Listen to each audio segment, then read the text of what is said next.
Forward. Beginning his preface to the uniform edition of his works, Mark Twain wrote, "So far as I remember, I have never seen an author's preface which had any purpose but one, to furnish reasons for the publication of the book. Prefaces wear many disguises, call themselves by various names, and pretend to come on various businesses, but I think that upon examination we are quite sure to find that their errand is always the same. They are there to apologize for the book, in other words, furnish reasons for its publication. This often ensures brevity. Accepting the above as gospel, as necessarily we must, in this book, one is only required here to furnish a few more or less plausible excuses for its existence. Very well, then, we can think of two. First, to prove to those who have read Mark Twain sparingly, or know him mainly from hearsay, that he was something more than a mere fun maker. Second, to provide for those who have read largely of his work something of its essence, as it were, put up in a form which may be found convenient when one has not time or inclination to search the volumes. These are the excuses. Now, an added word as to method. The examples have been arranged chronologically, so that the reader, following them in order, may note the author's evolution, the development of his humor, his observation, his philosophy, and his literary style. They have been selected with some care, in the hope that those who know the author best may consider him fairly represented.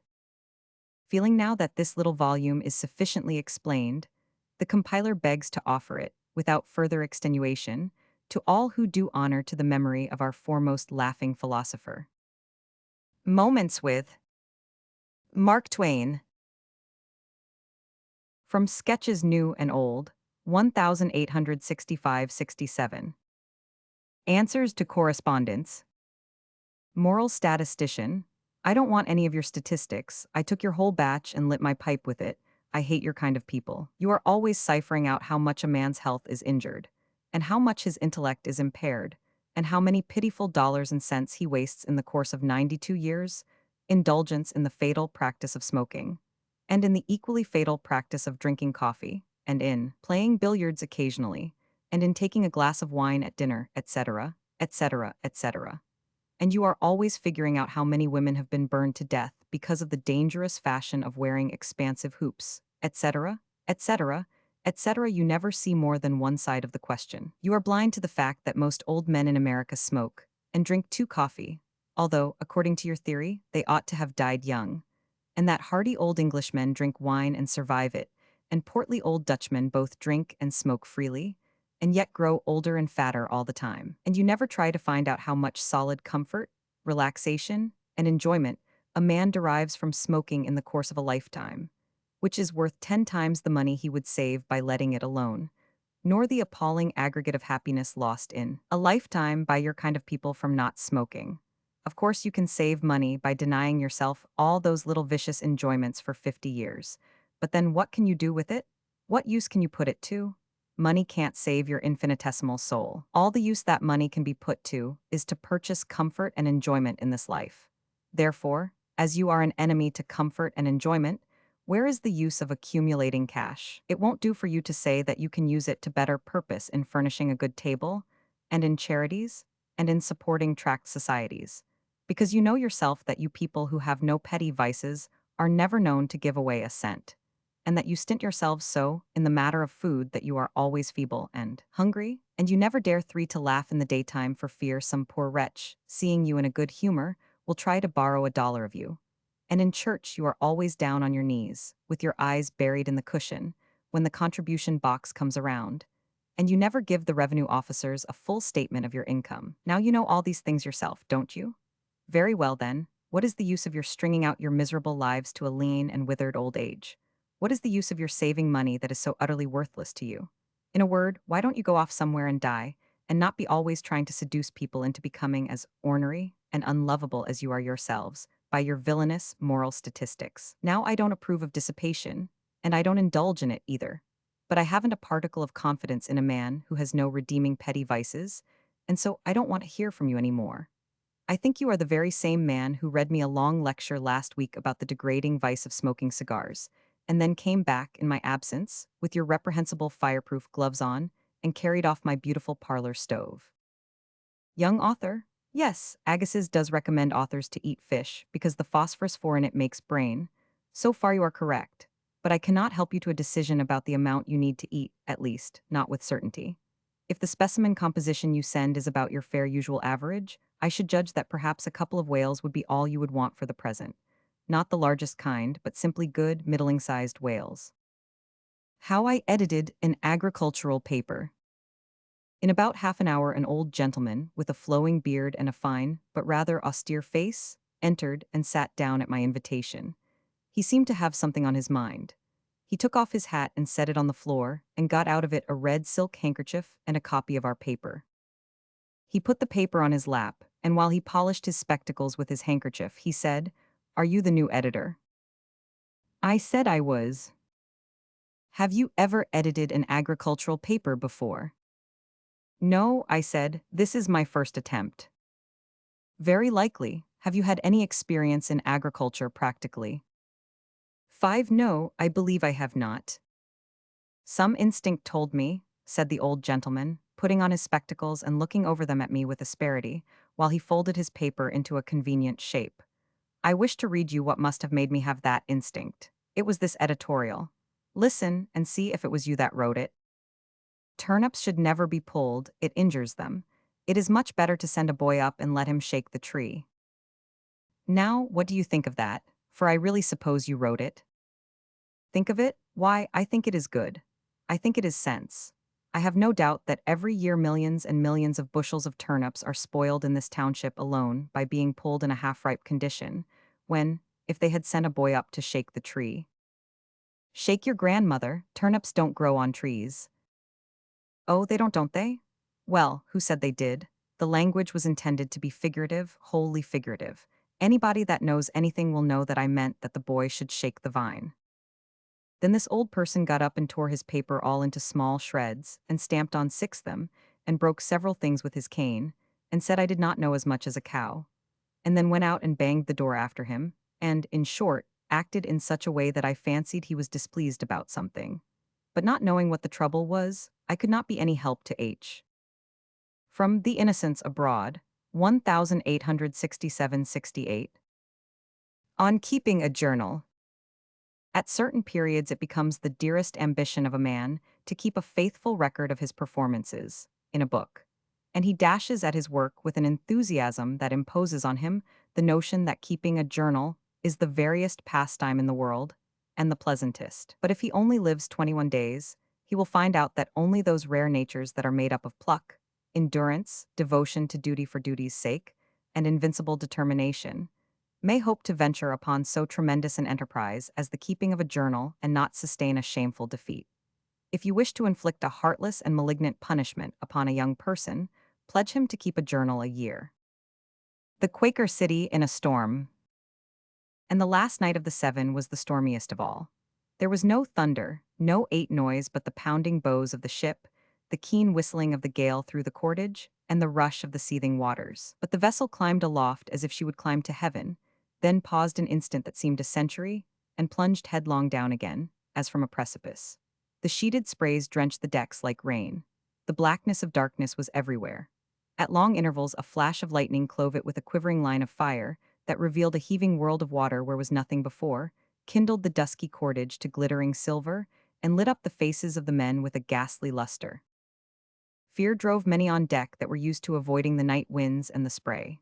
Some thought the vessel could not live through the night, and it seemed less dreadful to stand out in the midst of the wild tempest and see the peril that threatened than to be shut up in the sepulchral cabins, under the dim lamps, and imagine the horrors that were abroad on the ocean. And once out, once where they could see the ship struggling in the strong grasp of the storm, once where they could hear the shriek of the winds, and face the driving spray and look out upon the majestic picture the lightnings disclosed, they were prisoners to a fierce nine fascination they could not resist, and so remained.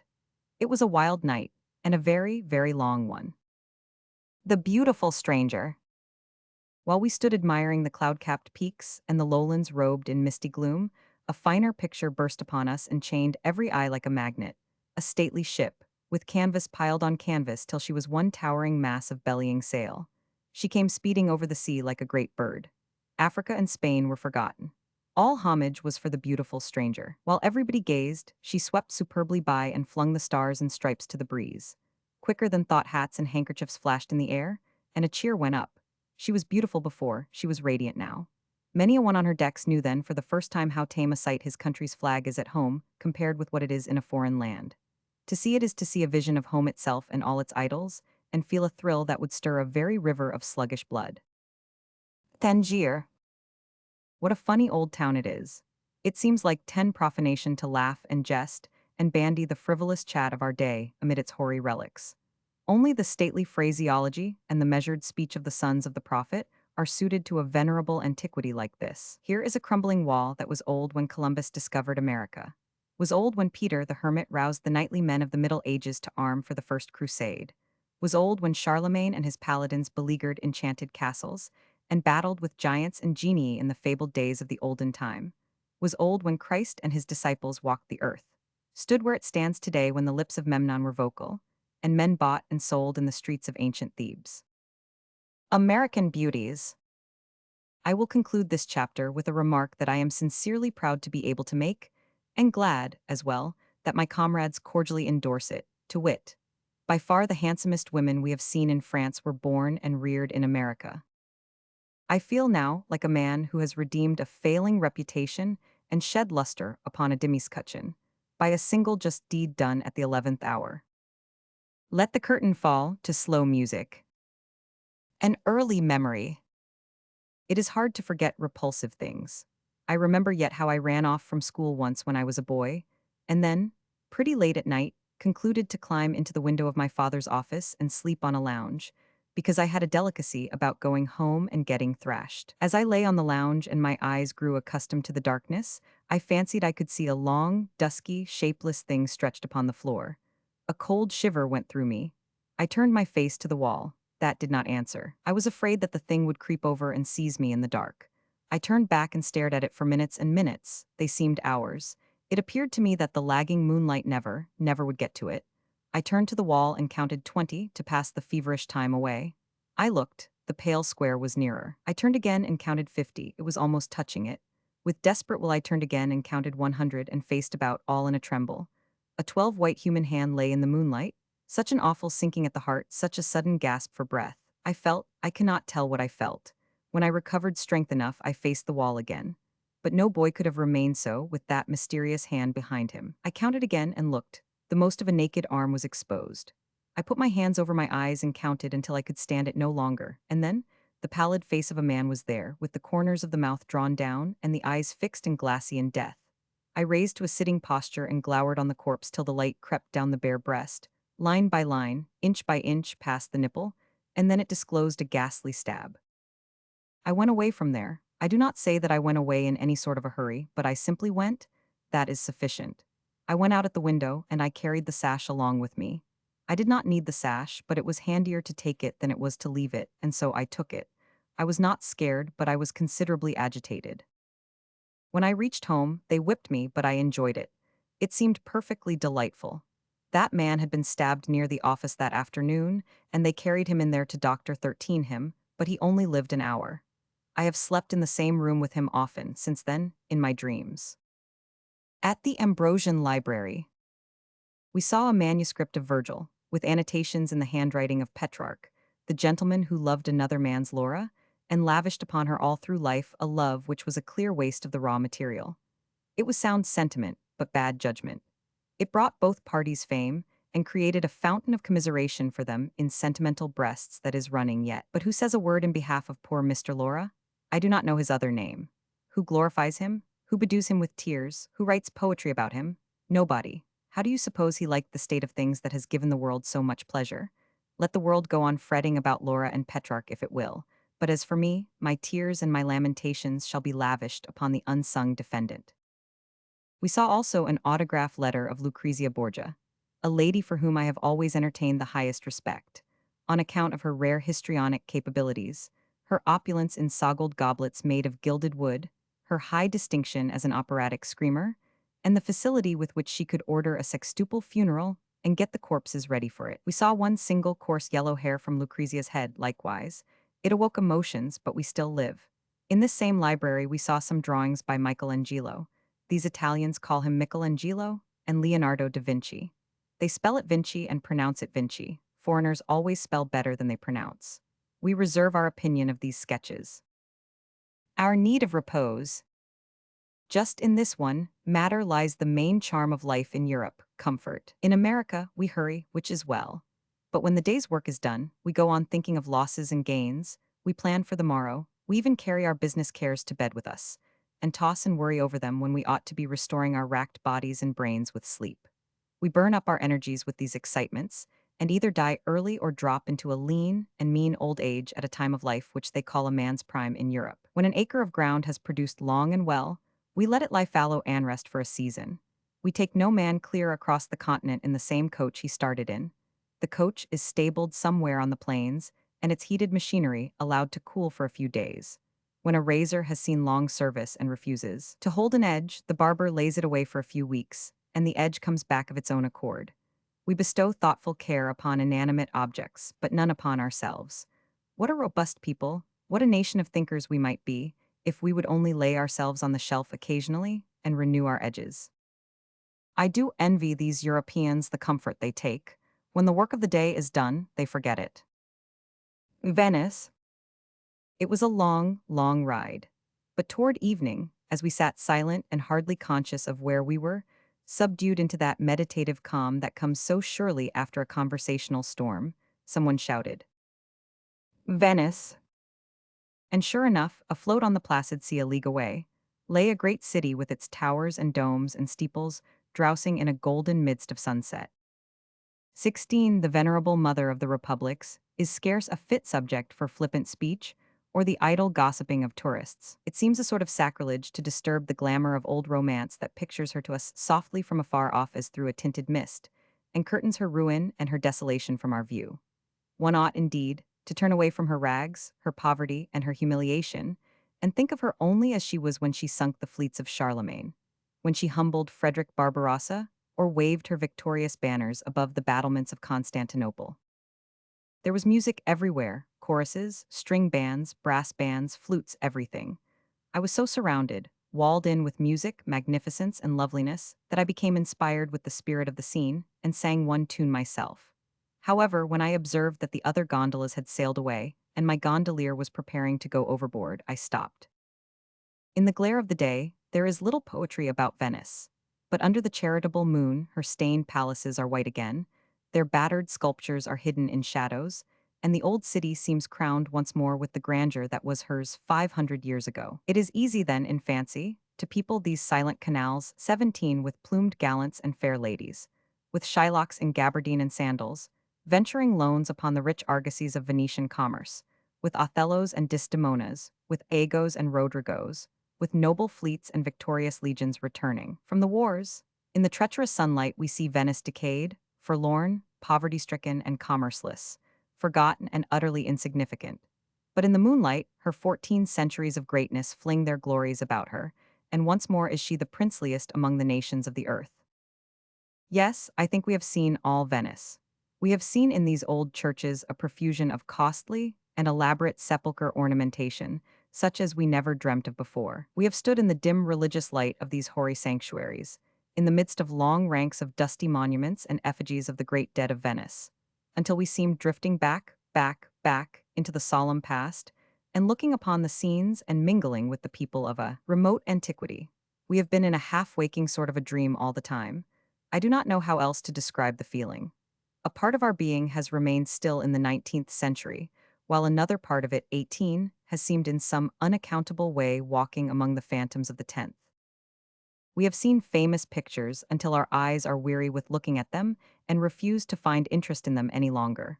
We have striven hard to learn. We have had some success. We have mastered some things, possibly of trifling import in the eyes of the learned, but to us they give pleasure, and we take as much pride in our little acquirements as do others who have learned far more, and we love to display them full as well. When we see a monk going about with a lion and looking tranquilly up to heaven, we know that that is St. Mark. When we see a monk with a book and a pen, looking tranquilly up to heaven, trying to think of a word, we know that that is St. Matthew. When we see a monk sitting on a rock, looking tranquilly up to heaven, with a human skull beside him, and without other baggage, we know that that is St. Jerome, because we know that he always went flying light in the matter of baggage. When we see a party looking tranquilly up to heaven, unconscious that his body is shot through and through with arrows, We know that that is Saint Sebastian. When we see other monks looking tranquilly up to heaven, but having no trademark, 19, we always ask who those parties are. We do this because we humbly wish to learn. And so, having satisfied ourselves, we depart tomorrow, and leave the venerable Queen of the Republics to summon her vanished ships, and marshal her shadowy armies, and know again in dreams the pride of her old renown.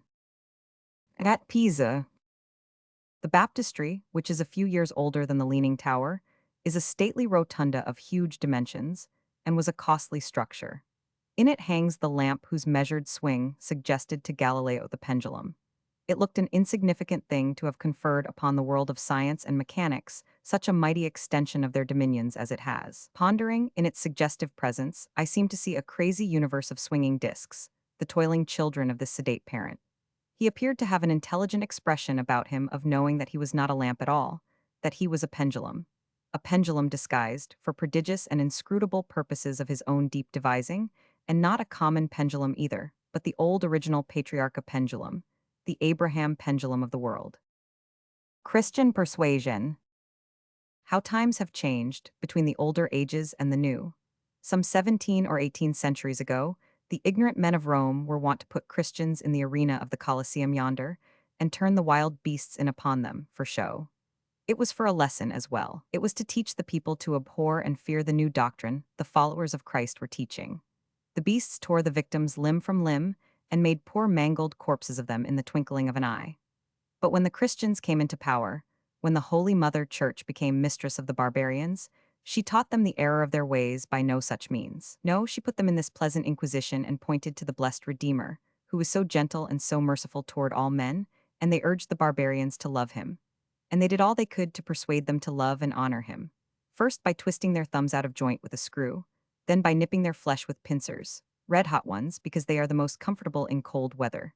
Then 21 by skinning them alive a little, and finally by roasting them in public. They always convinced those barbarians. The true religion, properly administered, as the good Mother Church used to administer it, is very, very soothing. It is wonderfully persuasive also.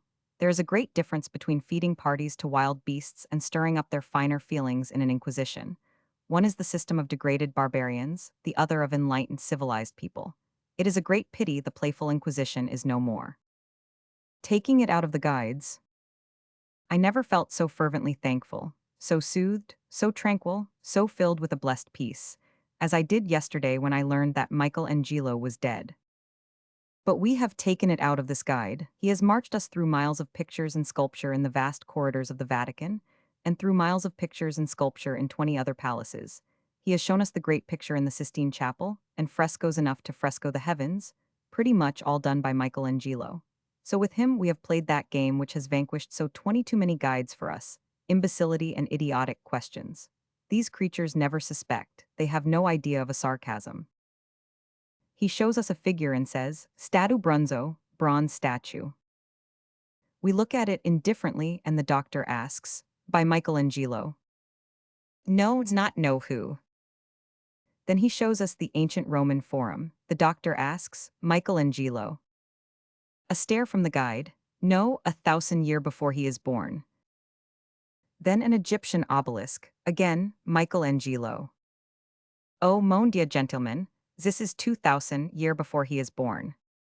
He grows so tired of that unceasing question sometimes that he dreads to show us anything at all. The wretch has tried all the ways he can think of to make us comprehend that Michelangelo is only responsible for the creation of a part of the world, but somehow he has not succeeded yet. Relief for overtasked eyes and brain from study and sightseeing is necessary, or we shall become idiotic, sure enough. Therefore this guide must continue to suffer. If he does not enjoy it, so much the worse for him. We do. In this place, I might as well jot down a 23 chapter concerning those necessary nuisances, European guides. Many a man has wished in his heart he could do without his guide, but knowing he could not, has wished he could get some amusement out of him as a remuneration for the affliction of his society. We accomplished this latter matter, and if our experience can be made useful to others, they are welcome to it. Guides know about enough English to tangle everything up so that a man can make neither head nor tail of it. They know their story by heart, the history of every statue, painting, cathedral, or other wonder they show you. They know it and tell it as a parrot would, and if you interrupt and throw them off the track, they have to go back and begin over again.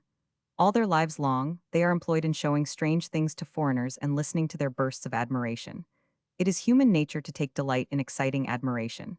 It is what prompts children to say smart things and to do absurd ones, and in other ways show off when company is present. It is what makes gossips turn out in rain and storm to go and be the first to tell a startling bit of news. Think then, what a passion it becomes with a guide, whose privilege it is, every day, to show to strangers wonders that throw them into perfect 24 ecstasies of admiration. He gets so that he could not by any possibility live in a soberer atmosphere. After we discovered this, we never went into ecstasies anymore. We never admired anything. We never showed any but impassible faces and stupid indifference in the presence of the sublimest wonders a guide had to display. We had found their weak point. We have made good use of it ever since. We have made some of those people savage at times, but we have never lost our own serenity. The doctor asks the questions, generally, because he can keep his countenance and look more like an inspired idiot and throw more imbecility into the tone of his voice than any man that lives. It comes natural to him. The guides in Genoa are delighted to secure an American party because Americans have so much wonder and deal so much in sentiment and emotion before any relic of Columbus. Our guide there fidgeted about as if he had swallowed a spring mattress. He was full of animation, full of impatience. He said, "Come wise me, gentlemen. Come, I show you ze letter writing by Christopher Colombo. Write it himself. Write it wise his own hand. Come." He took us to the municipal palace. After 25 much impressive fumbling of keys and opening of locks, the stained and aged document was spread before us. The guide's eyes sparkled. He danced about us and tapped the parchment with his finger. "What I tell you, gentlemen, is it not so? See, handwriting Christopher Colombo. Write it himself." We looked indifferent, unconcerned. The doctor examined the document very deliberately, during a painful pause. Then he said, without any show of interest, "Ah, Ferguson, what did you say was the name of the party who wrote this?" "Christopher Colombo, the great Christopher Colombo." Another deliberate examination. "Ah, did he write it himself, or how?" "He write it himself, Christopher Colombo, his own handwriting, write by himself." Then the doctor laid the document down and said, "Why, I have seen boys in America, only 14 years old, that could write better than that. But this is the great Christo. I don't care who it is, it's the worst writing I ever saw. Now you mustn't think you can impose on us because we are strangers. We 26 are not fools by a good deal. If you have got any specimens of penmanship of real merit, trot them out. And if you haven't, drive on." We drove on. The guide was considerably shaken up, but he made one more venture. He had something which he thought would overcome us. He said, "Ah, gentlemen, you come wise me? I show you beautiful, oh, magnificent bust Christopher Colombo. Splendid, grand, magnificent." He brought us before the beautiful bust, for it was beautiful, and sprang back and struck an attitude. "Ah, look, gentlemen, beautiful, grand bust Christopher Colombo. Beautiful bust, beautiful pedestal." The doctor put up his eyeglass, procured for such occasions. "Ah, what did you say this gentleman's name was?" "Christopher Colombo, the great Christopher Colombo." "Christopher Colombo, the great Christopher Colombo. Well, what did he do?" "Discover America, oh, the devil." "Discover America? No, that statement will hardly wash. We are just from America ourselves. 27 we heard nothing about it. Christopher Colombo, pleasant name, is he dead?" "Oh, corpo di Bacco, 300 year." "What did he die of?" "I do not know, I cannot tell." "Smallpox, think." "I do not know, gentlemen. I do not know what he die of." "Measles, likely." Maybe, I do not know. I think he die of some things." "Parents living." "Impossible." "Ah, which is the bust and which is the pedestal?" "Santa Maria, this the bust, this the pedestal." "Ah, I see. Happy combination. Very happy combination indeed. Is this the first time this gentleman was ever on a bust?" That joke was lost on the foreigner. Guides cannot master subtleties of the American joke. We have made it interesting for this Roman guide. Yesterday we spent 3 or 4 hours in the Vatican again, that wonderful world of curiosities. We came very near expressing interest, sometimes, even admiration. It was very hard to keep from it. We succeeded, though. 28 nobody else ever did in the Vatican museums. The guide was bewildered, nonplussed. He walked his legs off nearly, hunting up extraordinary things, and exhausted all his ingenuity on us, but it was a failure. We never showed any interest in anything. He had reserved what he considered to be his greatest wonder till the last, a royal Egyptian mummy, the best preserved in the world, perhaps. He took us there. He felt so sure this time that some of his old enthusiasm came back to him.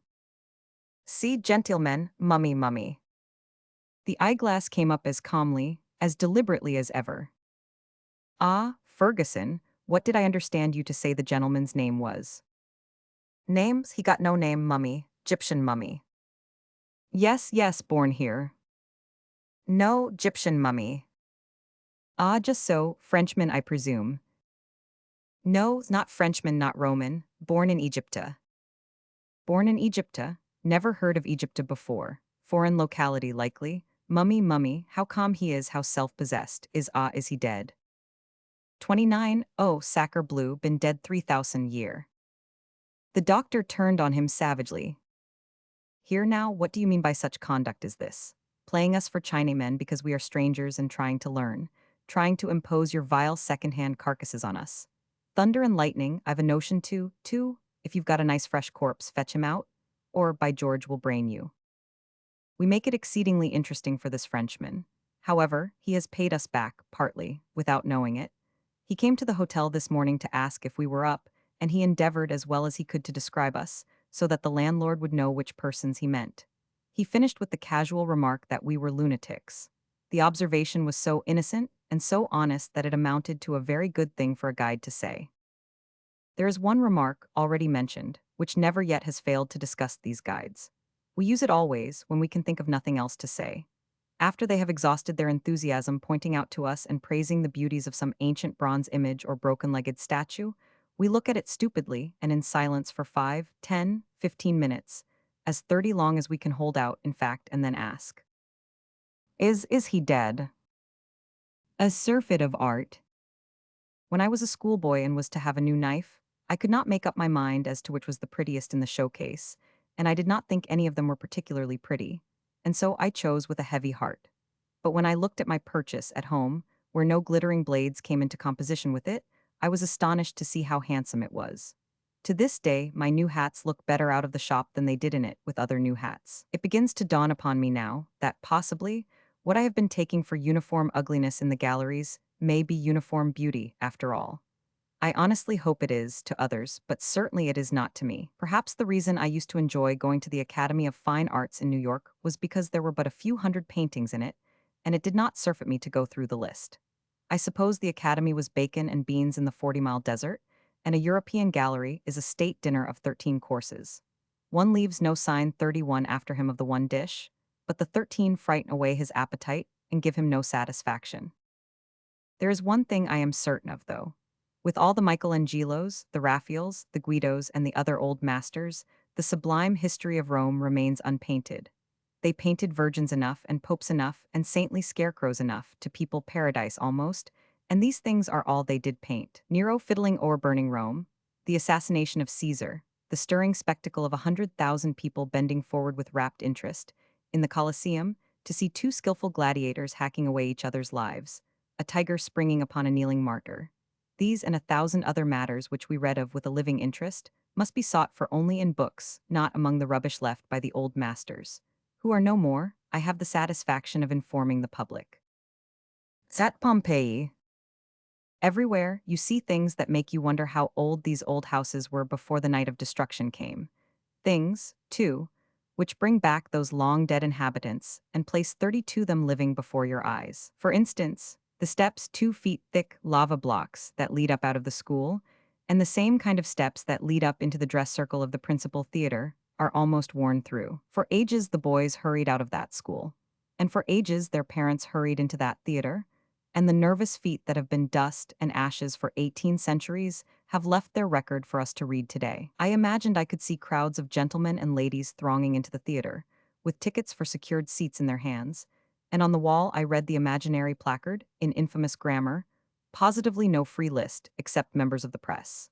Hanging about the doorway, I fancied, were slouchy Pompeian street boys uttering slang and profanity, and keeping a wary eye out for checks. I entered the theater and sat down in one of the long rows of stone benches in the dress circle, and looked at the place for the orchestra and the ruined stage, and around at the wide sweep of empty boxes, and thought to myself, this house won't pay. I tried to imagine the music in full blast, the leader of the orchestra beating time, and the versatile so-and-so, who had just returned from a most successful tour in 33, the provinces to play his last and farewell engagement of positively 6 nights only, in Pompeii, previous to his departure for Herculaneum, charging around the stage and piling the agony mountains high. But I could not do it with such a house as that. Those empty benches tied my fancy down to dull reality. I said, these people that ought to be here have been dead, and still, and moldering to dust for ages and ages, and will never care for the trifles and follies of life any more forever. Owing to circumstances, etc., etc., there will not be any performance tonight. Close down the curtains, put out the lights.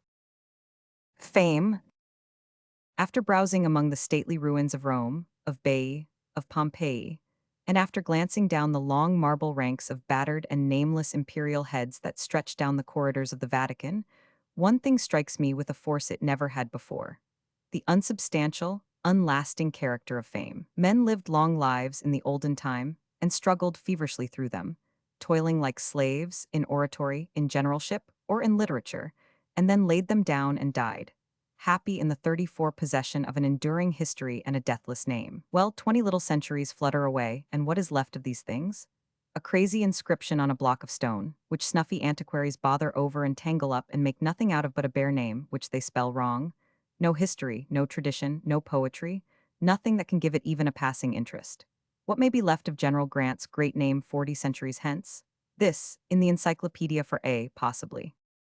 Uriah S. or Z. Grant, popular poet of ancient times in the Aztec provinces of the United States of British America. Some authors say flourished about A, but the learned Ah Fufu states that he was a contemporary of Shakespeare, the English poet, and flourished about A, some 3 centuries after the Trojan War instead of before it. He wrote, "Rock me to sleep, mother. These thoughts sadden me, I will to bed." Athens from the Acropolis. The full moon was riding high in the cloudless heavens now. We sauntered carelessly and unthinkingly to the edge of the lofty battlements of the citadel, and looked down, a vision, and such a vision, Athens by moonlight. The prophet that thought the splendors of the New Jerusalem were revealed to him, surely saw this instead. It lay in the level plain right under our feet, all spread abroad like a picture, and we looked down upon it as we might have looked from a balloon. We saw no semblance of a street, but every house, every window, every clinging vine, every projection, was as distinct and sharply marked as if the time were noonday. And yet there was no glare, no glitter, nothing harsh or repulsive. The noiseless city was flooded with the mellowest light that ever streamed from the moon, and seemed like some living creature wrapped in peaceful slumber. On its further side was a little temple, whose delicate pillars and ornate front glowed with a rich luster that chained the eye like the spell. And nearer by, the palace of the king reared its creamy walls out of the midst of a great garden of shrubbery that was flecked all over with a random shower of amber lights, a spray of golden sparks that lost their brightness in the glory of the moon, and glinted softly upon the sea of dark foliage like the pallid stars of the Milky Way. Overhead the stately columns, majestic still in their ruin, underfoot the dreaming city. In the distance the silver sea. Not on the brow-earth is there another picture half so beautiful. As we turned and moved again through the temple, I wished that the illustrious men who had sat in it in the remote ages could visit it again and reveal themselves to our curious eyes. Plato, Aristotle, Demosthenes, Socrates, Phocion, Pythagoras, Euclid, Pindar, Xenophon, Herodotus, Praxiteles, and Phidias, Zeuxis the painter. What a constellation of celebrated names. But more than all, I wished that old Diogenes, groping so patiently with his lantern, searching so zealously for one solitary honest man in all the world, might meander along and stumble on our party. I ought not to say it, maybe, but still I suppose he would have put out his light. Constantinople. Commercial morals, especially, are bad. There is no gainsaying that. Greek, Turkish, and Armenian morals consist only in attending church regularly on the appointed Sabbaths, and in breaking the 10 Commandments all the balance of the week. It comes natural to them to lie and cheat in the first place, and then they go on and improve on nature until they arrive at perfection. In recommending his son to a merchant as a valuable salesman, a father does not 37 say he is a nice, moral, upright boy and goes to Sunday school and is honest, but he says, "This boy is worth his weight in broad pieces of 100, for behold, he will cheat whomsoever hath dealings with him, and from the Euxine to the waters of Marmora there abideth not so gifted a liar." How is that for a recommendation? The missionaries tell me that they hear encomiums like that passed upon people every day. They say of a person they admire, "Ah, he is a charming swindler and a most exquisite liar." Turkish journalism. The newspaper business has its inconveniences in Constantinople. 2 Greek papers and 1 French one were suppressed here within a few days of each other. No victories of the Cretans are allowed to be printed. From time to time, the Grand Vizier sends a notice to the various editors that the Cretan insurrection is entirely suppressed, and although that editor knows better, he still has to print the notice. The Levant Herald is too fond of speaking praisefully of Americans to be popular with the Sultan, who does not relish our sympathy with the Cretans, and therefore that paper has to be particularly circumspect in order to keep out of trouble. Once 38 the editor, forgetting the official notice in his paper that the Cretans were crushed out, printed a letter of a very different tenor from the American consul in Crete and was fined $250 for it. Shortly he printed another from the same source and was imprisoned 3 months for his pains. I think I could get the assistant editorship of the Levant Herald, but I am going to try to worry along without it. The camel. By 6:30 we were underway, and all the Syrian world seemed to be underway also. The road was filled with mule trains and long processions of camels. This reminds me that we have been trying for some time to think what a camel looks like, and now we have made it out. When he is down on all his knees, flat on his breast to receive his load, he looks something like a goose swimming, and when he is upright he looks like an ostrich with an extra set of legs. Camels are not beautiful, and their long underlip gives them an exceedingly gallous expression. They have immense flat, forked cushions of feet that make a track in the dust like a pie with a slice cut out of it. They are not particular about their diet. They would eat a tombstone 39 if they could bite it. A thistle grows about here which has needles on it that would pierce through leather, I think. If one touches you, you can find relief in nothing but profanity. The camels eat these. They show by their actions that they enjoy them. I suppose it would be a real treat to a camel to have a keg of nails for supper. At Noah's tomb. Noah's tomb is built of stone and is covered with a long stone building. Bakshish let us in. The building had to be long because the grave of the honored old navigator is 210 feet long itself. It is only about 4 feet high, though. He must have cast a shadow like a lightning rod. The proof that this is the genuine spot where Noah was buried can only be doubted by uncommonly incredulous people. The evidence is pretty straight. Shem, the son of Noah, was present at the burial and showed the place to his descendants, who transmitted the knowledge to their descendants, and the lineal descendants of these introduced themselves to us today. It was pleasant to make the acquaintance of members of so respectable a family. It was 40A thing to be proud of. It was the next thing to being acquainted with Noah himself. Damascus. Damascus dates back anterior to the days of Abraham and is the oldest city in the world. It was founded by Uz, the grandson of Noah. The early history of Damascus is shrouded in the mists of a hoary antiquity. Leave the matters written of in the first 11 chapters of the Old Testament out, and no recorded event has occurred in the world, but Damascus was in existence to receive the news of it. Go back as far as you will into the vague past, there was always a Damascus. In the writings of every century for more than 4,000 years, its name has been mentioned and its praises sung. To Damascus, years are only moments, decades are only flitting trifles of time. She measures time, not by days and months and years, but by the empires she has seen rise and prosper and crumble to ruin. She is a type of immortality. She saw the foundations of Baalbek and Thebes and Ephesus laid. She saw these villages grow into mighty cities and amaze the world with their grandeur. And she has lived to see them desolate, deserted, and given over to the owls and the bats. 41 She saw the Israelitish Empire exalted, and she saw it annihilated. She saw Greece rise and flourish 2,000 years and die. In her old age she saw Rome built. She saw it overshadow the world with its power. She saw it perish. The few hundreds of years of Genoese and Venetian might and splendor were, to grave old Damascus, only a trifling scintillation hardly worth remembering. Damascus has seen all that has ever occurred on earth, and still she lives. She has looked upon the dry bones of 1,000 empires and will see the tombs of 1,000 more before she dies. though another claims the name, Old Damascus is by right the eternal city.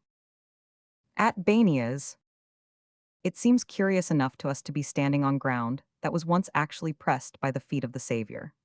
The situation is suggestive of a reality and a tangibility that seem at variance with the vagueness and mystery and ghostliness that one naturally attaches to the character of a god. I cannot comprehend yet that I am sitting where a god has stood, and looking upon the brook and the mountains which that god looked upon, and am surrounded by dusky men and women whose ancestors saw him, and even 42 talked with him, face to face and carelessly, just as they would have done with any other stranger.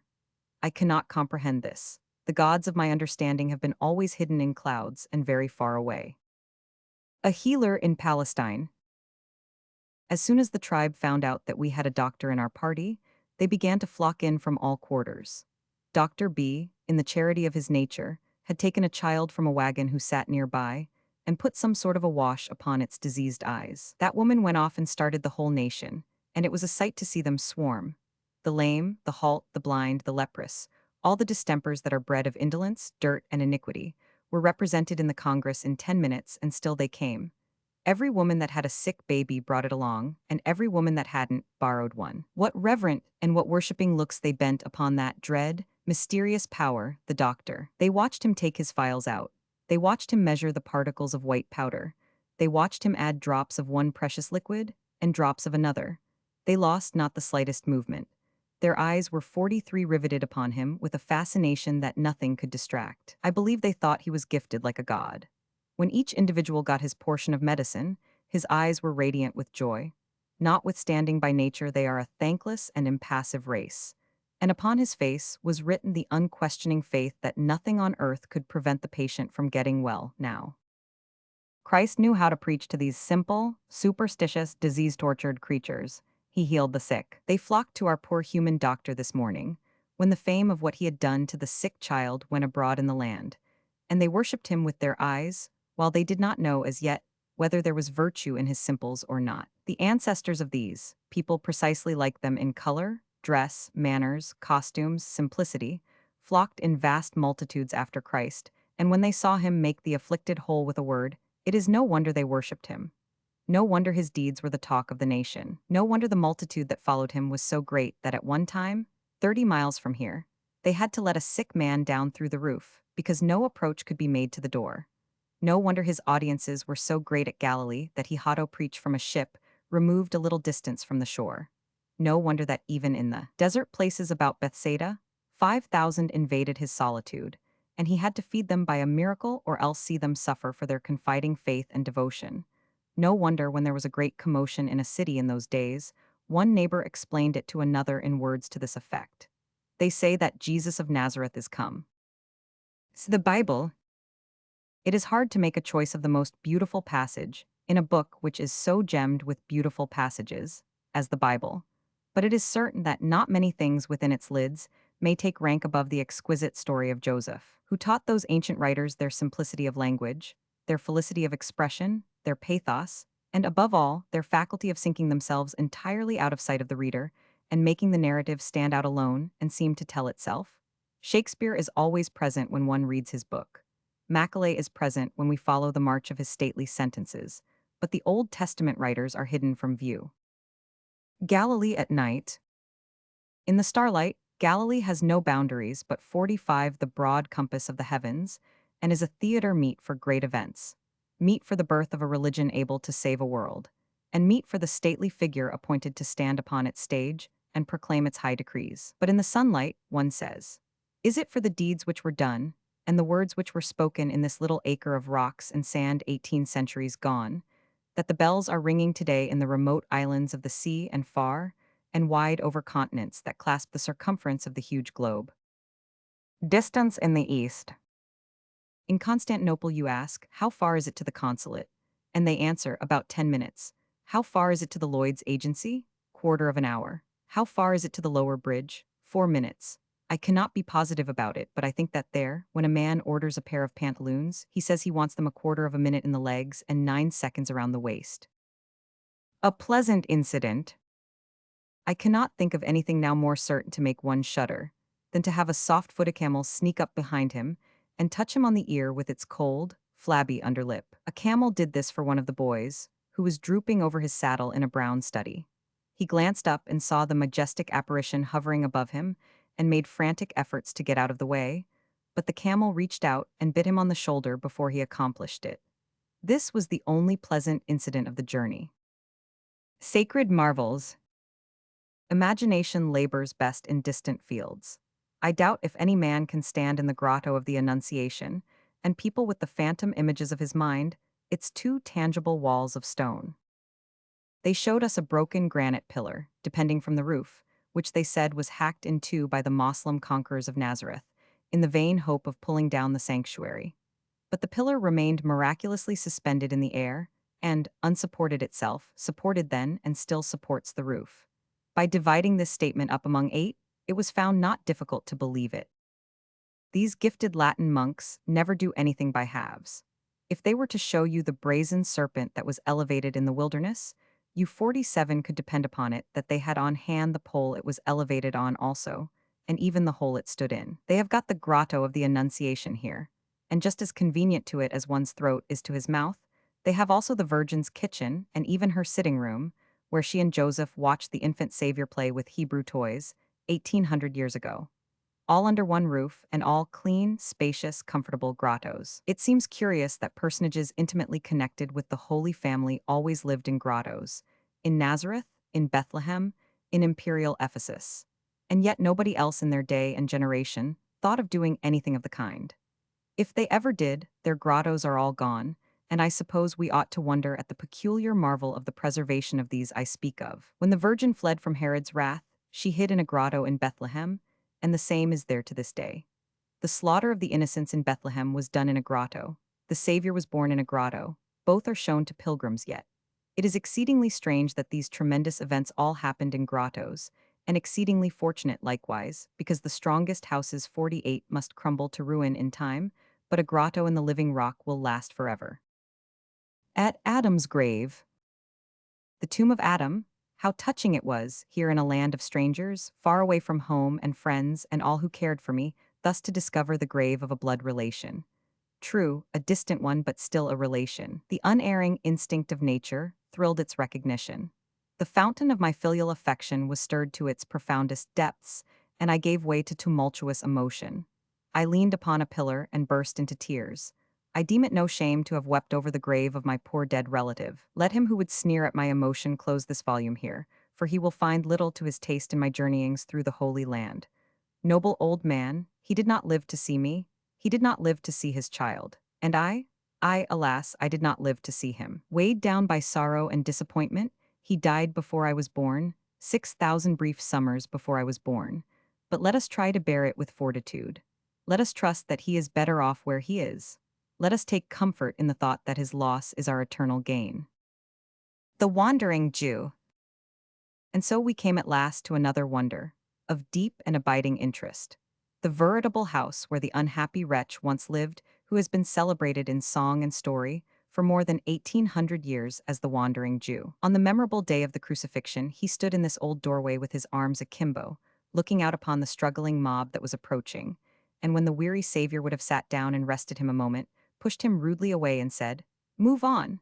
The Lord said, "Move on, thou likewise," and the command has never been revoked from that day to this. All men know now that the miscreant upon whose head that just curse fell has roamed up and down the wide world, for ages and ages, seeking rest and never finding it, courting death but always in vain, longing to stop in city, in wilderness, in desert solitudes, yet hearing always that relentless warning to march, march on. They say, do these hoary traditions, that when Titus sacked Jerusalem and slaughtered 1,100,000 Jews in her streets and byways, the wandering Jew was seen always in the thickest of the fight, and that when battle axes gleamed in the air, he bowed his head beneath. 50 them, when swords flashed their deadly lightnings, he sprang in their way.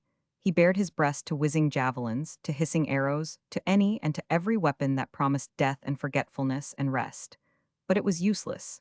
He walked forth out of the carnage without a wound. And it is said that 500 years afterwards, he followed Mahomet when he carried destruction to the cities of Arabia, and then turned against him, hoping in this way to win the death of a traitor.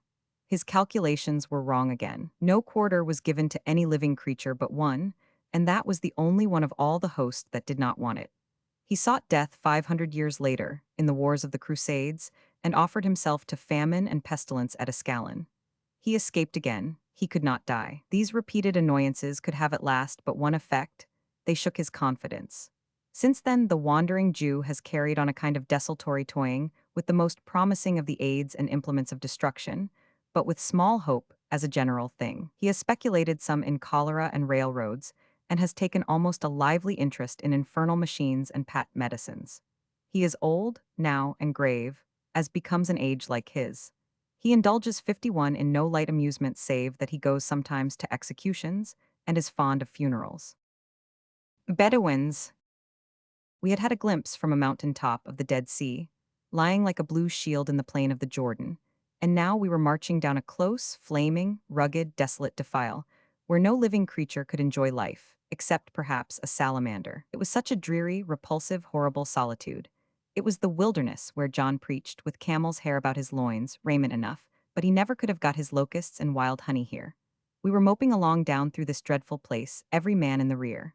Our guards, two gorgeous young Arab sheiks with cargoes of swords, guns, pistols, and daggers on board, were loafing ahead. Bedouins. Every man shrunk up and disappeared in his clothes like a mud turtle. My first impulse was to dash forward and destroy the Bedouins. My second was to dash to the rear to see if there were any coming in that direction. I acted on the latter impulse. So did all the others. If any Bedouins had approached us, then, from that point 52 of compass, they would have paid dearly for their rashness.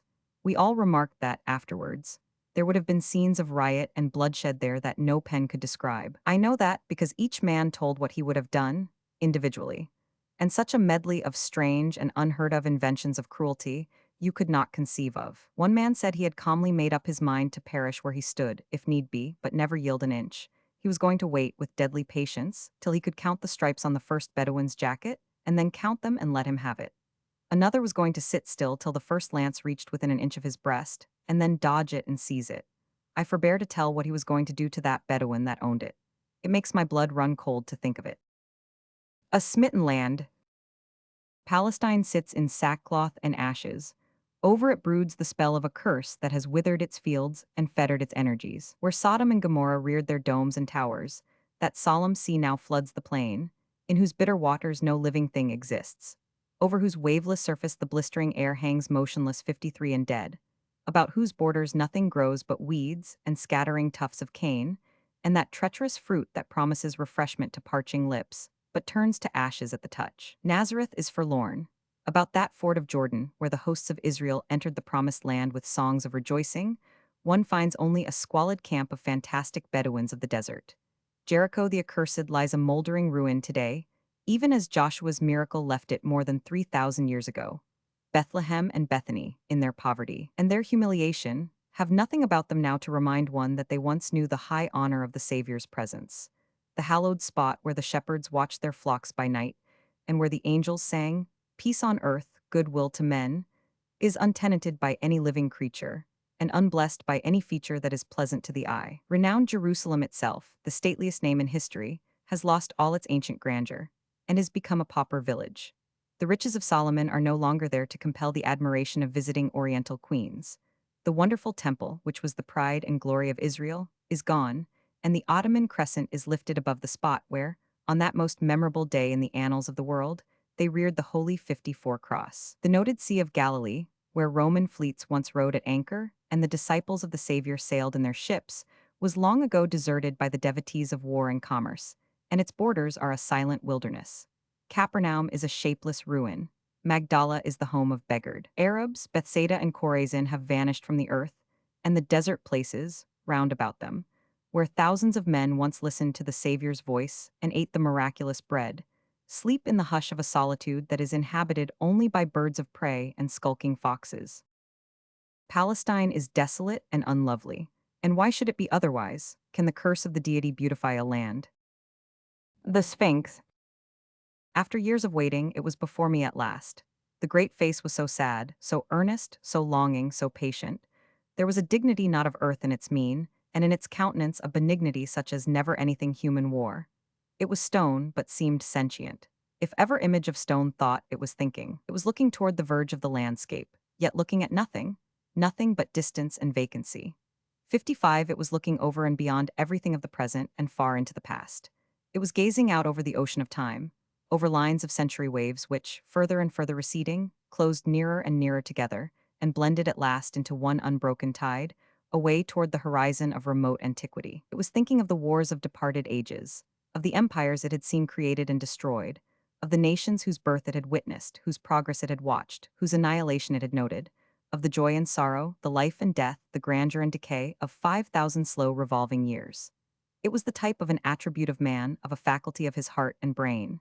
It was memory, retrospection, wrought into visible, tangible form. All who know what pathos there is in memories of days that are accomplished and faces that have vanished, albeit only a trifling score of years gone by, will have some appreciation of the pathos that dwells in these grave eyes that look so steadfastly back upon the things they knew before history was born, before tradition had being, things that were, and forms that moved, in a vague era which even poetry and romance scarce know of, and passed one by one away and left the stony dreamer solitary in the midst of 56A strange new age and uncomprehended scenes.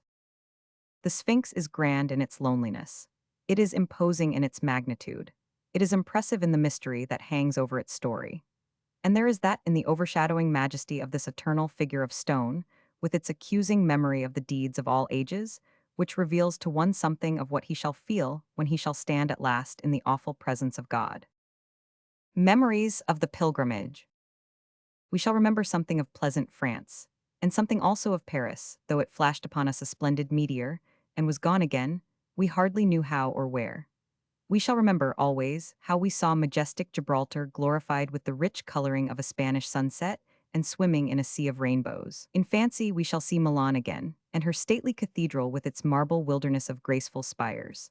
And Padua, Verona, Como, jeweled with stars, and patrician Venice afloat on her stagnant flood, silent, desolate, haughty, scornful of her humbled state, wrapping herself in memories of her lost fleets, of battle and triumph, and all the pageantry of a glory that is departed. We cannot forget Florence, Naples, nor the foretaste of heaven that is in the delicious atmosphere 57 of Greece, and surely not Athens and the broken temples of the Acropolis, surely not venerable Rome, nor the green plain that compasses her round about, contrasting its brightness with her gray decay, nor the ruined arches that stand apart in the plain and clothe their looped and windowed raggedness with vines. We shall remember St. Peter's, not as one sees it when he walks the streets of Rome and fancies all her domes are just alike, but as he sees it leagues away, when every meaner edifice has faded out of sight, and that one dome looms superbly up in the flush of sunset, full of dignity and grace, strongly outlined as a mountain. We shall remember Constantinople and the Bosporus, the colossal magnificence of Baalbek, the pyramids of Egypt, the prodigious form, the benignant countenance of the Sphinx, Oriental Smyrna, sacred Jerusalem, Damascus, the pearl of the East, the pride of Syria, the fabled Garden of Eden, the home of princes and genii of the Arabian Nights, the oldest metropolis on the earth, the one city in all the world that has kept its name and held its place, and looks serenely on while the kingdoms and empires of 4,000 years have risen to life, enjoyed their little season of pride and pomp, and then vanished and been forgotten. From Roughing It, starting west, 1870-71. We were 6 days going from St. Louis to St. Joe, a trip that was so dull and sleepy and eventless that it has left no more impression on my memory than if its duration had been 6 minutes instead of that many days. No record is left in my mind, now, concerning it, but a confused jumble of savage-looking snags, which we deliberately walked over with one wheel or the other, and of reefs which we buted, and then retired from and climbed over in some softer place, and of sandbars which we roosted on occasionally, and rested, and then got out our crutches and sparred over. In fact, the boat might almost as well have gone to St. Joe by land, for she was walking most of the time. Anyhow, climbing over reefs and clambering over snags patiently and laboriously all day long. The captain said she was a bully boat, and all she wanted was more sheer and a bigger 59 wheel. I thought she wanted a pair of stilts, but I had the deep sagacity not to say so. George Bemis and the Allen. Mr. George Bemis was dismally formidable. George Bemis was our fellow traveler. We had never seen him before. He wore in his belt an old original Allen revolver, such as irreverent people called a pepperbox. Simply drawing the trigger back, cocked and fired the pistol. As the trigger came back, the hammer would begin to rise and the barrel to turn over, and presently down would drop the hammer, and away would speed the ball. To aim along the turning barrel and hit the thing aimed at was a feat which was probably never done with an Allen in the world. But George S. was a reliable weapon, nevertheless, because, as one of the stage drivers afterwards said, if she didn't get what she went after, she would fetch something else. And so she did. She went after a deuce of spades nailed against a tree once, and fetched a mule standing about 30 yards to the left of it. Bemise did not want the mule, but the 60 owner came out with a double-barreled shotgun and persuaded him to buy it anyhow. The overland stage. Our coach was a great swinging and swaying stage, of the most sumptuous description, an imposing cradle on wheels. It was drawn by 6 handsome horses, and by the side of the driver sat the conductor, the legitimate captain of the craft, for it was his business to take charge and care of the mails, baggage, express matter, and passengers. We 3 were the only passengers this trip. We sat on the back seat inside. About all the rest of the coach was full of mail bags, for we had 3 days' delayed mails with us. Almost touching our knees, a perpendicular wall of mail matter rose up to the roof. There was a great pile of it strapped on top of the stage, and both the fore and hind boots were full. We had 2,700 pounds of it aboard, the driver said.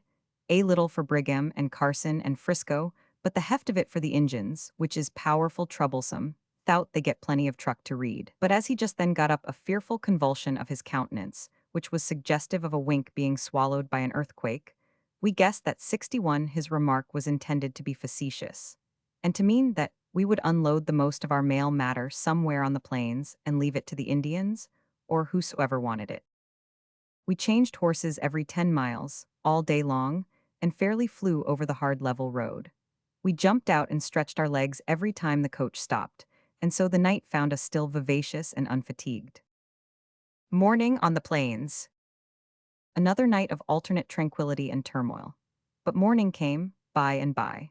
It was another glad awakening to fresh breezes, vast expanses of level greensward, bright sunlight, and impressive solitude, utterly without visible human beings or human habitations, and an atmosphere of such amazing magnifying properties that trees that seemed close at hand were more than 3 miles away. We resumed undress uniform, climbed atop of the flying coach, dangled our legs over the side, shouted occasionally at our frantic mules, merely to see them lay their ears back and scamper faster, tied our hats on to keep our hair from blowing away, and leveled an outlook over the worldwide carpet about us for things new and strange to gaze at. Even at 62, this day it thrills me through and through to think of the life, the gladness and the wild sense of freedom that used to make the blood dance in my veins on those fine overland mornings. The coyote. The coyote is a long, slim, sick and sorry-looking skeleton, with a gray wolfskin stretched over it, a tolerably bushy tail that forever sags down with a despairing expression of forsakenness and misery, a furtive and evil eye, and a long, sharp face with slightly lifted lip and exposed teeth. He has a general slinking expression all over. The coyote is a living, breathing allegory of want. He is always hungry. He is always poor, out of luck, and friendless. The meanest creatures despise him, and even the fleas would desert him for a velocipede. He is so spiritless and cowardly that even while his exposed teeth are pretending a threat, the rest of his face is apologizing for it. And he is so homely, so scrawny and ribby and coarse-haired and pitiful. When he sees you, he lifts his lip and lets a flash of his teeth out, and then turns a little out of the course he was pursuing, depresses his head a bit, and strikes a long, soft-footed trot through the sagebrush, glancing over his shoulder 63 at you, from time to time, till he is about out of easy pistol range, and then he stops and takes a deliberate survey of you. He will trot 50 yards and stop again, another 50 and stop again, and finally the gray of his gliding body blends with the gray of the sagebrush, and he disappears. All this is when you make no demonstration against him. But if you do, he develops a livelier interest in his journey, and instantly electrifies his heels and puts such a deal of real estate between himself and your weapon, that by the time you have raised the hammer you see that you need a mini rifle, and by the time you have got him in line, you need a rifled cannon, and by the time you have drawn a bead on him, you see well enough that nothing but an unusually long-winded streak of lightning could reach him where he is now. But if you start a swift-footed dog after him, you will enjoy it ever so much, especially if it is a dog that has a good opinion of himself and has been brought up to think he knows something about speed. The coyote will go swinging gently off on that deceitful trot of his. And every little while he will smile a fraudful smile over his shoulder that will fill that dog entirely full of encouragement and worldly ambition, and make him lay his head still lower to the 64 ground, and stretch his neck further to the front, and pant more fiercely, and stick his tail out straighter behind, and move his furious legs with a yet wilder frenzy, and leave a broader and higher and denser cloud of desert sand smoking behind, and marking his long wake across the level plain. And all this time the dog is only a short 20 feet behind the coyote, and to save the soul of him, he cannot understand why it is that he cannot get perceptibly closer. And he begins to get aggravated, and it makes him madder and madder to see how gently the coyote glides along and never pants or sweats or ceases to smile. And he grows still more and more incensed to see how shamefully he has been taken in by an entire stranger, and what an ignoble swindle that long, calm, soft-footed trot is. And next he notices that he is getting fagged, and that the coyote actually has to slacken speed a little to keep from running away from him. And then that town dog is mad in earnest, and he begins to strain and weep and swear, and paw the sand higher than ever, and reach for the coyote with concentrated and desperate energy.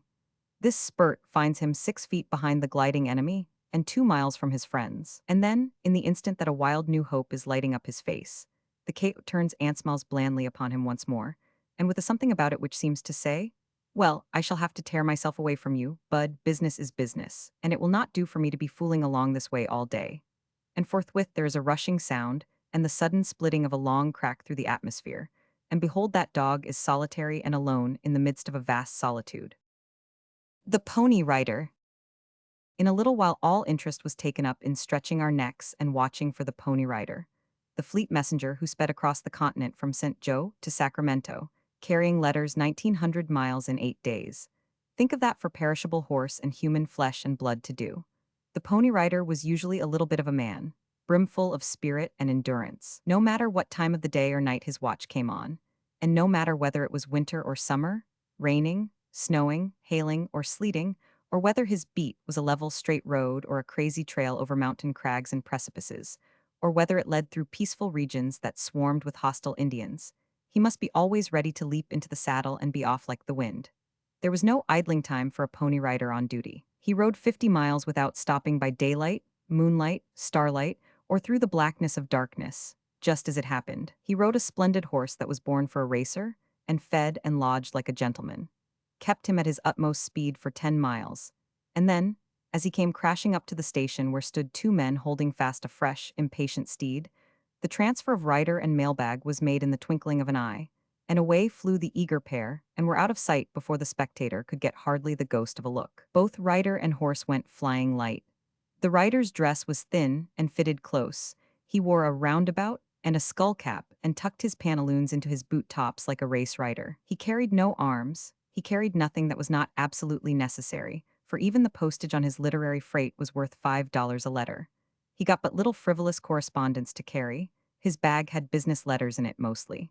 His horse was stripped of all unnecessary weight, too. He wore a little wafer of a racing saddle and no visible blanket. He wore light shoes or none at all. The little flat mail pockets strapped under the rider's thighs would each 67 hold about the bulk of a child's primer. They held many and many an important business chapter and newspaper letter, but these were written on paper as airy and thin as gold leaf nearly, and thus bulk and weight were economized. The stagecoach traveled about 100 to 125 miles a day, 24 hours, the pony rider about 250. There were about 80 pony riders in the saddle all the time, night and day, stretching in a long, scattering procession from Missouri to California, 40 flying eastward and 40 toward the west, and among them making 400 gallant horses earn a stirring livelihood and see a deal of scenery every single day in the year. We had had a consuming desire, from the beginning, to see a pony rider, but somehow or other all that passed us and all that met us managed to streak by in the night, and so we heard only a whiz and a hail, and the swift phantom of the desert was gone before we could get our heads out of the windows. But now we were expecting one along every moment and would see him in broad daylight. Presently the driver exclaims, "Here he comes." Every neck is stretched further, and every eye 68 strained wider. Away across the endless dead level of the prairie, a black speck appears against the sky, and it is plain that it moves. "Well, I should think so," In a second or two, it becomes a horse and rider, rising and falling, sweeping toward us nearer and nearer, growing more and more distinct, more and more sharply defined, nearer and still nearer, and the flutter of the hoofs comes faintly to the ear.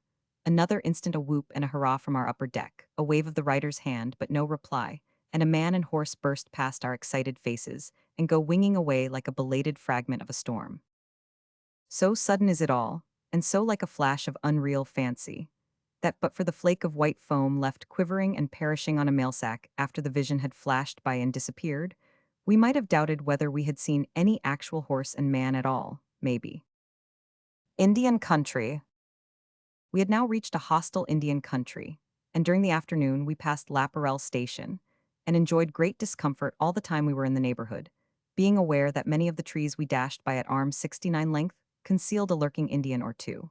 During the preceding night, an ambushed savage had sent a bullet through the Pony Rider's jacket, but he had ridden on, just the same, because Pony Riders were not allowed to stop and inquire into such things except when killed. As long as they had life enough in them, they had to stick to the horse and ride, even if the Indians had been waiting for them a week, and were entirely out of patience. About 2 hours and a half before we arrived at Laparelle Station, the keeper in charge of it had fired 4 times at an Indian, but he said with an injured air that the Indian had skipped around so's to spile everything, and ammunitions blamed scarce too. The most natural inference conveyed by his manner of speaking was that in skipping around, the Indian had taken an unfair advantage. We shut the blinds down very tightly that first night in the hostile Indian country and lay on our arms. We slept on them some, but most of the time we only lay on them. We did not talk much, but kept quiet and listened.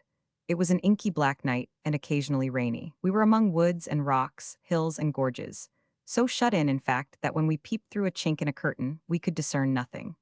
The driver and conductor on 70 Top were still, too, or only spoke at long intervals, in low tones, as is the way of men in the midst of invisible dangers. We listened to raindrops pattering on the roof, and the grinding of the wheels through the muddy gravel, and the low wailing of the wind, and all the time we had that absurd sense upon us, inseparable from travel at night in a close-curtained vehicle, the sense of remaining perfectly still in one place, notwithstanding the jolting and swaying of the vehicle, the trampling of the horses, and the grinding of the wheels.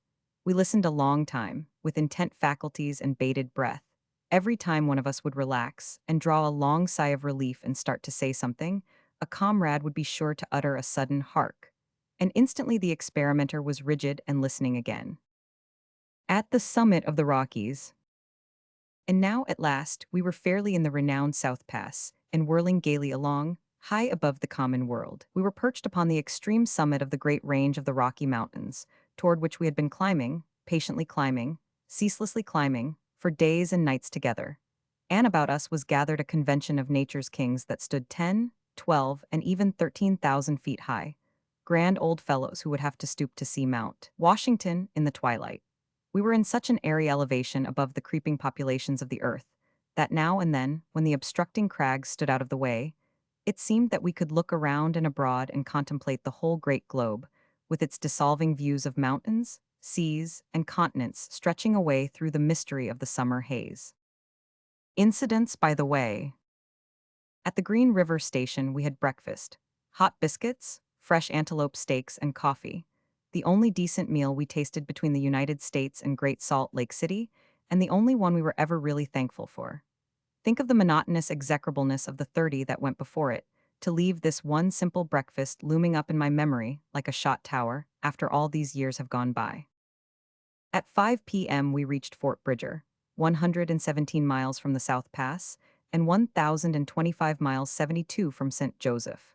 52 miles further on, near the head of Echo Canyon, we met 60 United States soldiers from Camp Floyd. The day before, they had fired upon 300 or 400 Indians, whom they supposed gathered together for no good purpose. In the fight that had ensued, 4 Indians were captured, and the main body chased 4 miles, but nobody killed. This looked like business.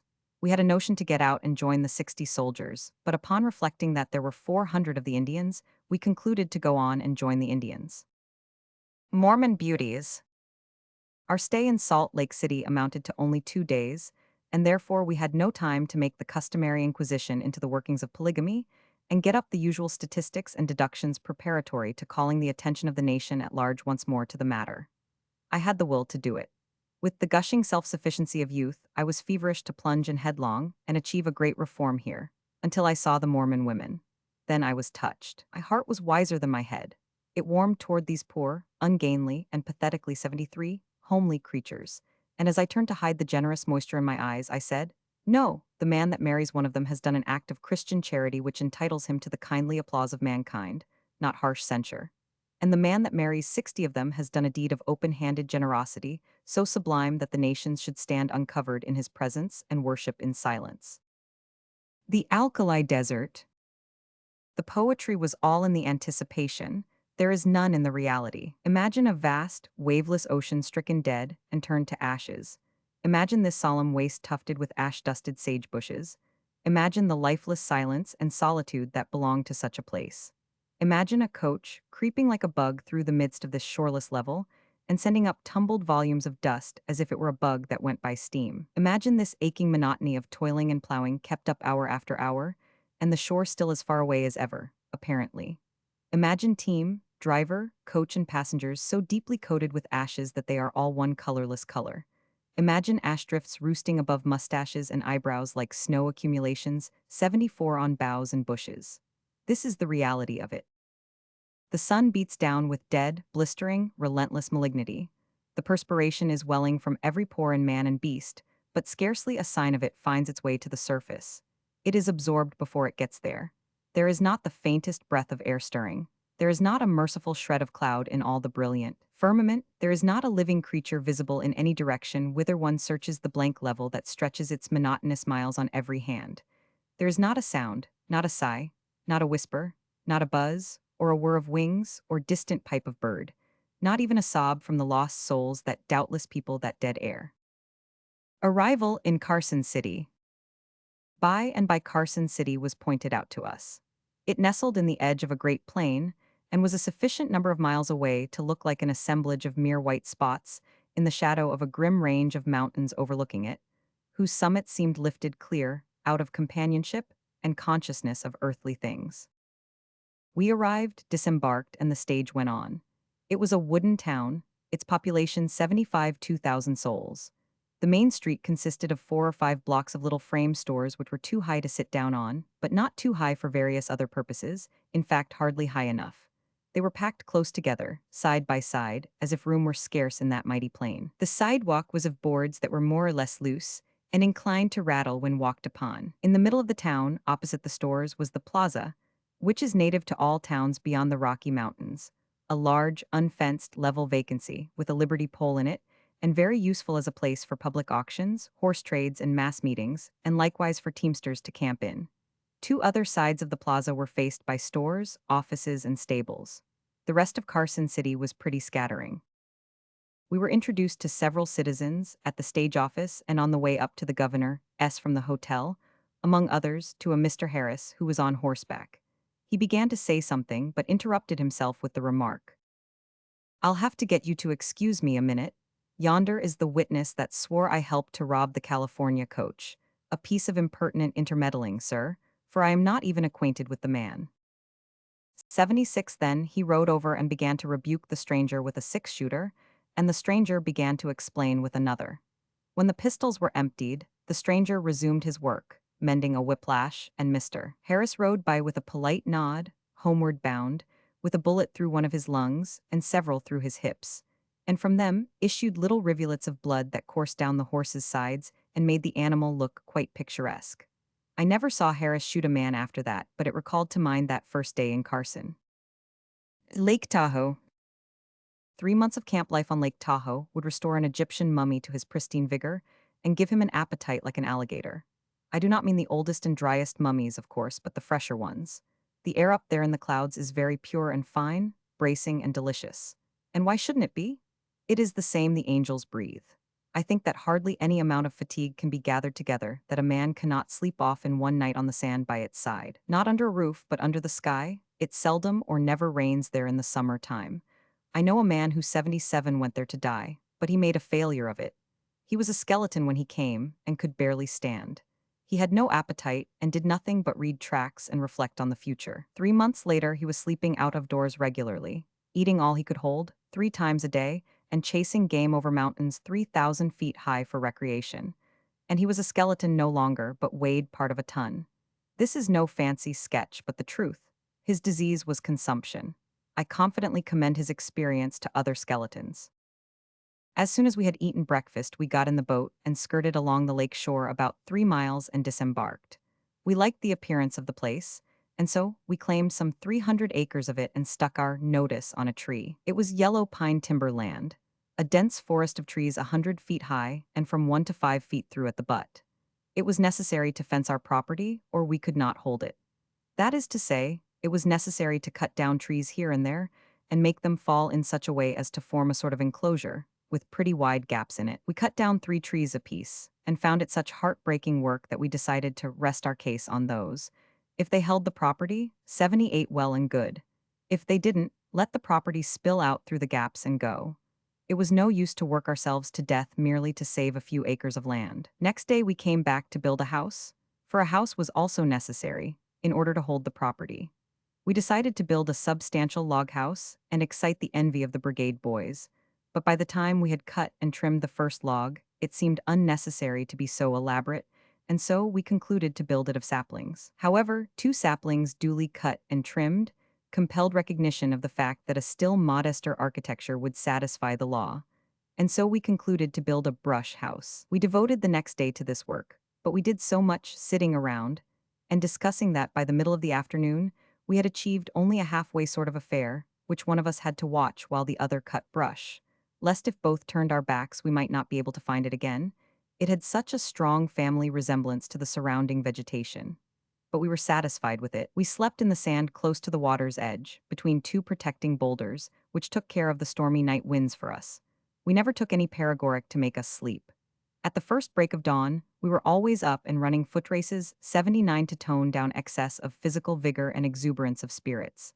That is, Johnny was, but I held his hat. While smoking the pipe of peace after breakfast, we watched the sentinel peaks put on the glory of the sun, and followed the conquering light as it swept among the shadows, and set the captive crags and forests free.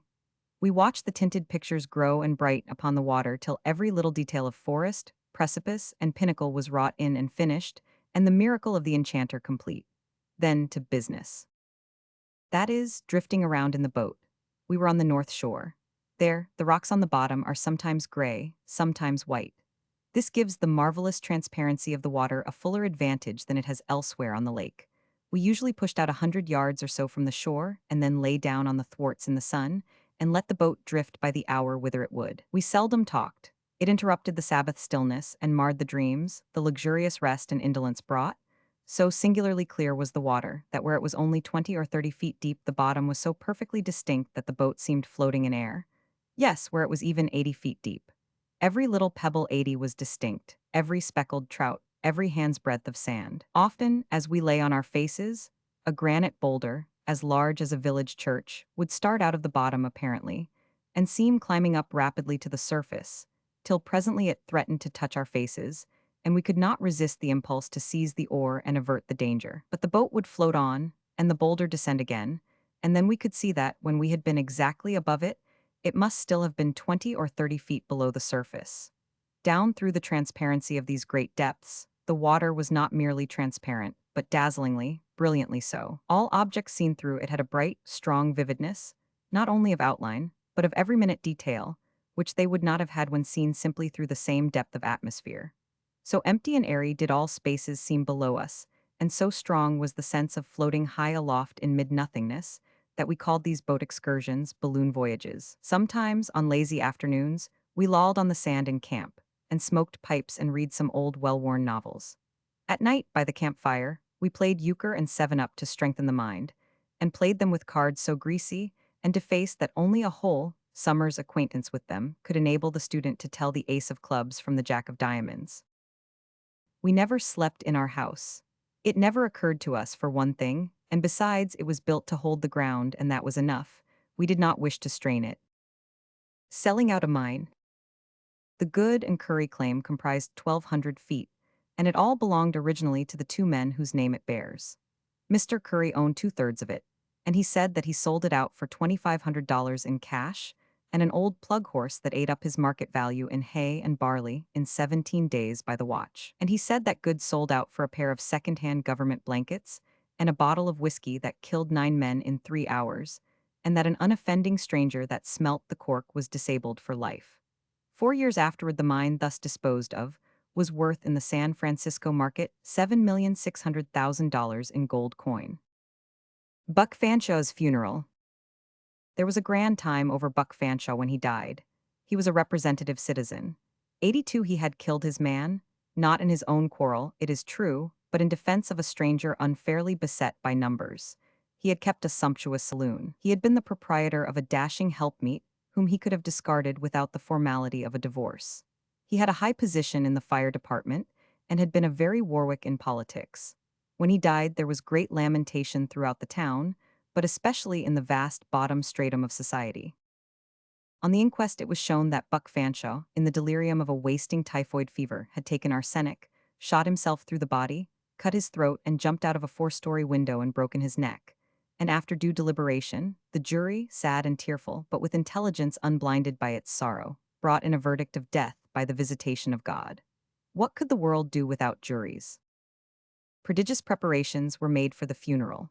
All the vehicles in town were hired, all the saloons put in mourning, all the municipal and fire company flags hung at half-mast, and all the firemen ordered to muster in uniform and bring their machines duly draped in black. Now, let it be remarked in parenthesis, as all the people of the earth had representative adventures 83 in the Silverland, and as each adventurer had brought the slang of his nation or of his locality with him, the combination made the slang of Nevada the richest and the most infinitely varied and copious that had ever existed anywhere in the world, perhaps, except in the mines of California. In the early days, slang was the language of Nevada. It was hard to preach a sermon without it and be understood. Such phrases as "you bet," "oh no, I reckon not," "no Irish need apply," and 100 others became so common as to fall from the lips of a speaker unconsciously, and very often when they did not touch the subject under discussion and consequently failed to mean anything. After Buck Fanshaw's inquest, a meeting of the short-haired brotherhood was held, for nothing could be done on the Pacific coast without a public meeting and an expression of sentiment. Regretful resolutions were passed and various committees appointed. Among others, a committee of one was deputed to call on the minister, a fragile, gentle, spiritual new fledgling from an Eastern theological seminary, and as yet unacquainted with the ways of the mines. The committeeman, Scotty Briggs, made his visit, and in after days it was worth something to hear the minister tell about it. Scotty was a stalwart 84 rough, whose customary suit, when on weighty official business like committee work, was a fire helmet, flaming red flannel shirt, patent leather belt with spanner and revolver attached, coat hung over arm, and pants stuffed into boot tops. He formed something of a contrast to the pale theological student. It is fair to say of Scotty, however, in passing, that he had a warm heart and a strong love for his friends, and never entered into a quarrel when he could reasonably keep out of it. Indeed, it was commonly said that, whenever one of Scotty's fights was investigated, it always turned out that it had originally been no affair of his, but out of native good-heartedness, he had dropped in of his own accord to help the man who was getting the worst of it. He and Buck Fanshaw were bosom friends for years, and had often taken adventurous potluck together. On one occasion, they had thrown off their coats and taken the weaker side in a fight among strangers, and after gaining a hard-earned victory, turned and found that the men they were helping had deserted early, and not only that, but had stolen their coats and made off with them. But to return to Scotty's visit to the minister. He was on a sorrowful mission now, and his face was the picture of woe. Being admitted to 85 the presence, he sat down before the clergyman, placed his fire hat on an unfinished manuscript sermon under the minister's nose, took from it a red silk handkerchief, wiped his brow and heaved a sigh of dismal impressiveness, explanatory of his business. He choked and even shed tears, but with an effort he mastered his voice and said in lugubrious tones, "Are you the duck that runs the gospel mill next door?" "Am I the pardon me, I believe I do not understand." With another sigh and a half-sob, Scotty rejoined, "Why, you see, we are in a bit of trouble, and the boys thought maybe you would give us a lift if we tackle you. That is, if I've got the rights of it, and you are the head clerk of the doxology works next door. I am the shepherd in charge of the flock whose fold is next door. The which, the spiritual adviser of the little company of believers whose sanctuary adjoins these premises." Scotty scratched his head, reflected a moment, and then said, "You rather hold over me, pard. I reckon can't call that hand. Ante and pass the buck." "How? I beg pardon. What did I understand you to say?" "Well, you've rather got the bulge on me. Or maybe we've both got the bulge somehow. You don't smoke me and I don't smoke you. You see, one of the boys has passed in his checks, and we want to give him a good send-off, and so the thing I'm on now is to roust out somebody to jerk a little chin music for us and waltz him through handsome." My friend, I seem to grow more and more bewildered. Your observations are wholly incomprehensible to me. Cannot you simplify them in some way? At first I thought perhaps I understood you, but I grope now. Would it not expedite matters if you restricted yourself to categorical statements of facts, unencumbered with obstructive accumulations of metaphor and allegory? Another pause and more reflection. Then said Scotty, "I'll have to pass, I judge." "How? You've raised me out, pard." "I still fail to catch your meaning." "Why, that last lead of yourn is too many for 87 me. That's the idea. I can't neither trump nor follow suit." The clergyman sank back in his chair perplexed. Scotty leaned his head on his hand and gave himself up to thought. Presently his face came up, sorrowful but confident. "I've got it now so's you can savvy," he said. "What we want is a gospel sharp, see?" "Eh, what?" "Gospel sharp, parson." "Oh, why did you not say so before? I am a clergyman, a parson." "Now you talk, you see my blind and straddle it like a man. Put it there," extending a brawny paw, which closed over the minister's small hand and gave it a shake indicative of fraternal sympathy and fervent gratification. "Now we're all right, pard, let's start fresh. Don't you mind my shuffling a little, because we're in a power of trouble. You see, one of the boys has gone up the flume." "Gone where?" "Up the flume, throwed up the sponge, you understand." "Thrown up the sponge." "Yes, kicked the bucket." "Ah, has departed to that mysterious country from whose bourne no traveler returns." 88 return, I reckon not. Why, pard, he's dead." "Yes, I understand." "Oh, you do? Well, I thought maybe you might be getting tangled some more. Yes, you see he's dead again." "Again? Why, has he ever been dead before?" "Dead before? No. Do you reckon a man has got as many lives as a cat? But you bet you, he's awful dead now, poor old boy, and I wish I'd never seen this day. I don't want no better friend than Buck Fanshawe. I knowed him by the back, and when I know a man and like him, I freeze to him, you hear me. Take him all round, pard, there never was a bullier man in the mines. No man ever knowed Buck Fanshawe to go back on a friend. But it's all up, you know, it's all up. It ain't no use, they've scooped him." "Scooped him?" "Yes, death has. Well, well, well, we've got to give him up. Yes, indeed, it's a kind of a hard world after all, ain't it? But pard, he was a rustler. You ought to see him get started once. He was a bully boy with a glass eye. Just spit in his face and give him room according 89 to his strength, and it was just beautiful to see him peel and go in. He was the worst son of a thief that ever drawed breath. Pard, he was on it. He was on it bigger than an engine." "On it on what?" "On the shoot, on the shoulder. On the fight, you understand. He didn't give a continental for any body. Beg your pardon, friend, for coming so near saying a cuss word, but you see I'm on an awful strain in this palaver on account of having to cramp down and draw everything so mild. But we've got to give him up. There ain't any getting around that, I don't reckon. Now if we can get you to help plant him. Preach the funeral discourse, assist at the obsequies." "Obsquiz is good, yes, that's it, that's our little game.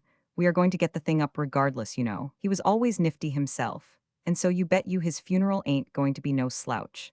Solid silver doorplate on his coffin, 6 plumes on the hearse, and 1 nigger on the box in a biled shirt and a plug hat. How's that for high? And we'll take care of you, pard. We'll fix you all right. There'll be a carriage for you. And whatever you want, 90 you just scape out and we'll tend to it. We've got a shebang fixed up for you to stand behind, in number one's house, and don't you be afraid. Just go in and toot your horn if you don't sell a clam. Put Buck through as bully as you can, pard, for anybody that knowed him will tell you that he was one of the whitest men that was ever in the mines.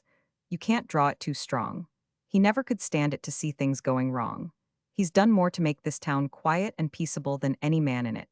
I've seen him lick 4 greasers in 11 minutes myself. If a thing wanted regulating, he warned a man to go browsing around for somebody to do it, but he would prance in and regulate it himself.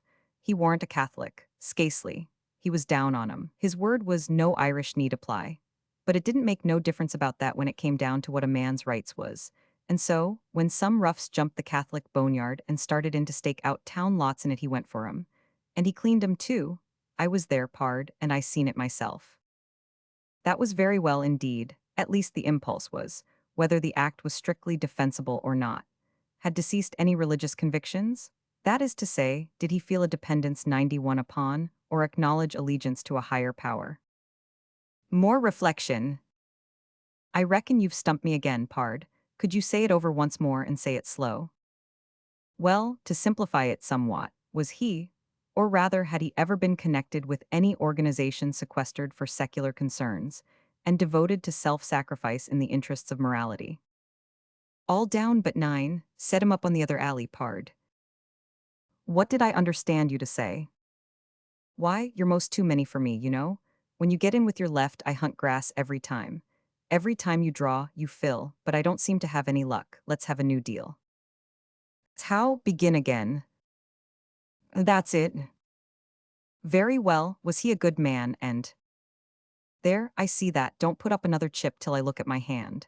A good man, says you? Pard, it ain't no name for it. He was the best man that ever, pard, you would have doted on that man.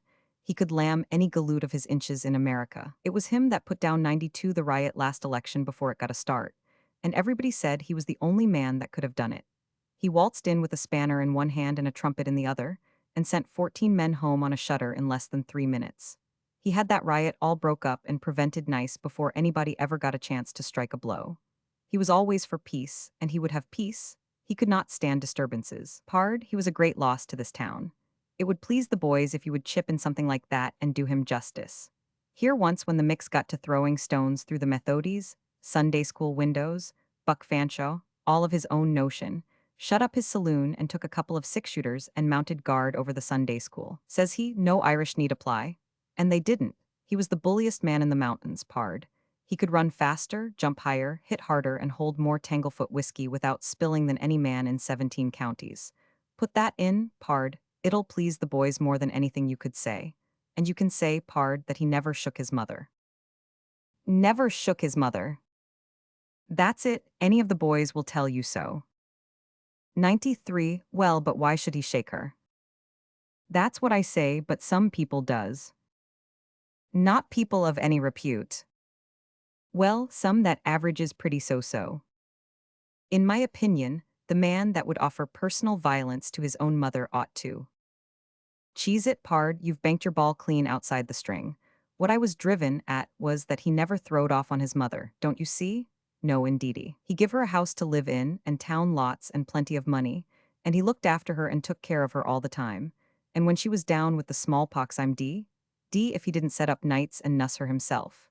Beg your pardon for saying it, but it hopped out too quick for yours truly. You've treated me like a gentleman, pard, and I ain't the man to hurt your feelings intentional.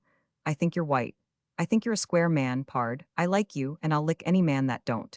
I'll lick him till he can't tell himself from a last year's corpse. Put it there? Another fraternal handshake and exit.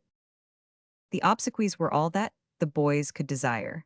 Such a marvel of funeral pomp had never been seen in Virginia. The plumed hearse, the dirge-breathing brass bands, the 94 closed marts of business, the flags drooping at half-mast, the long, plodding procession of uniformed secret societies, military battalions and fire companies, draped engines, carriages of officials, and citizens in vehicles and on foot, attracted multitudes of spectators to the sidewalks, roofs, and windows.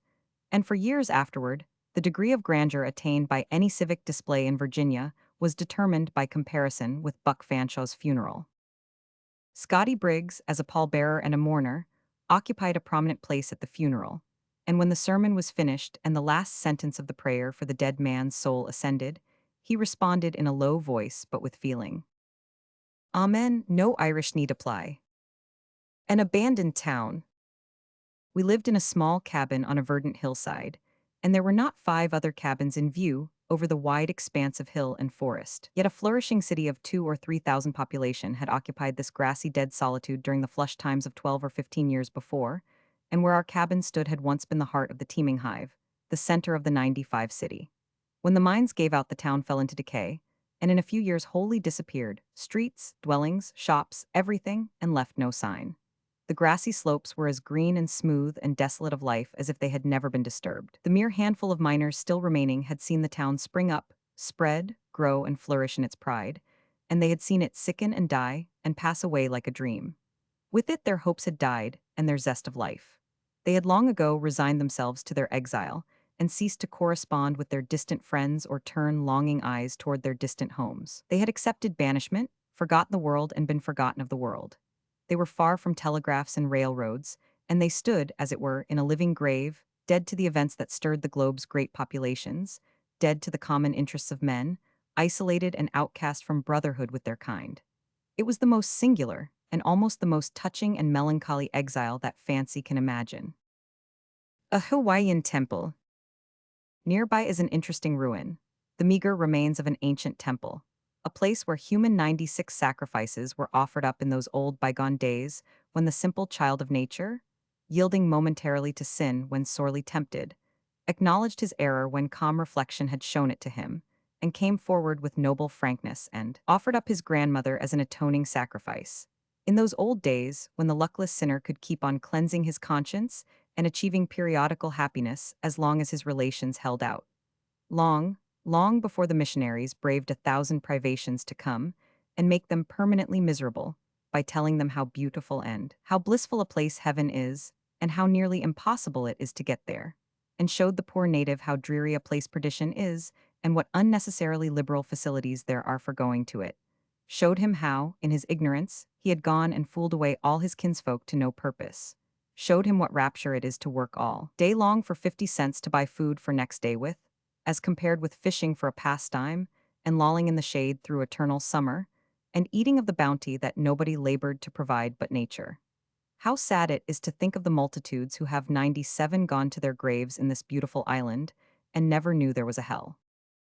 A Hawaiian statesman. The president is the king's father. He is an erect, strongly built, massive-featured, white-haired, tawny old gentleman of 80 years of age or thereabouts. He was simply but well dressed in a blue cloth coat and white vest and white pantaloons without spot, dust, or blemish upon them. He bears himself with a calm, stately dignity and is a man of noble presence. He was a young man and a distinguished warrior under that terrific fighter, Kamehameha, more than half a century ago. A knowledge of his career suggested some such thought as this.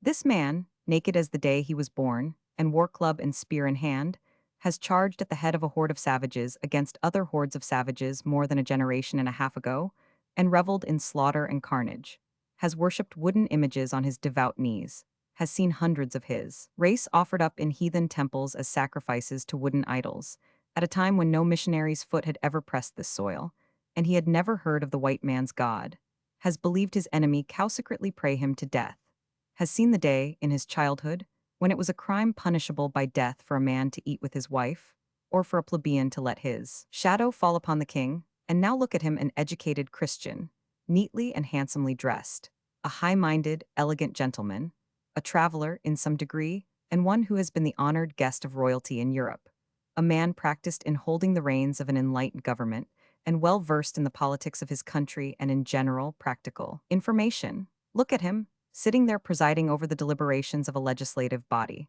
among whom are white men, a grave, dignified, statesmanlike personage, and as seemingly natural and fitted to the place as if he had been born in it and had never been out of it in his lifetime. How the experiences of this old man's eventful life shame the cheap inventions of romance. Hawaiian religion. Quite a broad tract of land near the temple, extending from the sea to the mountain, was sacred to the god Lono in olden times. So sacred that if a common native set his sacrilegious foot upon it, it was judicious for him to make his 99 will, because his time had come. He might go around it by water, but he could not cross it. It was well sprinkled with pagan temples, and stocked with awkward, homely idols carved out of logs of wood. There was a temple devoted to prayers for rain, and with fine sagacity it was placed at a point so well up on the mountainside that if you prayed there 24 times a day for rain, you would be likely to get it every time. You would seldom get to your amen before you would have to hoist your umbrella. The crater of Haleakala. Presently, vagrant white clouds came drifting along, high over the sea and the valley. Then they came in couples and groups, then in imposing squadrons. Gradually joining their forces, they banked themselves solidly together, 1,000 feet under us, and totally shut out land and ocean, not a vestige of anything, was left in view, but just a little of the rim of the crater, circling away from the pinnacle whereon we sat, for a ghostly procession of wanderers from the filmy hosts, without had drifted through a chasm in the crater wall, and filed round and round. And gathered and sunk and blended together, teeth abyss was stored too. The brim with a fleecy fog. Thus banked, motion ceased, and silence reigned. Clear to the horizon, league on league, the snowy floor stretched without a break. Not level, but in rounded folds with shallow creases between, and here and there stately piles of vapory architecture lifting themselves aloft out of the common plain. Some near at hand, some in the middle distances, and others relieving the monotony of the remote solitudes. There was little conversation, for the impressive scene overawed speech. I felt like the last man, neglected of the judgment, and left pinnacled in mid-heaven, a forgotten relic of a vanished work. From The Gilded Age, 1873. Colonel Sellers' great idea. Washington was not able to ignore the cold entirely. He was nearly as close to the stove as he could get, and yet he could not persuade himself that he felt the slightest heat, notwithstanding the isinglass door was still gently and serenely glowing. He tried to get a trifle closer to the stove, and the consequence was he tripped the supporting poker and the stove door tumbled to the floor. And then there was a revelation. There was nothing in the stove but a lighted tallow candle. The poor youth blushed and felt as if he must die with shame. But the colonel was only disconcerted for a moment. He straightway found his voice again. A little idea of my own, Washington, one of the greatest things in the world. You must write and tell your father about it. Don't forget that now. I have been reading up some 102 European scientific reports. Friend of mine, Count Fudgier sent them to me, sends me all sorts of things from Paris. He thinks the world of me, Fudgier does. Well, I saw that the Academy of France had been testing the properties of heat, and they came to the conclusion that it was a non-conductor or something like that. And of course, its influence must necessarily be deadly in nervous organizations with excitable temperaments, especially where there is any tendency toward rheumatic affections. Bless you, I saw in a moment what was the matter with us, and says I, out goes your fires. No more slow torture and certain death for me, sir. What you want is the appearance of heat, not the heat itself. That's the idea. Well, how to do it was the next thing. I just put my head to work, pegged away a couple of days, and here you are. Rheumatism? Why a man can't any more start a case of rheumatism in this house than he can shake an opinion out of a mummy. Stove with a candle in it and transparent door? That's it. It has been the salvation of this family. Don't you fail to write your father about it, Washington. And tell him the idea is mine.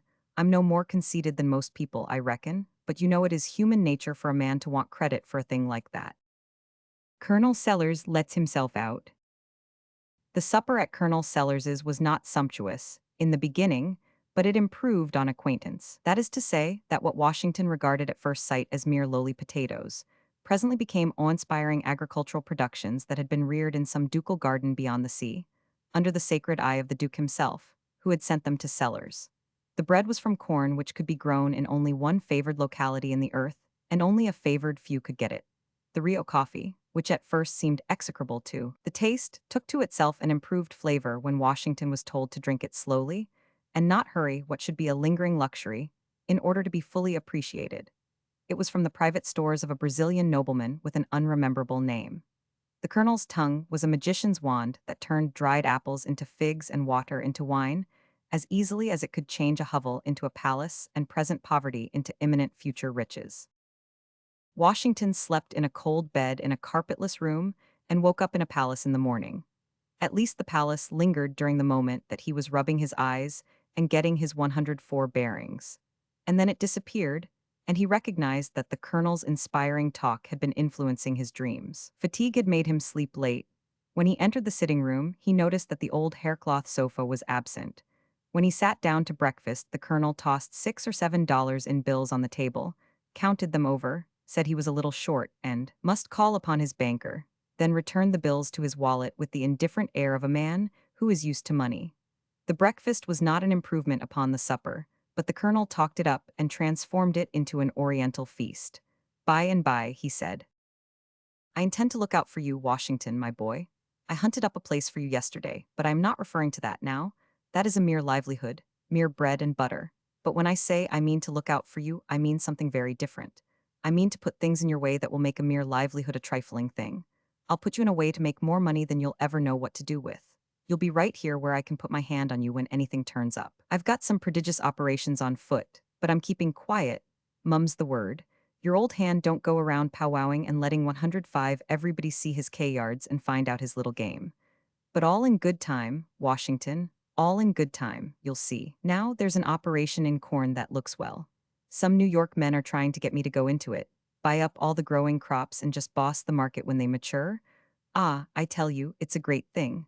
And it only costs a trifle, 2 millions or 2.5 will do it. I haven't exactly promised yet, there's no hurry. The more indifferent I seem, the more anxious those fellows will get. And then there is the hog speculation. That's bigger still. We've got quiet men at work. He was very impressive here, mousing around to get propositions out of all the farmers in the whole West and Northwest for the hog crop, and other agents quietly getting propositions and terms out of all the manufactories. And don't you see, if we can get all the hogs and all the slaughterhouses into our hands on the dead quiet? Hugh, it would take 3 ships to carry the money. I've looked into the thing, calculated all the chances for and all the chances against. And though I shake my head and hesitate and keep on thinking, apparently, I've got my mind made up that if the thing can be done on a capital of 6 millions, that's the horse to put up money on. Why Washington? But 106, what's the use of talking about it? Any man can see that there's whole Atlantic oceans of cash in it, gulfs and bays thrown in. But there's a bigger thing than that yet, a bigger. Why, Colonel, you can't want anything bigger, said Washington, his eyes blazing. Oh, I wish I could go into either of those speculations. I only wish I had money. I wish I wasn't cramped and kept down and fettered with poverty, and such prodigious chances lying right here in sight. Oh, it is a fearful thing to be poor. But don't throw away those things. They are so splendid that I can see how sure they are.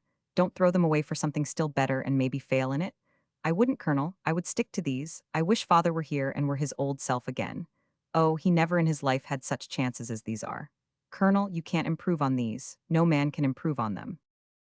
A sweet, compassionate smile played about the Colonel's features, and he leaned over the table with the air of a man who is going to show you, and do it without the least trouble. Why, Washington, my boy, these things are nothing. They look large, of course they look large to a novice, but to a man who has been all his life accustomed to large operations, pshaw, they're well enough to while away an idle hour with, or furnish a bit of employment that will give a trifle of idle capital a chance to earn its bread while it is waiting for something to do. But now just listen a moment. Just let me give you an idea of what we old veterans of commerce call business. Here, the Rothschild's proposition. This is between you and me, you understand. Washington nodded 3 or 4 times impatiently, and his glowing eyes said, Yes, yes, hurry, I understand. For I wouldn't have it get out for a fortune. They want me to go in with them on the sly. Agent was here 2 weeks ago about it. Go in on the sly, voiced down to an impressive whisper, now, and buy up 113 wildcat banks in Ohio, Indiana, Kentucky, Illinois, and Missouri. Notes of these banks are at all sorts of discount now. Average discount of the 113 is 44%. Them all up, you see? And then all of a sudden let the cat out of the bag. Whiz, the stock of every one of those wildcats would spin up to a tremendous premium before you could turn a handspring. Profit on the speculation not a dollar less than 40 millions. An eloquent pause 108 while the marvelous vision settled into W's focus. Where's your hogs now? Why, my dear innocent boy, we would just sit down on the front doorsteps and peddle banks like Lucifer matches. Washington finally got his breath and said, Oh, it is perfectly wonderful. Why couldn't these things have happened in Father's Day? And it's of no use, they simply lie before my face and mock me. There is nothing for me to do but to stand helpless and see other people reap the astonishing harvest. Never mind, Washington, don't you worry, I'll fix you. There's plenty of chances. How much money have you got? In the presence of so many millions, Washington could not keep from blushing when he had to confess that he had but $18 in the world. Well, all right, don't despair. Other people had been obliged to begin with less. I have a small idea that may develop into something for us both, all in good time. Keep your money close and add to it. I'll make it breed. I've been experimenting, to pass away the time, on a little preparation for curing sore eyes. A kind of decoction 9/10 water, and the other 10th drugs that don't cost more than $1.109 a barrel. I'm still experimenting. There's one ingredient wanted yet to perfect the thing, and somehow I can't just manage to hit upon the thing that's necessary, and I don't dare talk with a chemist, of course, but I'm progressing, and before many weeks I wager the country will ring with the fame of Beria Sellers, infallible imperial oriental optic liniment and salvation for sore eyes, the medical wonder of the age. Small bottles 50 cents, large ones $1. Average cost 5 and 7 cents for the two sizes. The first year sell, say, 10,000 bottles in Missouri, 7,000 in Iowa, 3,000 in Arkansas, 4,000 in Kentucky, 6,000 in Illinois, and say 25,000 in the rest of the country. Total 55,000 bottles, profit clear of all expenses, $20,000 at the very lowest calculation. All the capital needed is to manufacture the first 2,000 bottles, say $150, then the money would begin to flow in. The second year, sales would reach 200,000 bottles, clear profit, say $75,000, and in the meantime the great factory would be building in St. Louis to cost, say, $100,000. The third year we could easily see 0 bottles in the United States and 110. Oh, splendid, said Washington. Let's commence right away, let's. 1,000,000 bottles in the United States. Profit at least $350,000. And then it would begin to be time to turn our attention toward the real idea of the business. The real idea of it, ain't $350,000 a year pretty real? Stuff, why what an infant you are, Washington. What a guileless, short-sighted, easily contented innocent you are, my poor little country-bred know-nothing. Would I go to all that trouble and bother for the poor crumbs a body might pick up in this country? Now do I look like a man who, does my history suggest that I am a man who deals in trifles, contents himself with the narrow horizon that hems in the common herd, sees no further than the end of his nose? Now, you know that that is not me. Couldn't be me. You ought to know that if I throw my time and abilities into a pat medicine, it's a pat medicine whose field of operations is the solid earth. Its clients the swarming nations that inhabit it. Why, what is the Republic of America for an eye-water country?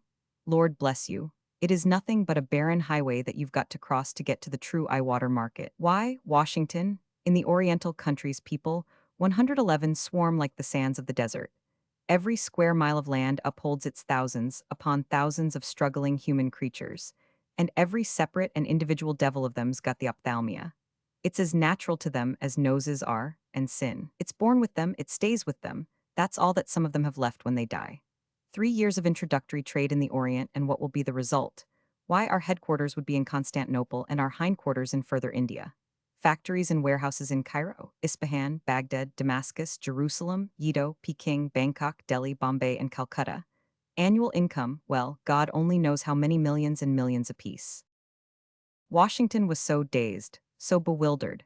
His heart and his eyes had wandered so far away among the strange lands beyond the seas, and such avalanches of coin and currency had fluttered and jingled confusedly down before him, that he was now as one who had been whirling round and round for a time, and stopping all at once, finds his surroundings still whirling and all objects a dancing chaos. However, little by little the Sellers family cooled down and crystallized into shape, and the poor room lost its glitter and resumed its poverty. Then the youth 112 found his voice and begged Sellers to drop everything and hurry up the eye water. And he got out his $18 and tried to force it upon the colonel, pleaded with him to take it, implored him to do it. But the colonel would not, said he would not need the capital. In his native magnificent way, he called that $18 capital, till the eye water was an accomplished fact. He made Washington easy in his mind, though, by promising that he would call for it just as soon as the invention was finished, and he added the glad tidings that nobody, but just they two, should be admitted to a share in the speculation. When Washington left the breakfast table, he worshipped that man. From Adventures of Tom Sawyer, 1874-5. A speculation in whitewash. Saturday morning was come, and all the summer world was bright and fresh and brimming with life. There was a song in every heart, and if the heart was young, the music issued at the lips. There was cheer in every face and a spring in every step. The locust trees were in bloom, and the fragrance of the blossoms filled the air. Cardiff Hill, beyond the village and above it, was green with vegetation, and it lay just far enough away to seem a delectable land, dreamy, reposeful, and inviting. Tom appeared on the sidewalk with a bucket of whitewash and a long-handled brush. He surveyed the fence, and all gladness left him, and a deep melancholy settled down upon his spirit. 30 yards of board fence 9 feet high. Life to him seemed hollow, and existence but a burden. Sighing, he dipped his brush and passed it along the topmost plank, repeated the operation, did it 114 again, compared the insignificant whitewash streak with the far-reaching continent of unwhitewashed fence, and sat down on a tree box discouraged. Jim came skipping out at the gate with a tin pail and singing Buffalo Gals. Bringing water from the town pump had always been hateful work in Tom's eyes before, but now it did not strike him so. He remembered that there was company at the pump. White, mulatto, and Negro boys and girls were always there waiting their turns, resting, trading playthings, quarreling, fighting, skylarking. And he remembered that although the pump was only 150 yards off, Jim never got back with a bucket of water under an hour, and even then somebody generally had to go after him. Tom said, "Say, Jim, I'll fetch the water if you'll whitewash some." Jim shook his head and said, "Can't, Mars Tom. Ol' missus, she told me I got to go and git dis water and not stop foolin' round wid anybody. She say she spec Mars Tom gwine to ax me to whitewash, and so she told me go long and tend to my own business. She lowed she'd tend to de whitewashin'." "Oh, never you mind what she said, Jim. That's the way she always talks. Gimme the 115 bucket, I won't be gone only a minute, she won't ever know." "Oh, I dasn't Mars Tom. Ol' missus she'd taken tar to head off me, deed she would. She never licks anybody, whacks 'em over the head with her thimble, and who cares for that, I'd like to know. She talks awful, but talk don't hurt, anyway it don't if she don't cry. Jim, I'll give you a marvel, I'll give you a white alley." Jim began to waver. "White alley, Jim, and it's a bully taw. My, dat's a mighty gay marvel, I tell you, but Mars Tom I's powerful afraid ol' missus. And besides, if you will I'll show you my sore toe." Jim was only human. This attraction was too much for him. He put down his pail, took the white alley, and bent over the toe with absorbing interest while the bandage was being unwound. In another moment he was flying down the street with his pail and a tingling rear. Tom was whitewashing with vigor, and Aunt Polly was retiring from the field with a slipper in her hand and triumph in her eye. But Tom's energy did not last. He began to think of the fun he had planned for this day, 116, and his sorrows multiplied. Soon the free boys would come tripping along on all sorts of delicious expeditions, and they would make a world of fun of him for having to work. The very thought of it burnt him like fire. He got out his worldly wealth and examined it. Bits of toys, marbles, and trash. Enough to buy an exchange of work, maybe, but not half enough to buy so much as half an hour of pure freedom. So he returned his straitened means to his pocket and gave up the idea of trying to buy the boys. At this dark and hopeless moment, an inspiration burst upon him. Nothing less than a great, magnificent inspiration. He took up his brush and went tranquilly to work. Ben Rogers hove in sight presently, the very boy of all boys whose ridicule he had been dreading. Ben's gait was the hop, skip, and jump, proof enough that his heart was light and his anticipations high. He was eating an apple and giving a long, melodious whoop at intervals, followed by a deep-toned ding-dong-dong, for he was personating a steamboat. As he drew near, he slackened speed, took the middle of the street, leaned far over to starboard and rounded to, ponderously and with laborious pomp and circumstance, for he was personating the Big Missouri, and considered himself to be 117 drawing 9 feet of water. He was the boat and captain and engine bells combined, so he had to imagine himself standing on his own hurricane deck, giving the orders and executing them. "Stop her, sir, ting-a-ling-ling." The headway ran almost out and he drew up slowly toward the sidewalk. "Ship up to back, ting-a-ling-ling." His arms straightened and stiffened down his sides. "Set her back on the starboard. Ting-a-ling-ling, chow, chow, chow." His right hand, meantime, describing stately circles, for it was representing a 40-foot wheel. "Let her go back on the labboard. Ting-a-ling-ling, chow, chow, chow." The left hand began to describe circles. "Stop the stabboard, ting-a-ling-ling. Stop the labboard, come ahead on the stabboard, stop her. Let your outside turn over slow. Ting-a-ling-ling, chow-wow, get out that headline. Lively now, come out with your spring line. What are you about there? Take a turn round that stump with the bite of it. Stand by that stage now, let her go. Done with the engines, sir. Ting-a-ling-ling, sh'd. Trying the gauge cocks." Tom went on whitewashing, paid no attention 118 to the steamboat. Ben stared a moment and then said, "Hi you're up a stump, ain't you?" No answer. Tom surveyed his last touch with the eye of an artist, then he gave his brush another gentle sweep and surveyed the result as before. Ben ranged up alongside of him. Tom's mouth watered for the apple, but he stuck to his work.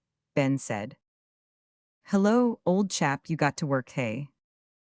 Tom wheeled suddenly and said, "Why, it's you, Ben, I warn't noticing."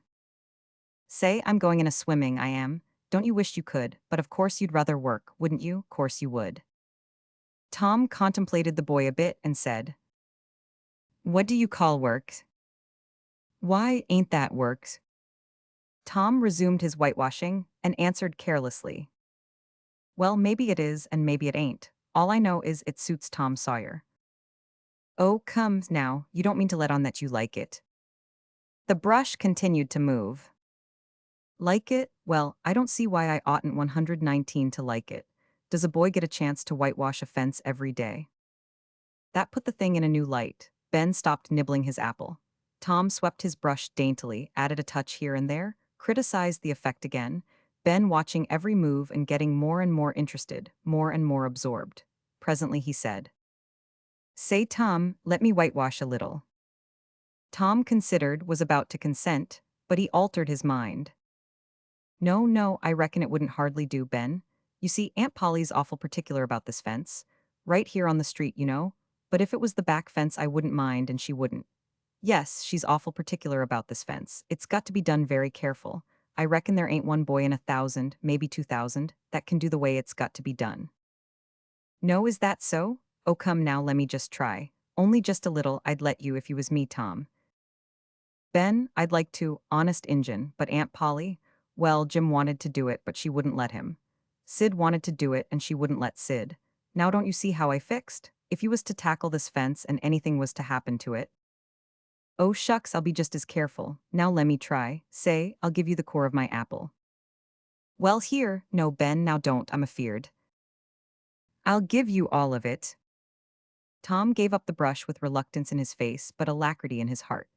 And while the late steamer Big Missouri worked and sweated in the sun, the retired artist sat on a barrel in the shade close by, dangled his legs, munched his apple, and planned the slaughter of more innocents. There was no lack of material. Boys happened along every little while. They came to jeer but remained to whitewash. By the time Ben was fagged out, Tom had traded the next chance to Billy Fisher for a kite in good repair. And when he played out, Johnny Miller bought in for a dead rat and a string to swing it with, and so on, hour after hour. And when the middle of the afternoon came, from being a poor poverty-stricken boy in the morning, Tom was literally rolling in wealth. He had beside the things before mentioned 12 marbles, part of a Jew's harp, a piece of blue bottle glass to look through, a spool cannon, a 121 key that wouldn't unlock anything, a fragment of chalk, a glass stopper of a decanter, a tin soldier, a couple of tadpoles, 6 firecrackers, a kitten with only one eye, a brass doorknob, a dog collar, but no dog, the handle of a knife, 4 pieces of orange peel, and a dilapidated old window sash. He had had a nice, good, idle time all the while, plenty of company, and the fence had 3 coats of whitewash on it. If he hadn't run out of whitewash, he would have bankrupted every boy in the village. Tom falls in love.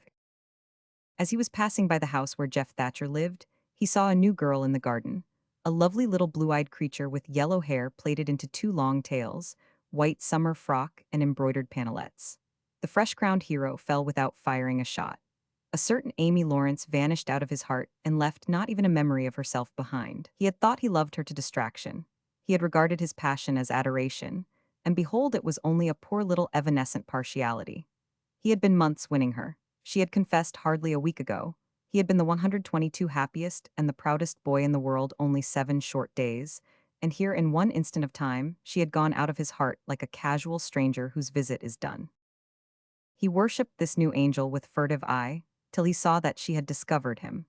Then he pretended he did not know she was present, and began to show off in all sorts of absurd boyish ways, in order to win her admiration. He kept up this grotesque foolishness for some time. But by and by, while he was in the midst of some dangerous gymnastic performances, he glanced aside and saw that the little girl was wending her way toward the house. Tom came up to the fence and leaned on it, grieving, and hoping she would tarry yet a while longer. She halted a moment on the steps and then moved toward the door. Tom heaved a great sigh as she put her foot on the threshold, but his face lit up, right away, for she tossed a pansy over the fence a moment before she disappeared.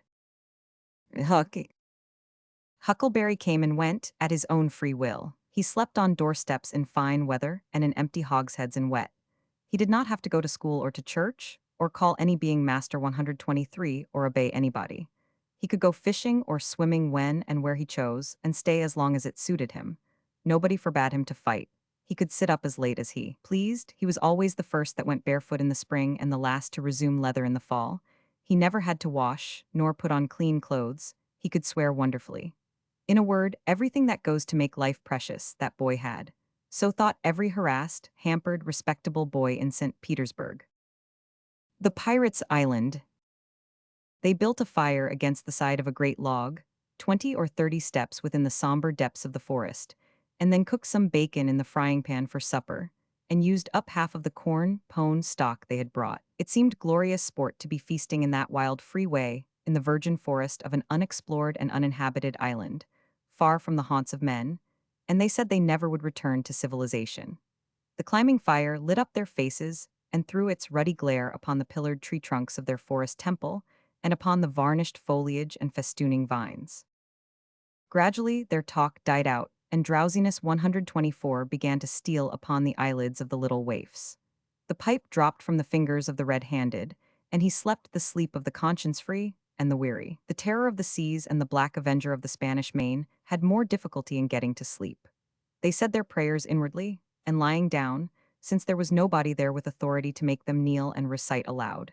In truth, they had a mind not to say them at all, but they were afraid to proceed to such lengths as that, lest they might call down a sudden and special thunderbolt from heaven. When Tom awoke in the morning, he wondered where he was. He sat up and rubbed his eyes and looked around. Then he comprehended. It was the cool gray dawn, and there was a delicious sense of repose and peace in the deep pervading calm and silence of the woods. Not a leaf stirred, not a sound obtruded upon great nature's meditation. Beaded dewdrops stood upon the leaves and grasses. A white layer of ashes covered the fire, and a thin blue breath of smoke rose straight into the air. Joe and Huck still slept. Tom learns to smoke. After a dainty egg and fish dinner, Tom wanted to learn to smoke now. Joe caught at the idea and said he would like to try, too. So Huck made pipes and filled them. These novices had never smoked anything before but cigars made of grapevine, and they bit the tongue and were not considered manly anyway. Now they stretched themselves out on their elbows and began to puff, charily, and with slender confidence. The smoke had an unpleasant taste, and they gagged a little, but Tom said, "Why, it's just as easy. If I'd a knowed this was all, I'd a learnt long ago." "So would I," said Joe. "It's just nothing. Why, many a time I've looked at people smoking and thought, well, I wish I could do that. But I never thought I could," said Tom. "That's just the way with me, hain't it, Huck? You've heard me talk just that way, haven't you, Huck? I'll leave it to Huck if I haven't." "Yes, heaps of times," said Huck. "Well, I have too," said Tom. "Oh, hundreds of times, once down by the slaughterhouse. Don't you remember, Huck? Bob Tanner was there, and Johnny Miller, and Jeff Thatcher when I said it. Don't you remember, Huck, about me saying that?" "Yes, that's so," said Huck. "That was the 126th day after I lost a white alley. No, 'twas the day before." "There, I told you so," said Tom. "Huck recollects it." "I believe I could smoke this pipe all day," said Joe. "I don't feel sick." "Neither do I," said Tom. "I could smoke it all day, but I bet you Jeff Thatcher couldn't." "Jeff Thatcher? Why, he'd keel over just with 2 draws. Just let him try it once. He'd see." "I bet he would. And Johnny Miller? I wish I could see Johnny Miller tackle it once." "Oh, don't I?" said Joe. "Why, I bet you Johnny Miller couldn't any more do this than nothing. Just one little snifter would fetch him." "'Deed it would, Joe. Say, I wish the boys could see us now." "So do I. Say, boys, don't say anything about it, and sometime when they're around, I'll come up to you and say, 'Joe, got a pipe? I want to smoke.' And you'll say, kind of careless-like, as if it weren't anything, you'll say, 'Yes, I got my old pipe and another one, but my tobacco ain't very good.' And I'll say, 'Oh, that's all right if it's strong enough.' And then you'll out with 127 the pipes and we'll light up just as Cam, and then just see 'em look. By jings, that'll be gay, Tom. I wish it was now." "So do I, and when we tell 'em we learned when we was off pirating, won't they wish they'd been along?" "Oh, I reckon not. I'll just bet they will." So the talk ran on, but presently it began to flag a trifle and grow disjointed. The silences widened, the expectoration marvelously increased. Every pore inside the boys' cheeks became a spouting fountain. They could scarcely bail out the cellars under their tongues fast enough to prevent an inundation. Little overflowings down their throats occurred in spite of all they could do, and sudden retchings followed every time. Both boys were looking very pale and miserable now. Joe's pipe dropped from his nerveless fingers. Tom's followed. Both fountains were going furiously and both pumps bailing with might and main. Joe said feebly, "I've lost my knife. I reckon I better go and find it." Tom said, with quivering lips and halting utterance, I'll help you. You go over that way and I hunt around by the spring. No, you needn't come, Huck, we can find it. So Huck sat down again and waited an hour. Then he found it lonesome and went to find his comrades. They were wide apart in the woods, both very pale, both fast asleep. But something informed him that if they had had any trouble, they had got rid of it. They were not talkative at supper that night. They had a humble look, and when Huck prepared his pipe after the meal and was going to prepare theirs, they said no, they were not feeling very well. Something they ate at dinner had disagreed with the. From the Stolen White Elephant, 1878. Describing an elephant. There are cases in detective history to show that criminals have been detected through peculiarities in their appetites. Now, what does this elephant eat, and how much? Well, as to what he eats, he will eat anything. He will eat a man, he will eat a Bible, he will eat anything between a man and a Bible. Good, very good indeed, but too general.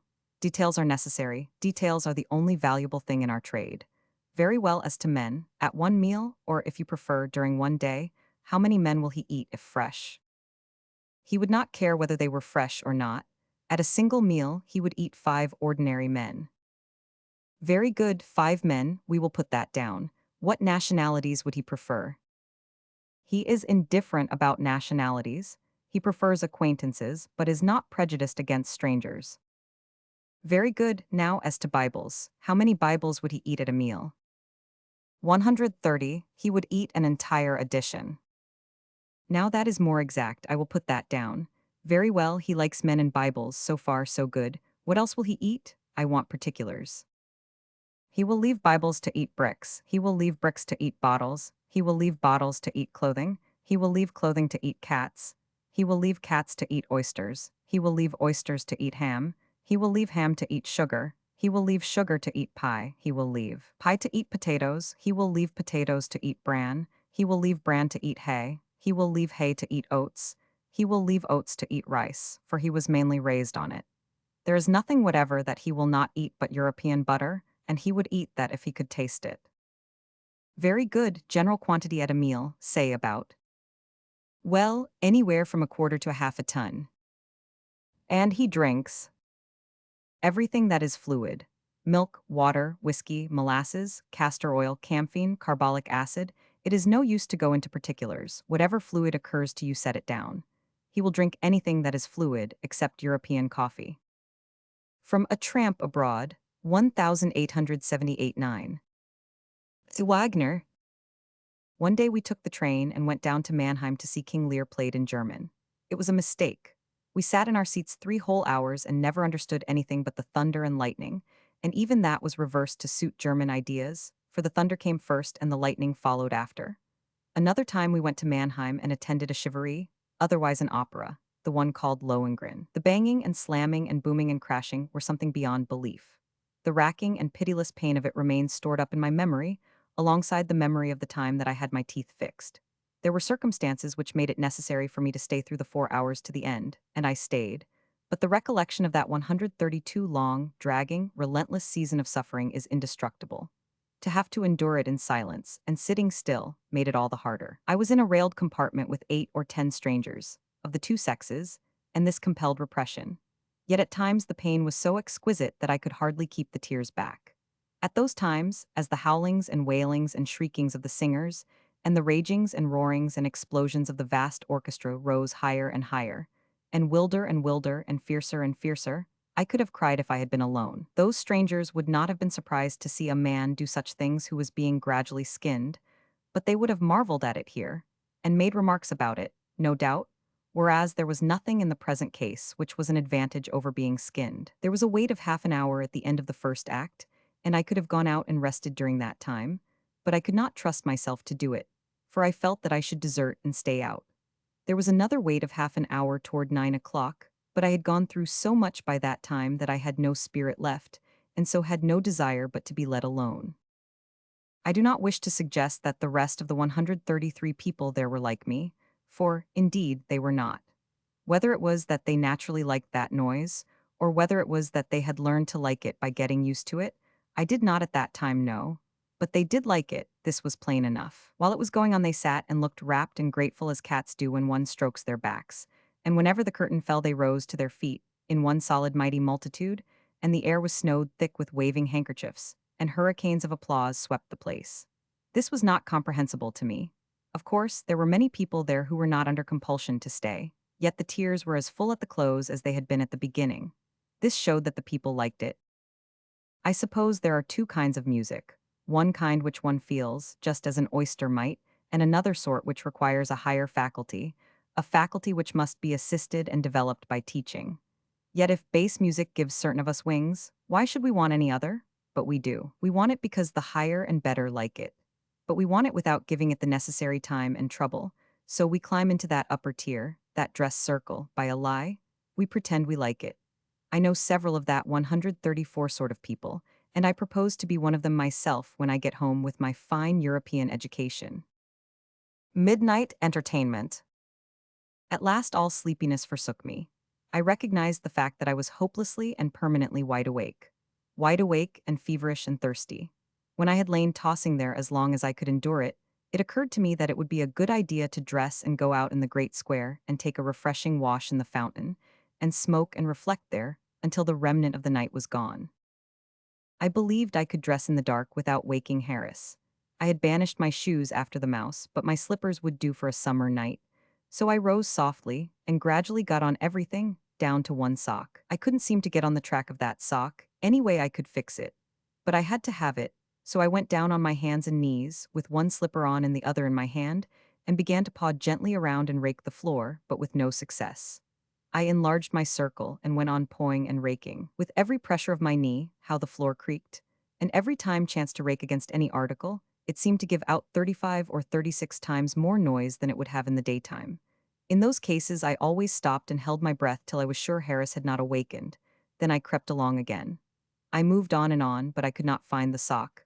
I could not seem to find anything but furniture. I could not remember that there was much furniture in the room when I went to bed, but the place was alive with it now. Especially chairs, chairs everywhere. Had a couple of families moved in the meantime? And I never could seem to glance on one of those chairs, but always struck it full and square with my head. My temper rose, by steady and sure degrees, and as I pawed on, I fell to making vicious comments under my breath. Finally, with a venomous access of irritation, I said I would leave without the sock. So I rose up and made straight for the door, as I supposed, and suddenly confronted my dim spectral image in the mirror. It startled the breath out of me for an instant. It was also showed me that I was lost and had no sort of idea where I was. When I realized this, I was so angry that I had to sit down on the floor and take hold of something to keep from lifting the 136 roof off with an explosion of opinion. If there had been only one mirror, it might possibly have helped to locate me. But there were two, and two were as bad as 1,000. Besides, these were on opposite sides of the room. I could see the dim blur of the windows, but in my turned-around condition, they were exactly where they ought not to be, and so they only confused me instead of helping me. I started to get up and knocked down an umbrella. It made a noise like a pistol shot when it struck that hard, slick, carpetless floor. I grated my teeth and held my breath. Harris did not stir. I set the umbrella slowly and carefully against the wall, but as soon as I took my hand away, its heel slipped from under it, and down it came again with another bang. I shrunk together and listened a moment in silent fury. No harm done, everything quiet. With the most painstaking care and nicety, I stood the umbrella up once more, took my hand away, and down it came again. I have been strictly reared, but if it had not been so dark and solemn and awful there in that lonely, vast room, I do believe I should have said something then which could not have been put in a Sunday school book without injuring the sale of it. If my reasoning powers had not been 137 already sapped dry by my harassments, I would have known better than to try to set an umbrella on end on one of those glassy German floors in the dark. It can't be done in the daytime without 4 failures to 1 success. I had one comfort, though. Harris was yet still and silent. He had not stirred. The umbrella could not locate me. There were 4 standing around the room, and all alike. I thought I would feel along the wall and find the door in that way. I rose up and began this operation, but raked down a picture. It was not a large one, but it made noise enough for a panorama. Harris gave out no sound, but I felt that if I experimented any further with the pictures, I should be sure to wake him. Better give up trying to get out. Yes, I would find King Arthur's Round Table once more. I had already found it several times, and used it for a base of departure on an exploring tour for my bed. If I could find my bed, I could find my water pitcher. I would quench my raging thirst and turn in.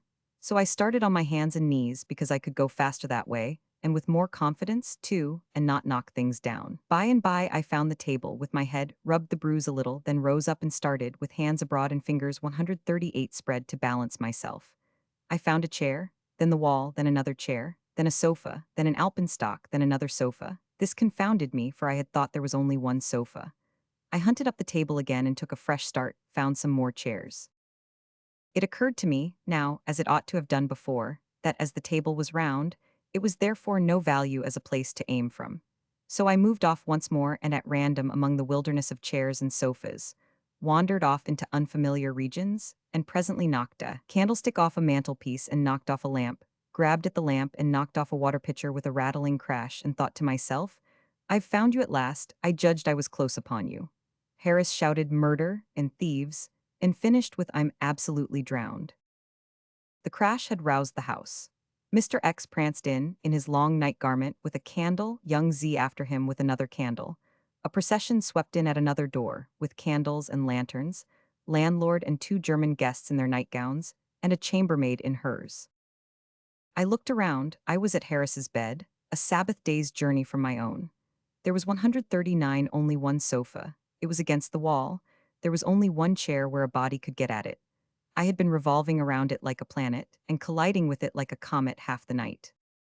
I explained how I had been employing myself, and why. Then the landlord's party left, and the rest of us set about our preparations for breakfast, for the dawn was ready to break. I glanced furtively at my pedometer, and found I had made 47 miles.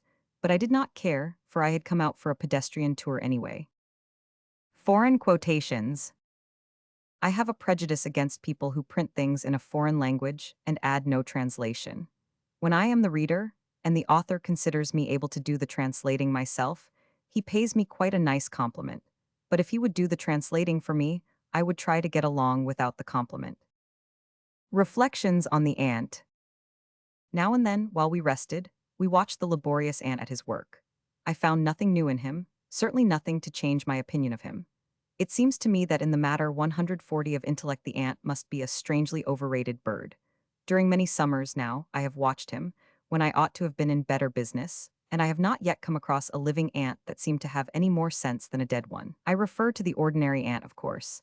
I have had no experience of those wonderful Swiss and African ones which vote, keep drilled armies, hold slaves, and dispute about religion.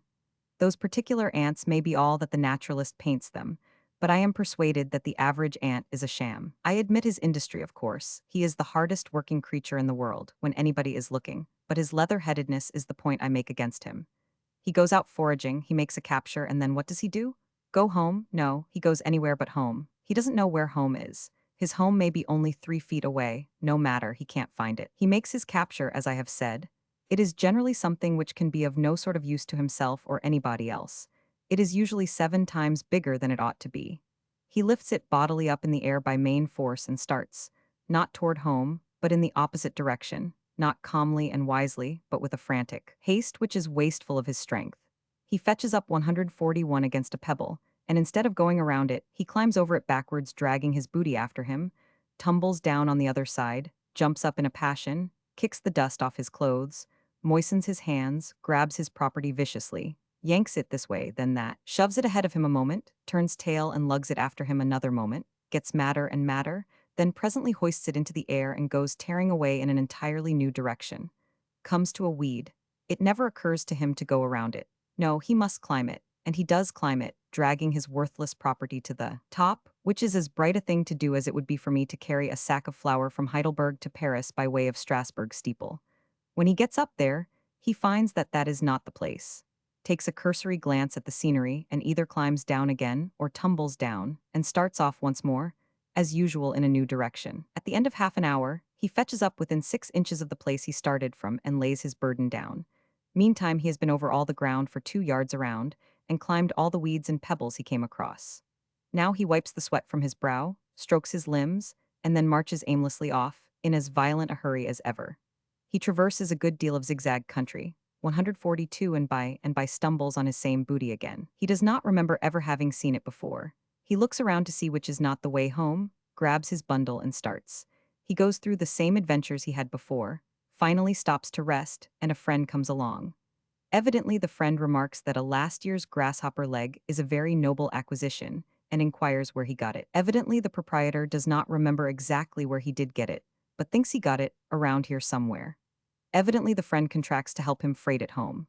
Then, with a judgment peculiarly antic, pun not intentional, they take hold of opposite ends of that grasshopper leg and begin to tug with all their might in opposite directions.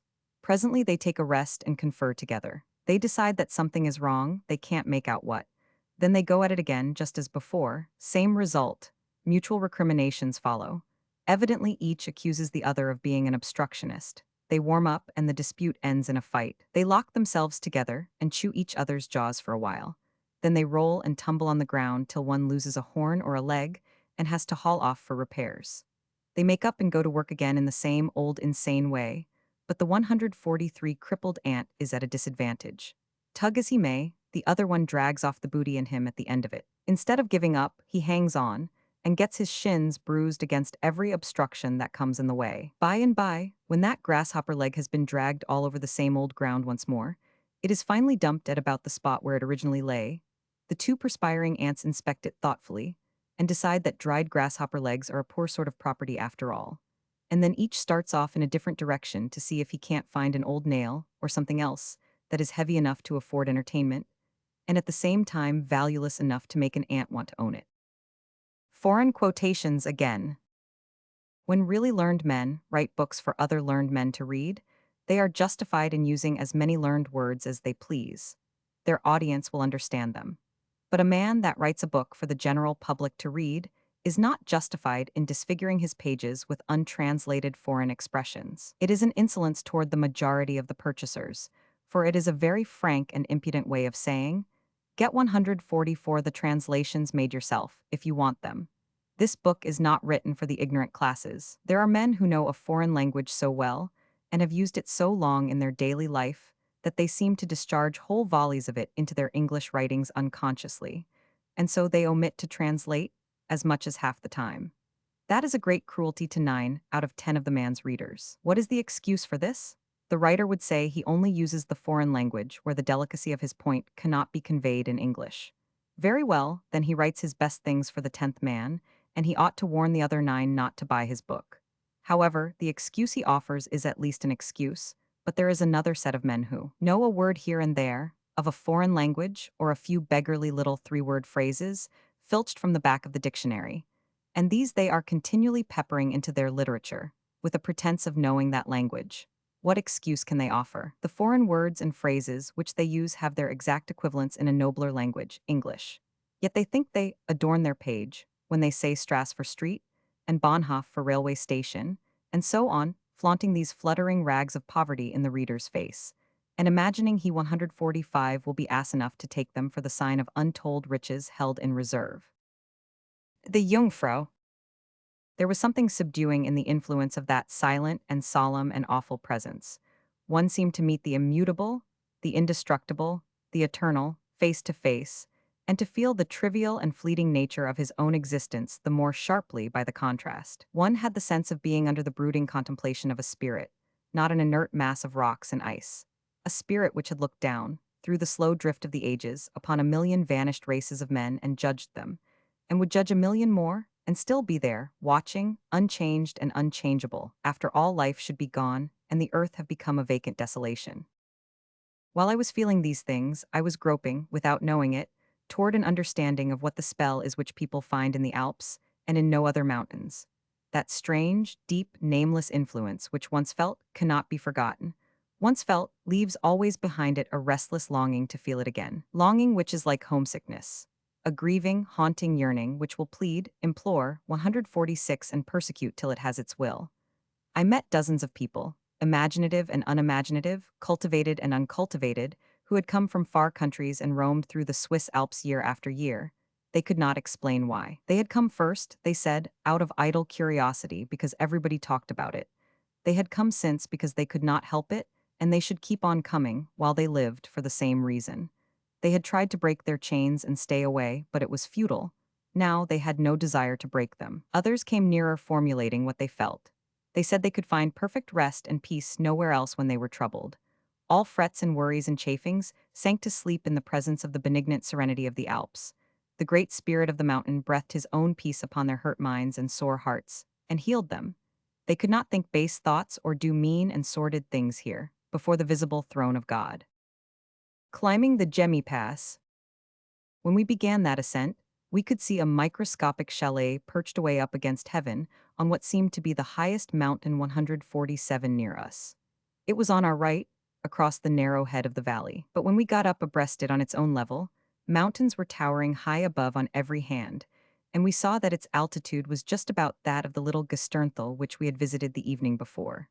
Still, it seemed a long way up in the air, in that waste and lonely wilderness of rocks. It had an unfenced grass plot in front of it which seemed about as big as a billiard table, and this grass plot slanted so sharply downwards, and was so brief, and ended so exceedingly soon at the verge of the absolute precipice, that it was a shuddery thing to think of a person's venturing to trust his foot on an incline so situated at all. Suppose a man stepped on an orange peel in that yard, there would be nothing for him to seize.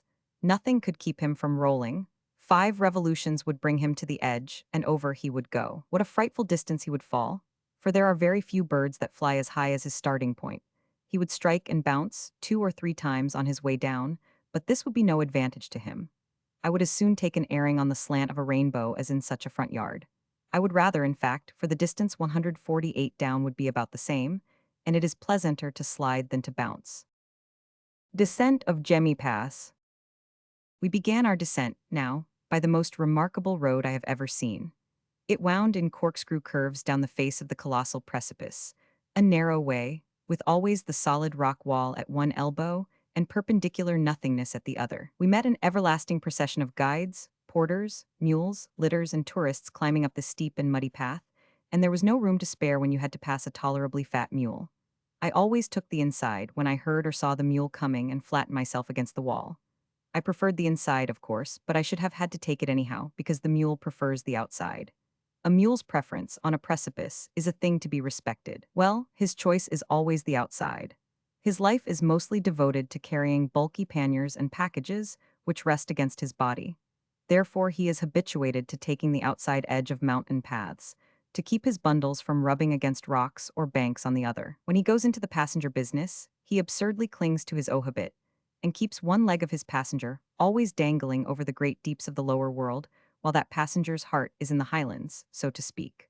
More than once I saw a mule's hind foot cave out over the outer edge and send earth and rubbish into the bottomless abyss, and I noticed that upon these occasions the rider, whether male or female, looked tolerably unwell. There was one place where an 18-inch breadth of light masonry had been added to the verge of the path, and as there was a very sharp turn, here, a panel of fencing had been set up there at some ancient time, as a protection. This panel was old and gray and feeble, and the light masonry had been loosened by recent rains. A young American girl came along on a mule, and in making the turn, the mule's hind foot caved all the loose masonry and one of the fence posts overboard. The mule gave a violent lurch inboard to save himself, and succeeded in the effort, but the girl turned as white as the snow of Mont Blanc for a moment. The path here was simply a groove cut in the face of the precipice. There was a 4-foot breadth of solid rock under the traveler, and a 4-foot breadth of solid rock just above his head, like the roof of a narrow porch. He could look out from this gallery and see a summitless 150 and bottomless wall of rock before him, across a gorge or crack, a biscuit's toss in width.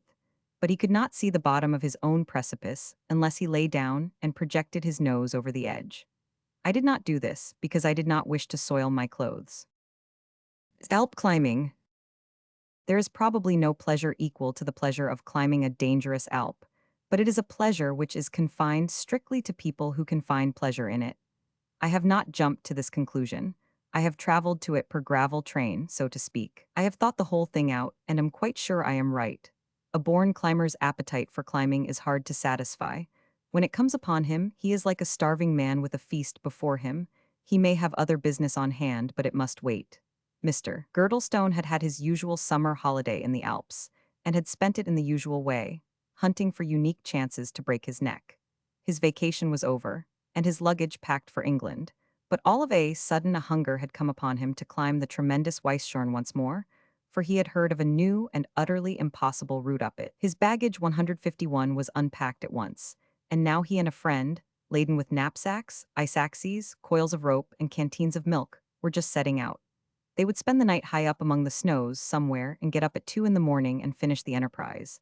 I had a strong desire to go with them, but forced it down. A feat which Mr. Girdlestone, with all his fortitude, could not do. The old masters. We visited the picture galleries and the other regulation sites of Milan, not because I wanted to write about them again, but to see if I had learned anything in 12 years.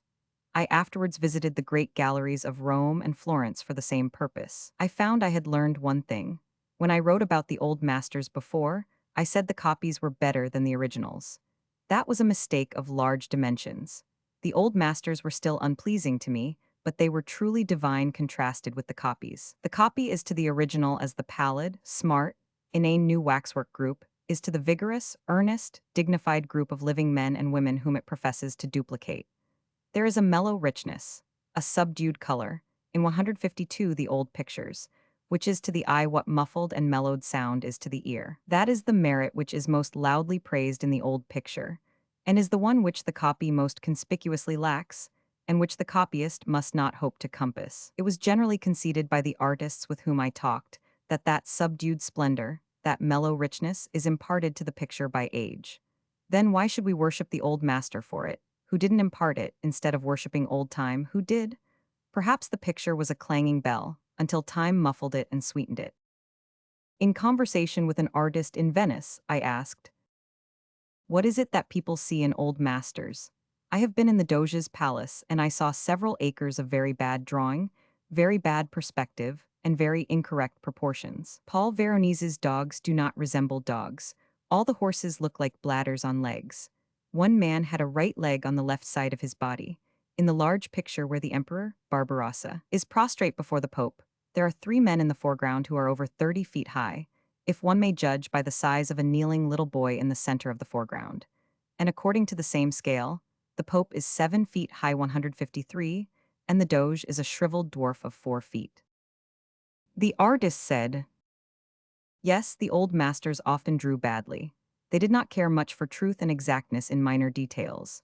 But after all, in spite of bad drawing, bad perspective, bad proportions, and a choice of subjects which no longer appeal to people as strongly as they did 300 years ago, there is a something about their pictures which is divine, a something which is above and beyond the art of any epoch since, a something which would be the despair of artists, but that they never hope or expect to attain it, and therefore do not worry about it. That is what he said, and he said what he believed, and not only believed but felt. Reasoning, especially reasoning without technical knowledge, must be put aside in cases of this kind. It cannot assist the inquirer. It will lead him, in the most logical progression, to what, in the eyes of the artists, would be a most illogical conclusion. Thus, bad drawing, bad proportions, bad perspective, indifference to truthful detail, color which gets its merit from time, and not from the artist. These things constitute the old master. Conclusion: the old master was a bad painter. The old master was not an old master at all, but an old apprentice. Your 154 friend the artist will grant your premises, but deny your conclusion. He will maintain that notwithstanding this formidable list of confessed defects, there is still a something that is divine and unapproachable about the old master, and that there is no arguing the fact away by any system of reasoning whatever. I can believe that. There are women who have an indefinable charm in their faces, which makes them beautiful to their intimates. But a cold stranger who tried to reason the matter out and find this beauty would fail. He would say of one of these women, "This chin is too short, this nose is too long, this forehead is too high, this hair is too red, this complexion is too pallid, the perspective of the entire composition is incorrect." Conclusion: the woman is not beautiful. But her nearest friend might say, and say truly, "Your premises are right, your logic is faultless, but your conclusion is wrong nevertheless. She is an old master. She is beautiful, but only to such as know her. It is a beauty which cannot be formulated, but it is there just the same." I found more pleasure in contemplating the old masters this time than I did when I was in Europe in former years, but still it was a calm pleasure. There was nothing overheated about it. From Life on the Mississippi, 1874-5.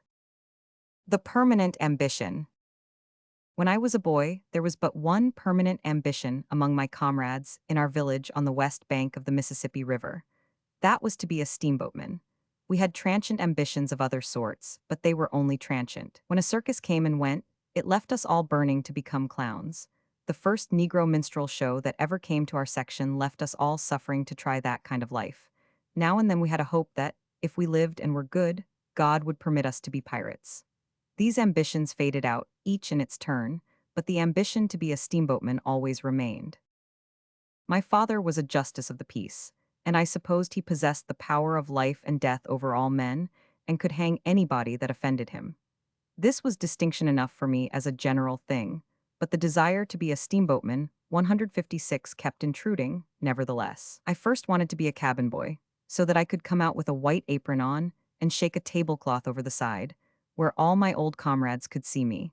Later, I thought I would rather be the deckhand who stood on the end of the stage plank with the coil of rope in his hand, because he was particularly conspicuous. But these were only daydreams, they were too heavenly to be contemplated as real possibilities. By and by one of our boys went away. He was not heard of for a long time. At last he turned up as apprentice engineer or striker on a steamboat. This thing shook the bottom out of all my Sunday school teachings. That boy had been notoriously worldly, and I just the reverse, yet he was exalted to this eminence, and I left in obscurity and misery. This creature's career could produce but one result, and it speedily followed. Boy after boy managed to get on the river. The minister's son became an engineer. The doctor's and the postmaster's sons became mud clerks. The wholesale liquor dealer's son became a barkeeper on a boat. 4 sons of the chief merchant and 2 sons of the county judge became pilots. Pilot was the grandest position of all. The pilot, even in those days of trivial wages, had a princely 157 salary, from $150 to $250 a month, and no board to pay. 2 months of his wages would pay a preacher's salary for a year. Now some of us were left disconsolate. We could not get on the river, at least our parents would not let us. So, by and by, I ran away. I said I would never come home again till I was a pilot and could come in glory. First lessons in piloting. The boat backed out from New Orleans at 4 in the afternoon, and it was our watch until 8.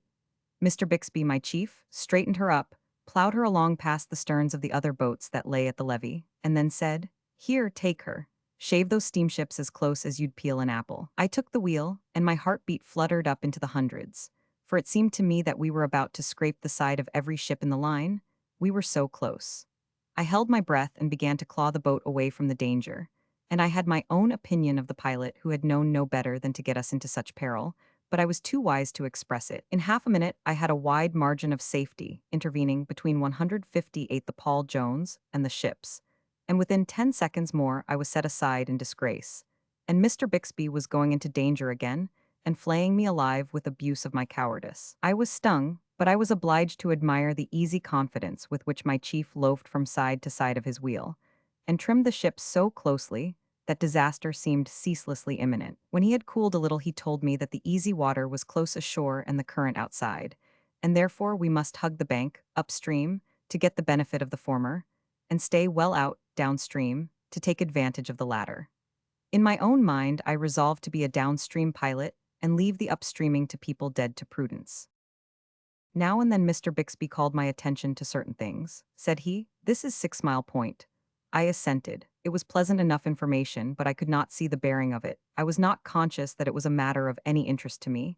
Another time he said, "This is 9 Mile Point." Later he said, "This is 12 Mile Point." They were all about level with the water's edge. They all looked about alike to me. They were monotonously unpicturesque.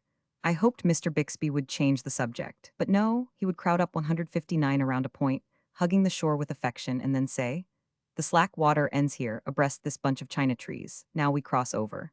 So he crossed over.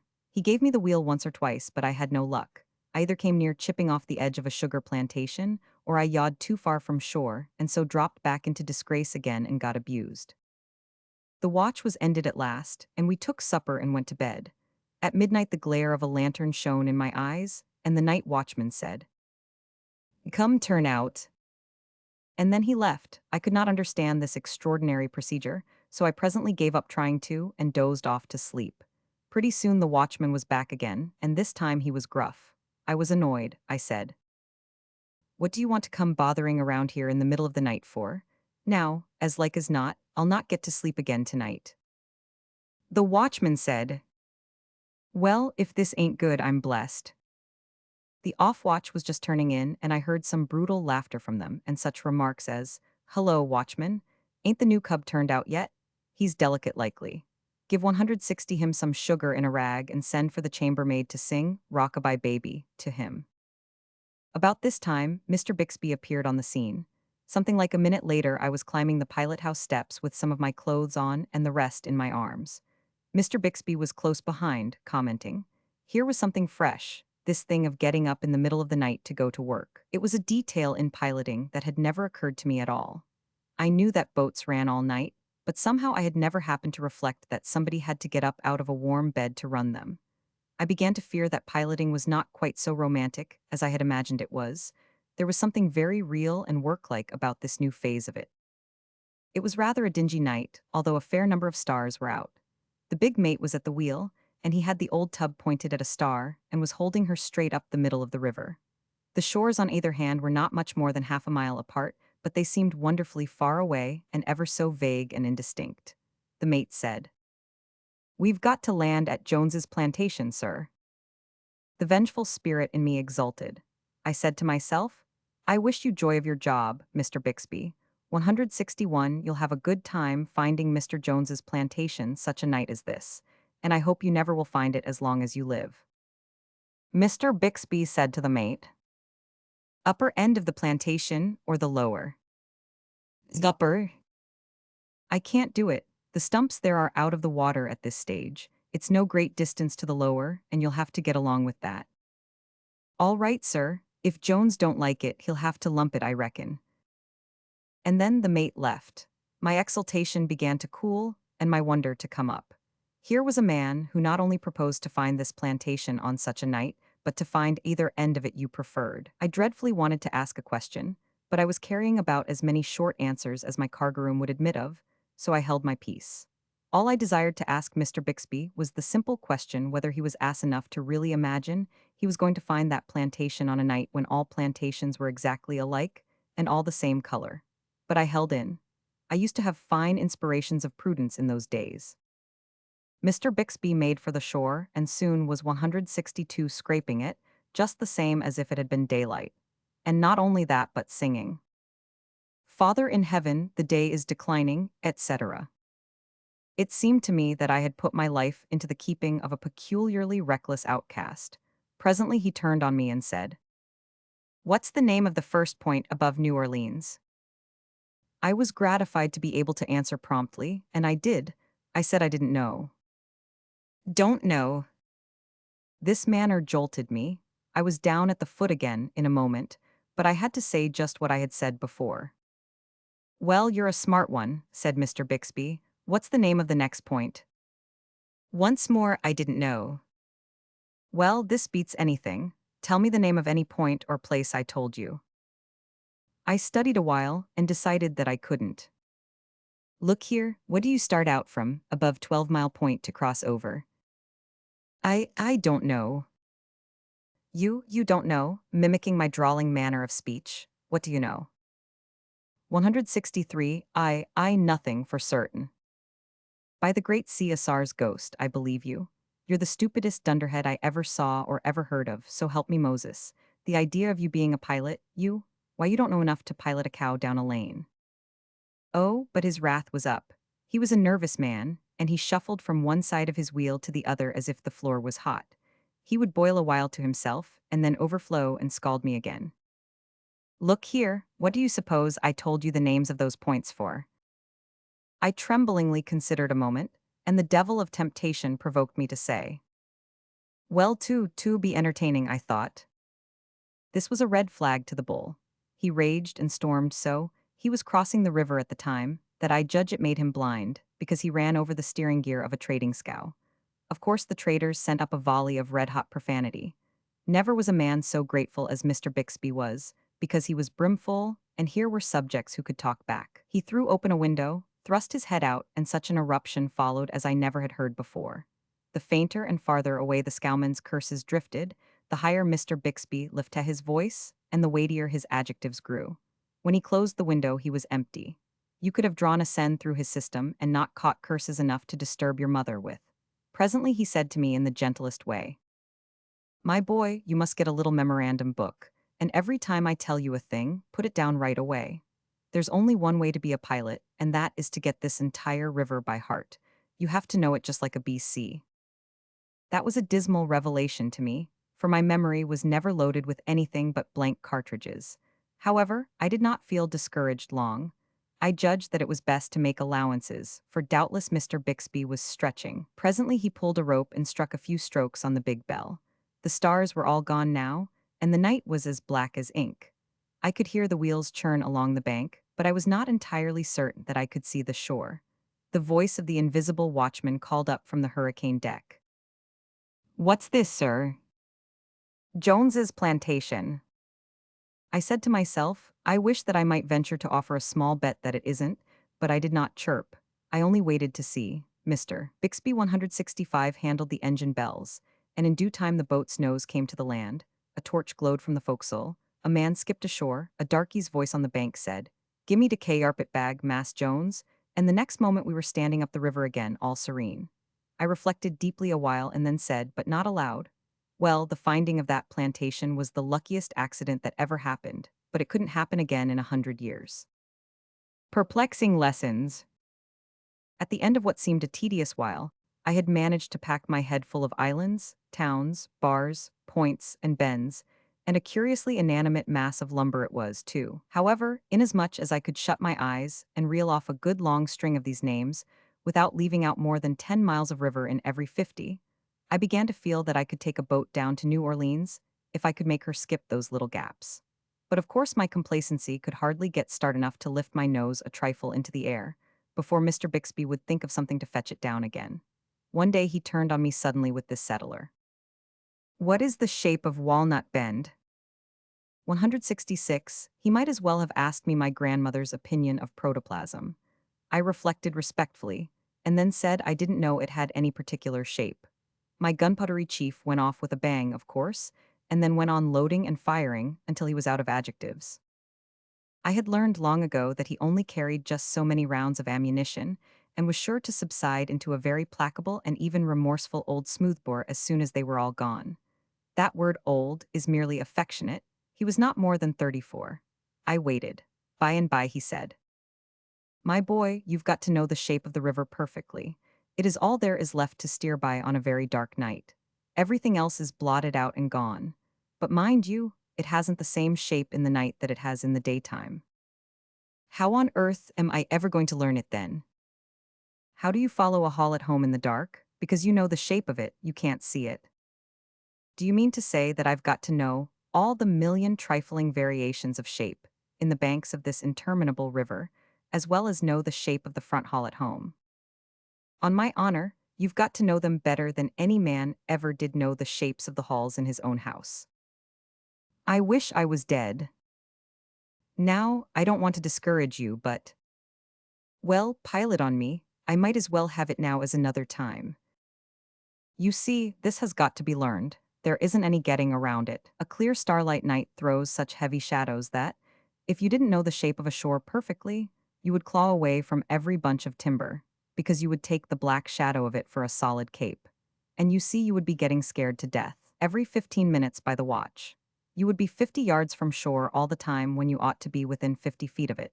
You can't see a snag in one of those shadows, but you know exactly where it is, and the shape of the river tells you when you are coming to it. Then there's your pitch dark night. The river is a very different shape on a pitch dark night from what it is on a starlight night. All shores seem to be straight lines then, and mighty dim ones too, and you'd run them for straight lines, only you know better. You 168 boldly drive your boat right into what seems to be a solid, straight wall, you knowing very well that in reality there is a curve there, and that wall falls back and makes way for you. Then there's your gray mist. You take a night when there's one of these grisly, drizzly, gray mists, and then there isn't any particular shape to a shore. A gray mist would tangle the head of the oldest man that ever lived. Well then, different kinds of moonlight change the shape of the river in different ways. You see. Oh, don't say any more, please. Have I got to learn the shape of the river according to all these 500,000 different ways? If I tried to carry all that cargo in my head, it would make me stoop-shouldered. No, you only learn the shape of the river. And you learn it with such absolute certainty that you can always steer by the shape that's in your head and never the one that's before your eyes. Very well, I'll try it, but after I have learned it, can I depend on it? Will it keep the same form and not go fooling around? Before Mr. Bixby could answer, Mr. W came in to take the watch and he said, Bixby, you'll have to look out for President's Island and all that country clear away up above 169 the Old Hen and Chickens. The banks are caving and the shape of the shore changing like everything. Why, you wouldn't know the point above 40. You can go up inside the old sycamore snag now. So that question was answered. Here were leagues of shore changing shape. My spirits were down in the mud again. Two things seemed pretty apparent to me. One was that in order to be a pilot, a man has got to learn more than any one man ought to be allowed to know, and the other was that he must learn it all over again in a different way every 24 hours. That night we had the watch until 12. Now it was an ancient river custom for the two pilots to chat a bit when the watch changed. While the relieving pilot put on his gloves and lit his cigar, his partner, the retiring pilot, would say something like this. I judge the upper bar is making down a little at Hale's Point, had quarter Twain with the lower lead and Mark Twain with the other. Yes, I thought it was making down a little last trip. Meet any boats? Met one abreast the head of 21, but she was away over hugging the bar, and I couldn't make her out entirely. I took her for the sunny 170 south, hadn't any skylight forward of the chimneys. And so on, and as the relieving pilot took the wheel, his partner would mention that we were in such and such a bend, and say we were abreast of such a man's woodyard or plantation. This was courtesy. I supposed it was necessity. But Mr. W came on watch full 12 minutes late on this particular night, a tremendous breach of etiquette. In fact, it is the unpardonable sin among pilots. So Mr. Bixby gave him no greeting whatever, but simply surrendered the wheel and marched out of the pilot house without a word. I was appalled. It was a villainous night for blackness. We were in a particularly wide and blind part of the river, where there was no shape or substance to anything, and it seemed incredible that Mr. Bixby should have left that poor fellow to kill the boat trying to find out where he was, but I resolved that I would stand by him anyway. He should find that he was not wholly friendless. So I stood around and waited to be asked where we were. But Mr. W plunged on serenely through the solid firmament of black cats that stood for an atmosphere and never opened his mouth. He is a proud devil? Thought I. Here is a limb of Satan that would rather send us all to destruction 171 than put himself under obligations to me, because I am not yet one of the salt of the earth and privileged to snub captains and lord it over everything dead and alive in a steamboat. I presently climbed up on the bench. I did not think it was safe to go to sleep while this lunatic was on watch. However, I must have gone to sleep in the course of time, because the next thing I was aware of was the fact that day was breaking, Mr. W gone, and Mr. Bixby at the wheel again.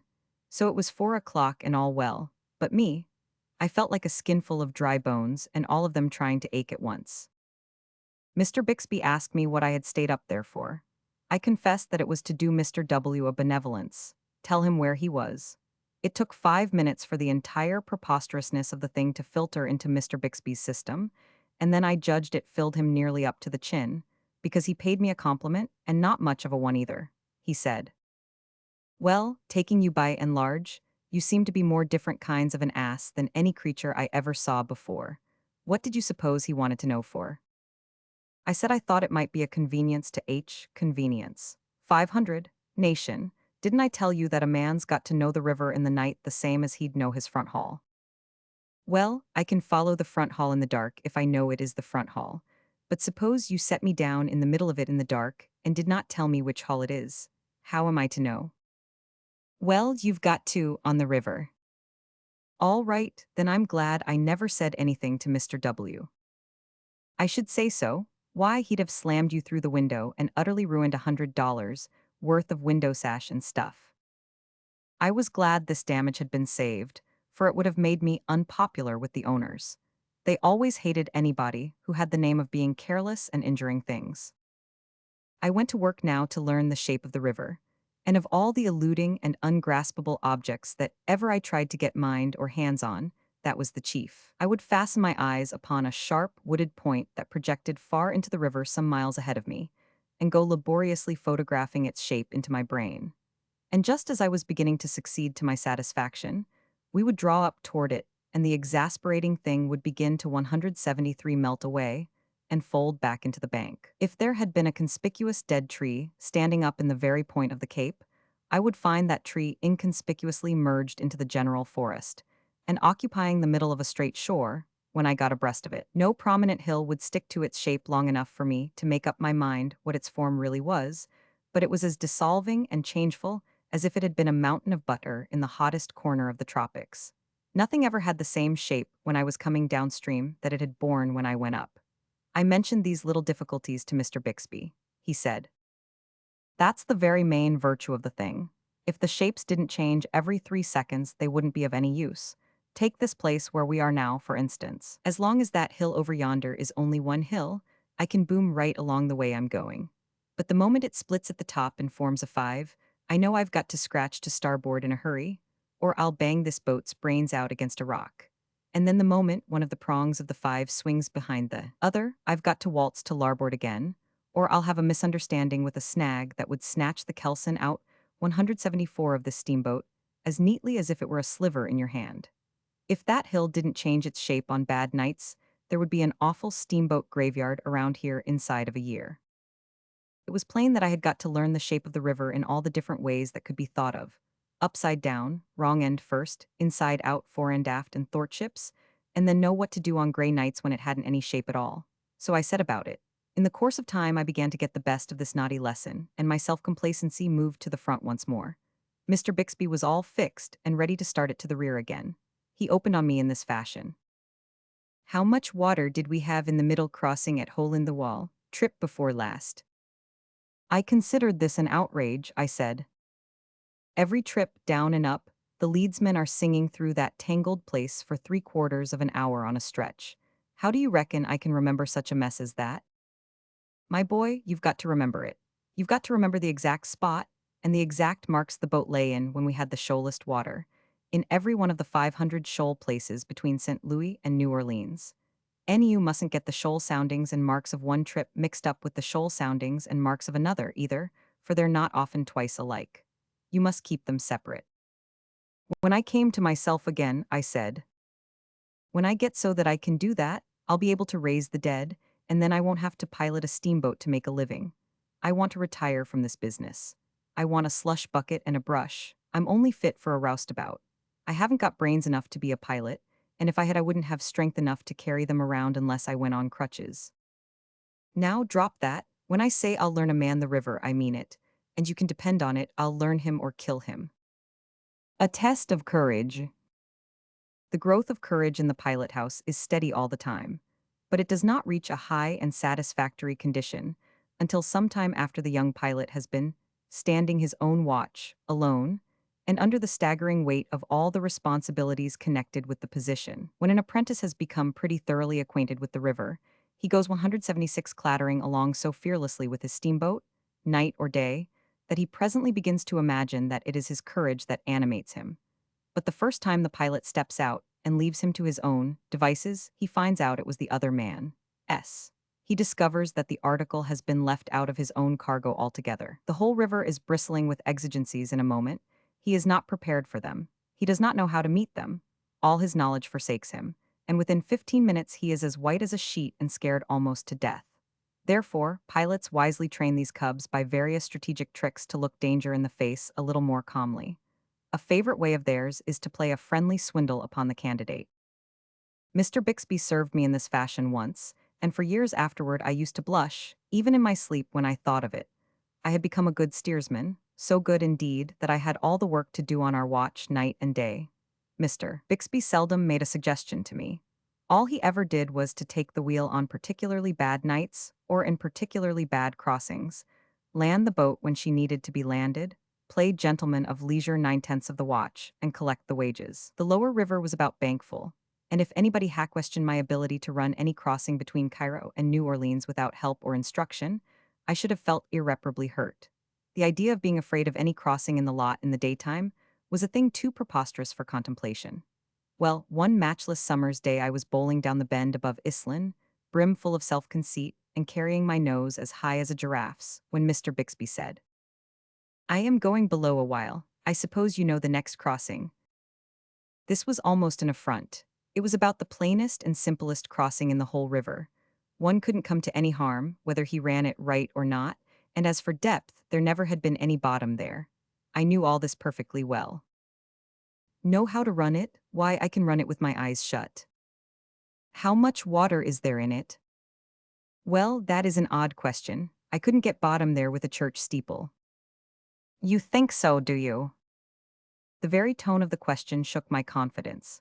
That was what Mr. Bixby was expecting. He left without saying anything more. I began to imagine all sorts of things. Mr. 178 Bixby, unknown to me of course, sent somebody down to the forecastle with some mysterious instructions to the leadsmen. Another messenger was sent to whisper among the officers, and then Mr. Bixby went into hiding behind a smokestack where he could observe results. Presently the captain stepped out on the hurricane deck. Next the chief mate appeared, then a clerk. Every moment or two, a straggler was added to my audience, and before I got to the head of the island, I had 15 or 20 people assembled down there under my nose. I began to wonder what the trouble was. As I started across, the captain glanced aloft at me and said, with a sham uneasiness in his voice, "Where is Mr. Bixby?" "Gone below, sir." But that did the business for me. My imagination began to construct dangers out of nothing, and they multiplied faster than I could keep the run of them. All at once I imagined I saw shoal water ahead. The wave of coward agony that surged through me then came near dislocating every joint in me. All my confidence in that crossing vanished. I seized the bell rope, dropped it, ashamed, seized it again, dropped it once more, clutched it tremblingly once again, and pulled it so feebly that I could hardly hear 179 the stroke myself. Captain and mate sang out instantly, and both together. "Starboard lead there, and quick about it." This was another shock. I began to climb the wheel like a squirrel, but I would hardly get the boat started to port before I would see new dangers on that side, and away I would spin to the other, only to find perils accumulating to starboard and be crazy to get to port again. Then came the leadsman's sepulchral cry. 500 EP4. Deep 4 in a bottomless crossing. The terror of it took my breath away. 1000 to RK3, 1000 to RK3, quarterless 3 half Twain. This was frightful. I seized the bell rope and stopped the engines. Quarter Twain, Mark Twain.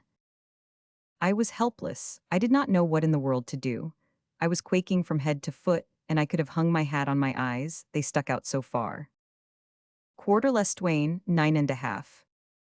We were drawing 9. My hands were in a nerveless flutter. I could not ring a bell intelligibly with them.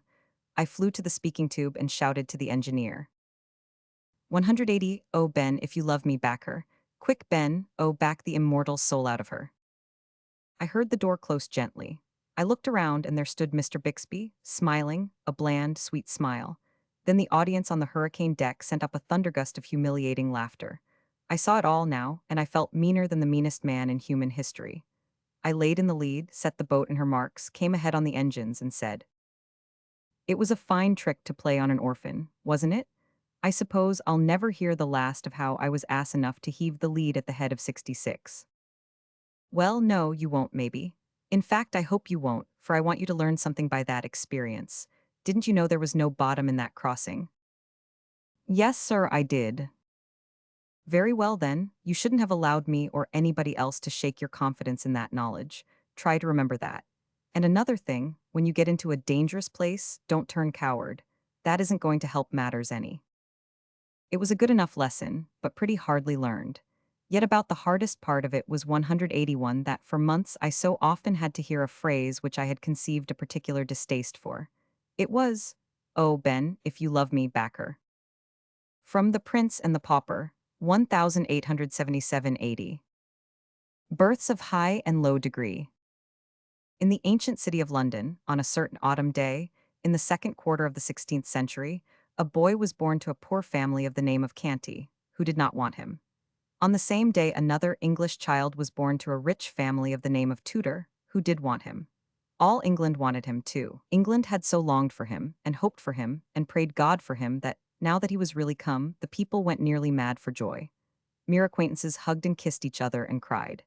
Everybody took a holiday, and high and low, rich and poor, feasted and danced and sang and got very mellow, and they kept this up for days and nights together. By day, London was a sight to see, with gay banners waving from every balcony and housetop, and splendid pageants marching along.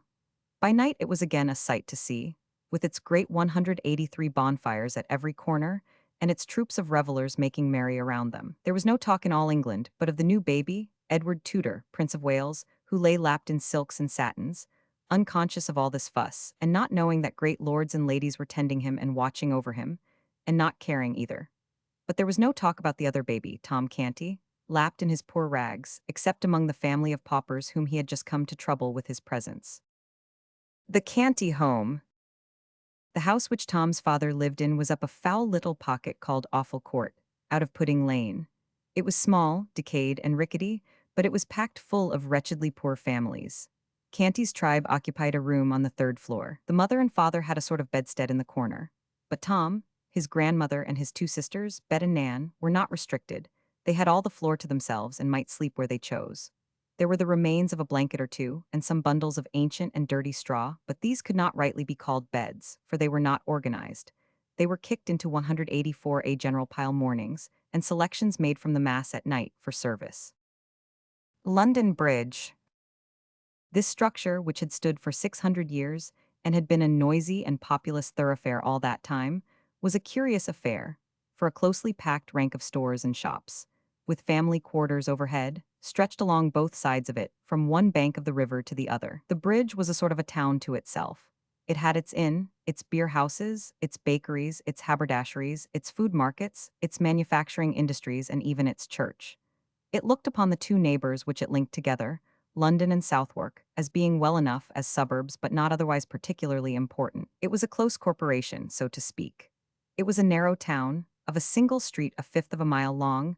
Its population was but a village population, and everybody in it knew all his fellow townsmen intimately, and had known their fathers and mothers before them, and all their little family affairs into the bargain. It had its aristocracy, of course, its fine old families of butchers and bakers and what not, who had occupied the same premises for 500 or 600 years, and knew the great history of the bridge from beginning to end and all its strange legends, and who always talked bridgy talk and thought bridgy thoughts and lied in a long, level, direct, substantial bridgy way. Tom Canty, King. He opened his eyes. The richly clad First Lord of the bedchamber was kneeling by his couch. The gladness of the lying dream faded away. The poor boy recognized that he was still a captive and a king. The room was filled with courtiers clothed in purple mantles, the morning color, and with noble servants of the monarch. Tom sat up in bed and gazed out from the heavy silken curtains upon this fine company.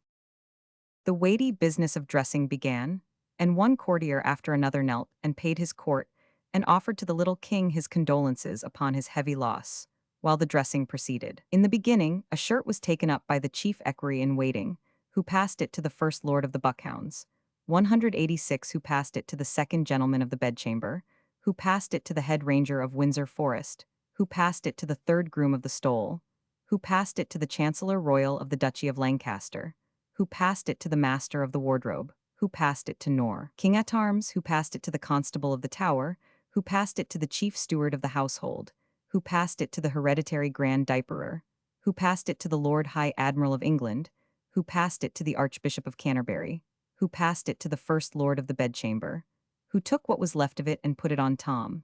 Poor little wondering chap, it reminded him of passing buckets at a fire. A Secretary of State presented an order of the Council appointing the morrow at 11 for the reception of the foreign ambassadors, and desired the king's assent. Tom turned an inquiring look toward Hertford, who whispered, "Your Majesty will signify consent. They come to testify their royal master's sense of the heavy calamity which hath visited your grace and the realm of England." Tom did as he was bidden. Another Secretary 187 began to read a preamble concerning the expenses of the late king's household, which had amounted to £28,000 during the preceding 6 months, a sum so vast that it made Tom Canty gasp. He gasped again when the fact appeared that £20,000 of this money were still owing and unpaid, and once more when it appeared that the king's coffers were about empty, and his 1,200 servants much embarrassed for lack of the wages due them. Tom spoke out, with lively apprehension. "We be going to the dogs, 'tis plain. 'Tis meet and necessary that we take a smaller house and set the servants at large, sith they be of no value but to make delay, and trouble one with offices that harass the spirit and shame the soul, they misbecoming any but a doll, that hath nor brains nor hands to help itself withal. I remember me of a small house that standeth over against the fish market by Billingsgate. A sharp pressure upon Tom's arm stopped his foolish tongue and sent a blush to his face. But no countenance there betrayed any sign that this strange speech had been remarked or given concern. The little king in prison. Hendon's arts all failed with the king. He could not be comforted, but a couple of women who were chained near him succeeded better. Under their gentle ministrations, he found peace and learned a degree of patience. He was very grateful, and came to love them dearly and to delight in the sweet and soothing influence of their presence. He asked them why they were in prison, and when they said they were Baptists, he smiled and inquired, "Is that a crime to be shut up for in a prison? Now I grieve, for I shall lose ye. They will not keep ye long for such a little thing." They did not answer, and something in their faces made him uneasy. He said eagerly, "You do not speak, be good to me, and tell me, there will be no other punishment. Prithee, tell me there is no fear of that." They tried to change the topic, but his fears were aroused, and he pursued it. "Will they scourge thee? No, no, they would not be so cruel. Say they would not. Come, they will not, will they?" 189 The women betrayed confusion and distress, but there was no avoiding an answer. So one of them said, in a voice choked with emotion, "Oh, thou'lt break our hearts, thou gentle spirit. God will help us to bear our—" "It is a confession," the king broke in. "Then they will scourge thee, the stony-hearted wretches. But oh, thou must not weep, I cannot bear it. Keep up thy courage. I shall come to my own in time to save thee from this bitter thing, and I will do it." When the king awoke in the morning, the women were gone. "They are saved," he said joyfully, then added despondently, "but woe is me, for they were my comforters." Each of them had left a shred of ribbon pinned to his clothing, in token of remembrance. He said he would keep these things always, and that soon he would seek out these dear good friends of his and take them under his protection. Just then the jailer came in with some subordinates and commanded that the prisoners be conducted to the jail yard. The king was overjoyed. It would be a blessed thing to see the blue sky and breathe the fresh air once more. He fretted and chafed at the slowness 190 of the officers, but his turn came at last, and he was released from his staple and ordered to follow the other prisoners with Hendon. The court, or quadrangle, was stone-paved and open to the sky. The prisoners entered it through a massive archway of masonry and were placed in file, standing with their backs against the wall. A rope was stretched in front of them, and they were also guarded by their officers. It was a chill and lowering morning, and a light snow which had fallen during the night whitened the great empty space and added to the general dismalness of its aspect. Now and then a wintry wind shivered through the place and sent the snow eddying hither and thither. In the center of the court stood two women, chained to posts. A glance showed the king that these were his good friends. He shuddered and said to himself, "Alack, they are not gone free, as I had thought. To think that such as these should know the lash. In England, aye, there's the shame of it, not in heathenesse but Christian England. They will be scourged, and I, whom they have comforted and kindly entreated, must look on and see the great wrong done. It is strange, so strange, that I, the very source of power in this broad realm, am helpless 191 to protect them. But let these miscreants look well to themselves, for there is a day coming when I will require of them a heavy reckoning for this work. For every blow they strike now, they shall feel 100 then." A great gate swung open and a crowd of citizens poured in. They flocked around the two women and hid them from the king's view. A clergyman entered and passed through the crowd, and he also was hidden. The king now heard talking, back and forth, as if questions were being asked and answered, but he could not make out what was said. Next, there was a deal of bustle and preparation, and much passing and repassing of officials through that part of the crowd that stood on the further side of the women. And while this proceeded, a deep hush gradually fell upon the people. Now, by command, the masses parted and fell aside, and the king saw a spectacle that froze the marrow in his bones. Faggots had been piled about the two women, and a kneeling man was lighting them. The women bowed their heads and covered their faces with their hands. The yellow flames began to climb upward among the snapping and crackling faggots, and wreaths of blue smoke to stream away on the wind. The clergyman lifted his hands and began a prayer. Just then two young girls came flying through the great gate, uttering piercing screams, and threw themselves upon the women at the stake. Instantly they were torn away by the officers, and one of them was kept in a tight grip, but the other broke loose, saying she would die with her mother, and before she could be stopped, she had flung her arms about her mother's neck again.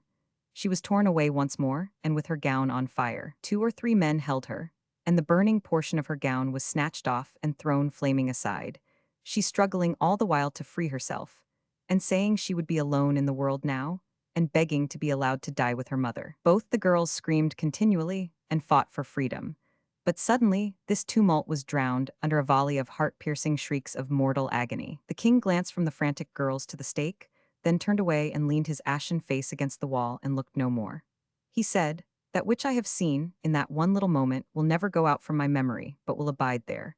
And I shall see it all the days and dream of it all the nights till I die. Would God I had been blind." Hendon was watching the king. He said to 193 himself with satisfaction, "His disorder mendeth, he hath changed and groweth gentler." If he had followed his wont, he would have stormed at these varlets and said he was king, and commanded that the women be turned loose unscathed. Soon his delusion will pass away and be forgotten, and his poor mind will be whole again. God speed the day. That same day, several prisoners were brought in to remain overnight, who were being conveyed, under guard, to various places in the kingdom, to undergo punishment for crimes committed. The king conversed with these. He had made it a point, from the beginning, to instruct himself for the kingly office by questioning prisoners whenever the opportunity offered, and the tale of their woes wrung his heart. One of them was a poor half-witted woman who had stolen a yard or two of cloth from a weaver. She was to be hanged for it. Another was a man who had been accused of stealing a horse. He said the proof had failed, and he had imagined that he was safe from the halter. But no, he was hardly free before he was arraigned for killing a deer in the king's park. This was proved against him, and now he was on his way to the gallows. There was a tradesman's apprentice whose case particularly 194 distressed the king. This youth said he found a hawk one evening that had escaped from its owner, and he took it home with him, imagining himself entitled to it. But the court convicted him of stealing it and sentenced him to death. The king was furious over these inhumanities and wanted Hendon to break jail and fly with him to Westminster, so that he could mount his throne and hold out his scepter in mercy over these unfortunate people and save their lives. "Poor child," sighed Hendon, "these woeful tales have brought his malady upon him again. Alack, but for this evil hap, he would have been well in a little time." Among these prisoners was an old lawyer, a man with a strong face and a dauntless mien. 3 years past, he had written a pamphlet against the Lord Chancellor, accusing him of injustice, and had been punished for it by the loss of his ears in the pillory and degradation from the bar, and in addition had been fined £3,000 and sentenced to imprisonment for life.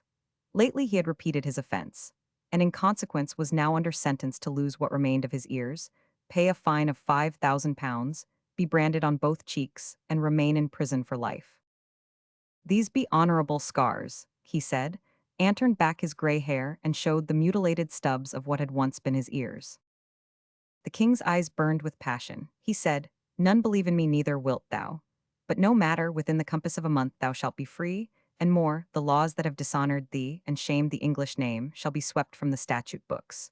The world is made wrong. Kings should go to school to their own laws at times, and so learn mercy." Tom Canty the First. Whilst the true king wandered about the land, poorly clad, poorly fed, cuffed and derided by tramps one while, herding with thieves and murderers in a jail another, and called idiot and impostor by all impartially, the mock King Tom Canty enjoyed a quite different experience. When we saw him last, royalty was just beginning to have a bright side for him. This bright side went on brightening more and more every day. In a very little while it was become almost all sunshine and delightfulness. He lost his fears. His misgivings faded out and died. His embarrassments departed, and gave place to an easy and confident bearing. He ordered my Lady Elizabeth and my Lady 196 Jane Grey into his presence when he wanted to play or talk, and dismissed them when he was done with them, with the air of one familiarly accustomed to such performances. It no longer confused him to have these lofty personages kiss his hand at parting. He came to enjoy being conducted to bed in state at night, and dressed with intricate and solemn ceremony in the morning. It came to be a proud pleasure to march to dinner attended by a glittering procession of officers of state and gentlemen at arms, insomuch, indeed, that he doubled his guard of gentlemen at arms, and made them 100. He liked to hear the bugles sounding down the long corridors, and the distant voices responding, "Way for the king." He even learned to enjoy sitting in throned state in council, and seeming to be something more than the Lord Protector's mouthpiece. He liked to receive great ambassadors and their gorgeous trains, and listened to the affectionate messages they brought from illustrious monarchs who called him brother. Oh, happy Tom Canty, late of awful court. Tom is recognized. The great pageant moved on, and still on, 197 under one triumphal arch after another, and passed a bewildering succession of spectacular and symbolical tableaus, each of which typified and exalted some virtue, or talent, or merit of the little king. Throughout the whole of Cheapside, from every penthouse and window, hung banners and streamers, and the richest carpets, stuffs, and cloth of gold tapestried the streets, specimens of the great wealth of the stores within, and the splendor of this thoroughfare was equaled in the other streets, and in some even surpassed. And all these wonders and these marvels are to welcome me, murmured Tom Canty. The mock king's cheeks were flushed with excitement, his eyes were flashing, his senses swam in a delirium of pleasure. At this point, just as he was raising his hand to fling another rich largesse, he caught sight of a pale, astounded face which was strained forward out of the second rank of the crowd, its intense eyes riveted upon him. A sickening consternation struck through him. He recognized his mother, and up flew his hand, palm outward before his eyes, that old involuntary gesture, born of a forgotten episode and perpetuated by habit. In an instant more she had torn her way out of the press and past the guards and was at his side. 198 She embraced his leg. She covered it with kisses. She cried, "Oh, my child, my darling," lifting toward him a face that was transfigured with joy and love. The same instant an officer of the king's guard snatched her away with a curse and sent her reeling back whence she came, with a vigorous impulse from his strong arm. The words, "I do not know you, woman," were falling from Tom Canty's lips when this piteous thing occurred, but it smote him to the heart to see her treated so. And as she turned for a last glimpse of him, whilst the crowd was swallowing her from his sight, she seemed so wounded, so broken-hearted, that a shame fell upon him which consumed his pride to ashes and withered his stolen royalty. His grandeurs were stricken valueless, they seemed to fall away from him like rotten rags. The procession moved on and still on, through ever-augmenting splendors and ever-augmenting tempests of welcome, but to Tom Canty they were as if they had not been. He neither saw nor heard. Royalty had lost its grace and sweetness, its pomps were become a reproach. Remorse was eating his heart out. He said, "Would God I were free of my captivity." From The Adventures of Huckleberry Finn, 1876-83. Huck and Nigger Jim start on their long drift. When it was beginning to come on dark, we poked our heads out of the cottonwood thicket and looked up and down and across. Nothing in sight. So Jim took up some of the top planks of the raft and built a snug wigwam to get under in blazing weather and rainy, and to keep the things dry. Jim made a floor for the wigwam and raised it a foot or more above the level of the raft, so now the blankets and all the traps were out of reach of steamboat waves. Right in the middle of the wigwam, we made a layer of dirt about 5 or 6 inches deep with a frame around it to hold it to its place. This was to build a fire on in sloppy weather or chilly. The wigwam would keep it from being seen. We made an extra steering oar, too, because 201 of the others might get broke on a snag or something. We fixed up a short forked stick to hang the old lantern on, because we must always light the lantern whenever we see a steamboat coming downstream, to keep from getting run over. But we wouldn't have to light it for the upstream boats unless we see we was in what they call a crossing. For the river was pretty high yet, very low banks being still a little underwater. So upbound boats didn't always run the channel, but hunted easy water. This second night we run between 7 and 8 hours, with a current that was making over 4 miles an hour. We catched fish and talked, and we took a swim now and then to keep off sleepiness. It was kind of solemn, drifting down the big, still river, laying on our backs looking up at the stars, and we didn't ever feel like talking loud, and it weren't often that we laughed, only a little kind of a low chuckle. We had mighty good weather as a general thing, and nothing ever happened to us at all, that night, nor the next, nor the next. Every night we passed towns, some of them away up on black hillsides, nothing but just a shiny bed of lights, not a house could you see. The fifth night we passed St. Louis, and it was like the whole world lit up. In St. 201 Petersburg, they used to say there was 20 or 30,000 people in St. Louis, but I never believed it till I see that wonderful spread of lights at 2 o'clock that still night. There weren't a sound there, everybody was asleep. Every night now I used to slip ashore toward 10 o'clock at some little village, and buy 10 or 15 cents worth of meal or bacon or other stuff to eat. And sometimes I lifted a chicken that warn't roosting comfortable and took him along. Pap always said, take a chicken when you get a chance, because if you don't want him yourself, you can easy find somebody that does, and a good deed ain't ever forgot. I never see Pap when he didn't want the chicken himself, but that is what he used to say anyway. The Grangerford-Shepherdson feud. Carl Grangerford was a gentleman, you see. He was a gentleman all over, and so was his family. He was well born, as the saying is, and that's worth as much in a man as it is in a horse, so the widow Douglas said, and nobody 202 ever denied that she was of the first aristocracy in our town. And Pappy always said it too, though he warn't no more quality than a mudcat himself. Call. Grangerford was very tall and very slim, and had a darkish paly complexion, not a sign of red in it anywheres. He was clean-shaved every morning all over his thin face, and he had the thinnest kind of lips, and the thinnest kind of nostrils, and a high nose, and heavy eyebrows, and the blackest kind of eyes, sunk so deep back that they seemed like they was looking out of caverns at you, as you may say. His forehead was high, and his hair was gray and straight and hung to his shoulders. His hands was long and thin, and every day of his life he put on a clean shirt and a full suit from head to foot made out of linen so white it hurt your eyes to look at it. And on Sundays he wore a blue tailcoat with brass buttons on it. He carried a mahogany cane with a silver head to it. There warn't no frivolousness about him, not a bit, and he warn't ever loud. He was as kind as he could be. You could feel that, and so you had confidence. Sometimes he smiled, and it was good to see. But when he straightened himself up like a liberty pole, and the lightning begun to flicker out from under his eyebrows, you wanted to 203 climb a tree first, and find out what the matter was afterwards. He didn't ever have to tell anybody to mind their manners. Everybody was always good-mannered where he was. Everybody loved to have him around, too. He was sunshine most always. I mean, he made it seem like good weather. When he turned into a cloud bank, it was awful dark for half a minute, and that was enough. There wouldn't nothing go wrong for a week.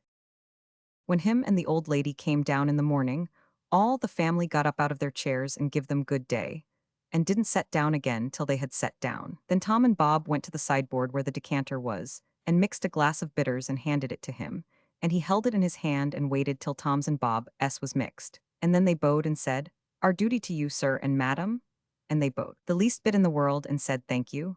And so they drank, all three, and Bob and Tom poured a spoonful of water on the sugar and the mite of whiskey or apple brandy in the bottom of their tumblers, and give it to me and Buck, and we drank to the old people too. 204 Bob was the oldest and Tom next, tall, beautiful men with very broad shoulders and brown faces, and long black hair and black eyes. They dressed in white linen from head to foot, like the old gentleman, and wore broad Panama hats. Then there was Miss Charlotte. She was 25, and tall and proud and grand, but as good as she could be when she warn't stirred up. But when she was she had a look that would make you wilt in your tracks, like her father. She was beautiful. So was her sister, Miss Sophia, but it was a different kind. She was gentle and sweet like a dove, and she was only 20. Each person had their own nigger to wait on them, Buck too. My nigger had a monstrous easy time, because I warn't used to having anybody do anything for me, but Buck was on the jump most of the time. This was all there was of the family now, but there used to be more, 3 sons, they got killed, and Emmeline that died. The old gentleman owned a lot of farms and over 100 niggers. Sometimes a stack of people would come there, horseback, from 10 or 15 miles around, and stay 5 or 6 days, and have such junketings round about and on the river, and dances and picnics in the woods daytimes, and balls at the house nights. These people was mostly kinfolks of the family. The men brought their guns with them. It was a handsome lot of quality, I tell you. There was another clan of aristocracy around there, 5 or 6 families, mostly of the name of Shepherdson. They was as high-toned and well-born and rich and grand as the tribe of Grangerfords. The Shepherdsons and Grangerfords used the same steamboat landing, which was about 2 miles above our house. So sometimes when I went up there with a lot of our folks, I used to see a lot of the Shepherdsons there on their fine horses. One day Buck and me was away out in the woods hunting and heard a horse coming. We was crossing the road. Buck says, "Quick, jump for the woods." We done it and then peeped down the woods through the leaves. Pretty soon a splendid young man came galloping down the road, setting his horse easy and looking like a soldier. He had his gun across his pommel. I had seen him before. It was young Harney Shepherdson. I heard Buck's gun go off at my ear, and Harney's hat tumbled off from his head. He grabbed his gun and rode straight to the place 206 where we was hid. But we didn't wait. We started through the woods on a run. The woods weren't thick, so I looked over my shoulder to dodge the bullet, and twice I seen Harney cover Buck with his gun, and then he rode away the way he came, to get his hat, I reckon, but I couldn't see. We never stopped running till we got home. The old gentleman's eyes blazed a minute. 'Twas pleasure, mainly, I judged. Then his face sort of smoothed down and he says, kind of gentle, I don't like that shooting from behind a bush. Why didn't you step into the road, my boy? The Shepherdsons don't, father. They always take advantage. Miss Charlotte, she held her head up like a queen while Buck was telling his tale, and her nostrils spread and her eyes snapped. The two young men looked dark, but never said nothing. Miss Sophia, she turned pale, but the color come back when she found the man warn't hurt. Soon as I could get Buck down by the corn cribs under the trees by ourselves, I says, Did you want to kill him, Buck? Well, I bet I did. What did he do to you? Him, he never done nothing to me. 207, well then, what did you want to kill him for? Why, nothing, only it's on account of the feud. What's a feud? Why, where was you raised? Don't you know what a feud is? Never heard of it before, tell me about it. Well, says Buck, a feud is this way. A man has a quarrel with another man and kills him, then that other man's brother kills him, then the other brothers on both sides goes for one another, then the cousins chip in and by everybody's killed off and there ain't no more feud. But it's kind of slow and takes a long time. Has this one been going on long, Buck? Well, I should reckon, it started 30 year ago or sommers along there. There was trouble about something, and then a lawsuit to settle it, and the suit went agin one of the men, and so he up and shot the man that won the suit, which he would naturally do, of course. Anybody would. What was the trouble about, Buck? Land? I reckon maybe's, I don't know. Well, who done the shooting? Was it a Grangerford or a Sheffordson? 208 laws, how do I know? It was so long ago. Don't anybody know? Oh, yes, Pa knows, I reckon, and some of the other old people, but they don't know now what the row was about in the first place. Has there been many killed, Buck? Yes, right smart chance of funerals, but they don't always kill. Pa S got a few buckshot in him, but he don't mind it 'cause he don't weigh much anyway. Bob S been carved up some with a bowie, and Tom's been hurt once or twice. Has anybody been killed this year, Buck? Yes, we got one and they got one. About 3 months ago, my cousin Bud, 14 years old, was riding through the woods on t'other side of the river, and didn't have no weapon with him, which was blame foolishness. And in a lonesome place, he hears a horse a coming behind him, and sees old Baldy Shepherdsson a Lincoln, after him with his gun in his hand and his white hair a flying in the wind, and stead of jumping off and taking to the brush, Bud lowed he could outrun him, so they had it nip and tuck for 5 mile or more, the old man a gaining all the time. So at last Bud seen it warn't any use, so he stopped and faced around so as to have the bullet holes in front. 209, you know, and the old man he rode up and shot him down. But he didn't get much chance to enjoy his luck, for inside of a week our folks laid him out. I reckon that old man a coward, Buck. I reckon he warn't a coward, not by a blame sight. There ain't a coward amongst them Shepherdsons, not a one, and there ain't no cowards amongst the Grangerfords either. Why, that old man kept up his end in a fight one day for half an hour against 3 Grangerfords and come out winner. They was all a horseback. He lit off of his horse and got behind a little woodpile, and kept his horse before him to stop the bullets. But the Grangerfords stayed on their horses and capered around the old man, and peppered away at him, and he peppered away at them. Him and his horse both went home pretty leaky and crippled, but the Grangerfords had to be fetched home, and one of 'em was dead, and another died the next day.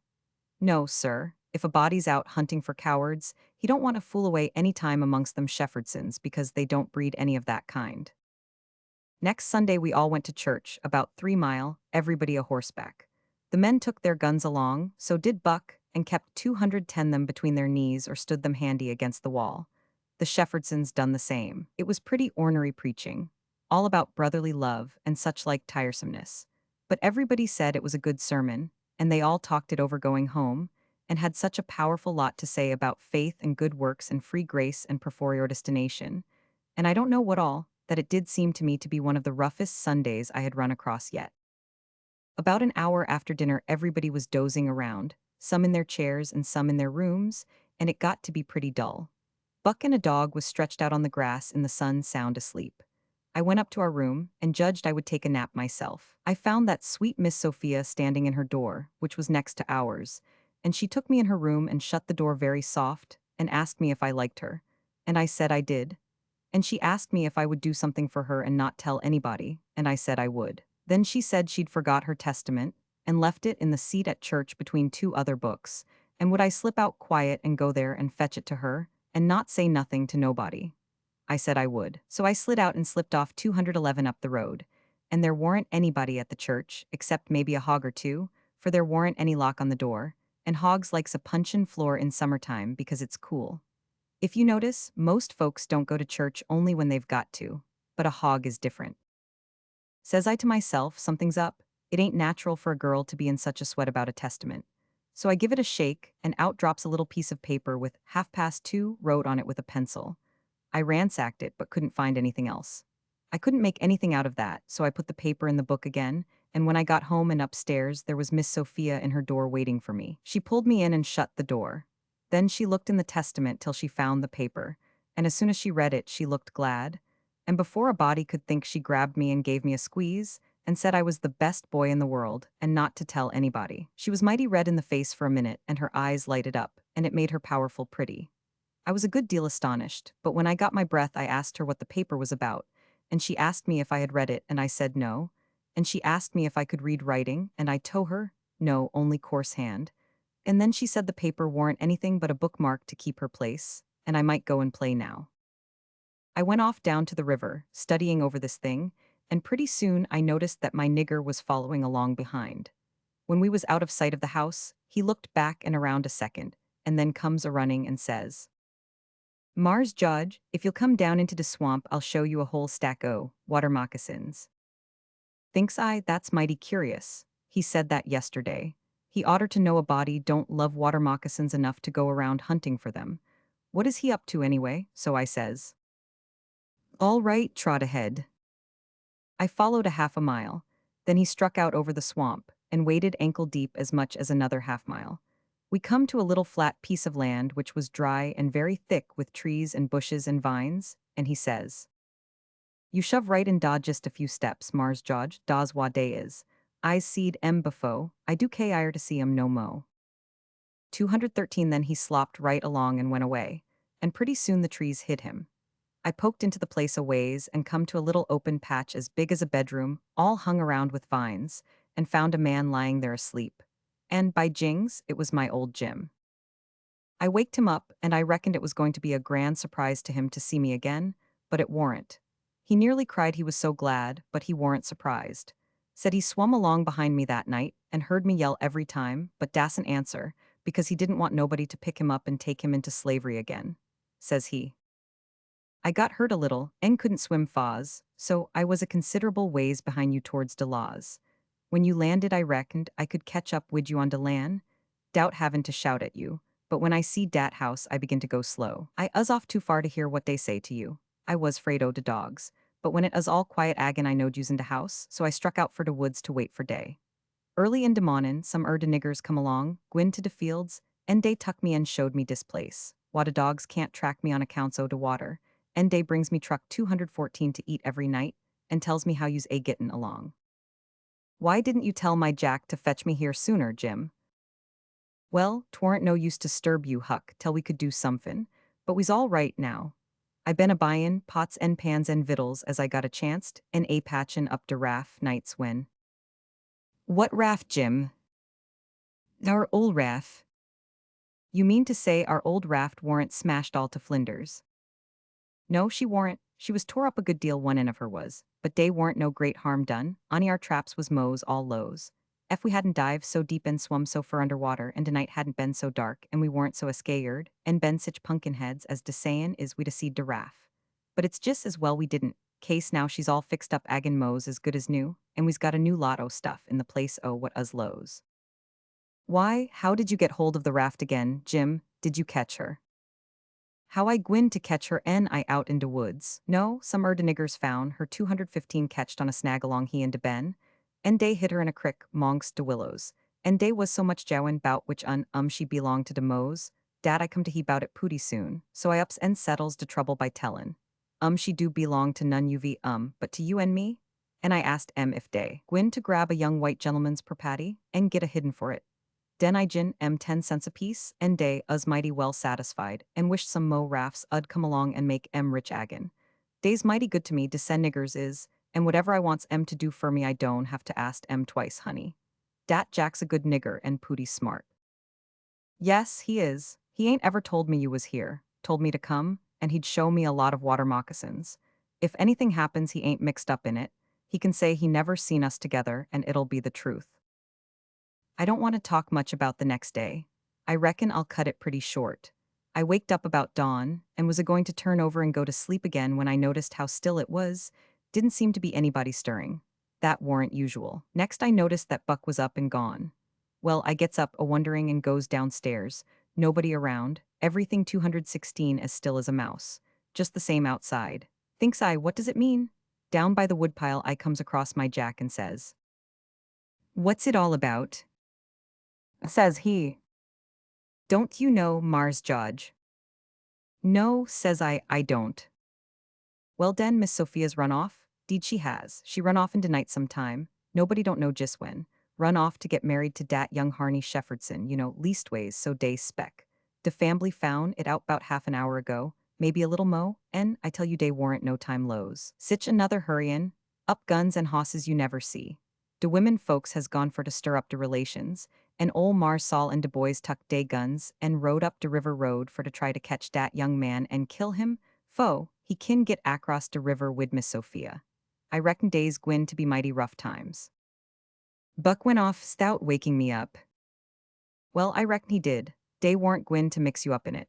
Mars Buck loaded up his gun and load he's gwin to fetch home a Sheffordson or bust.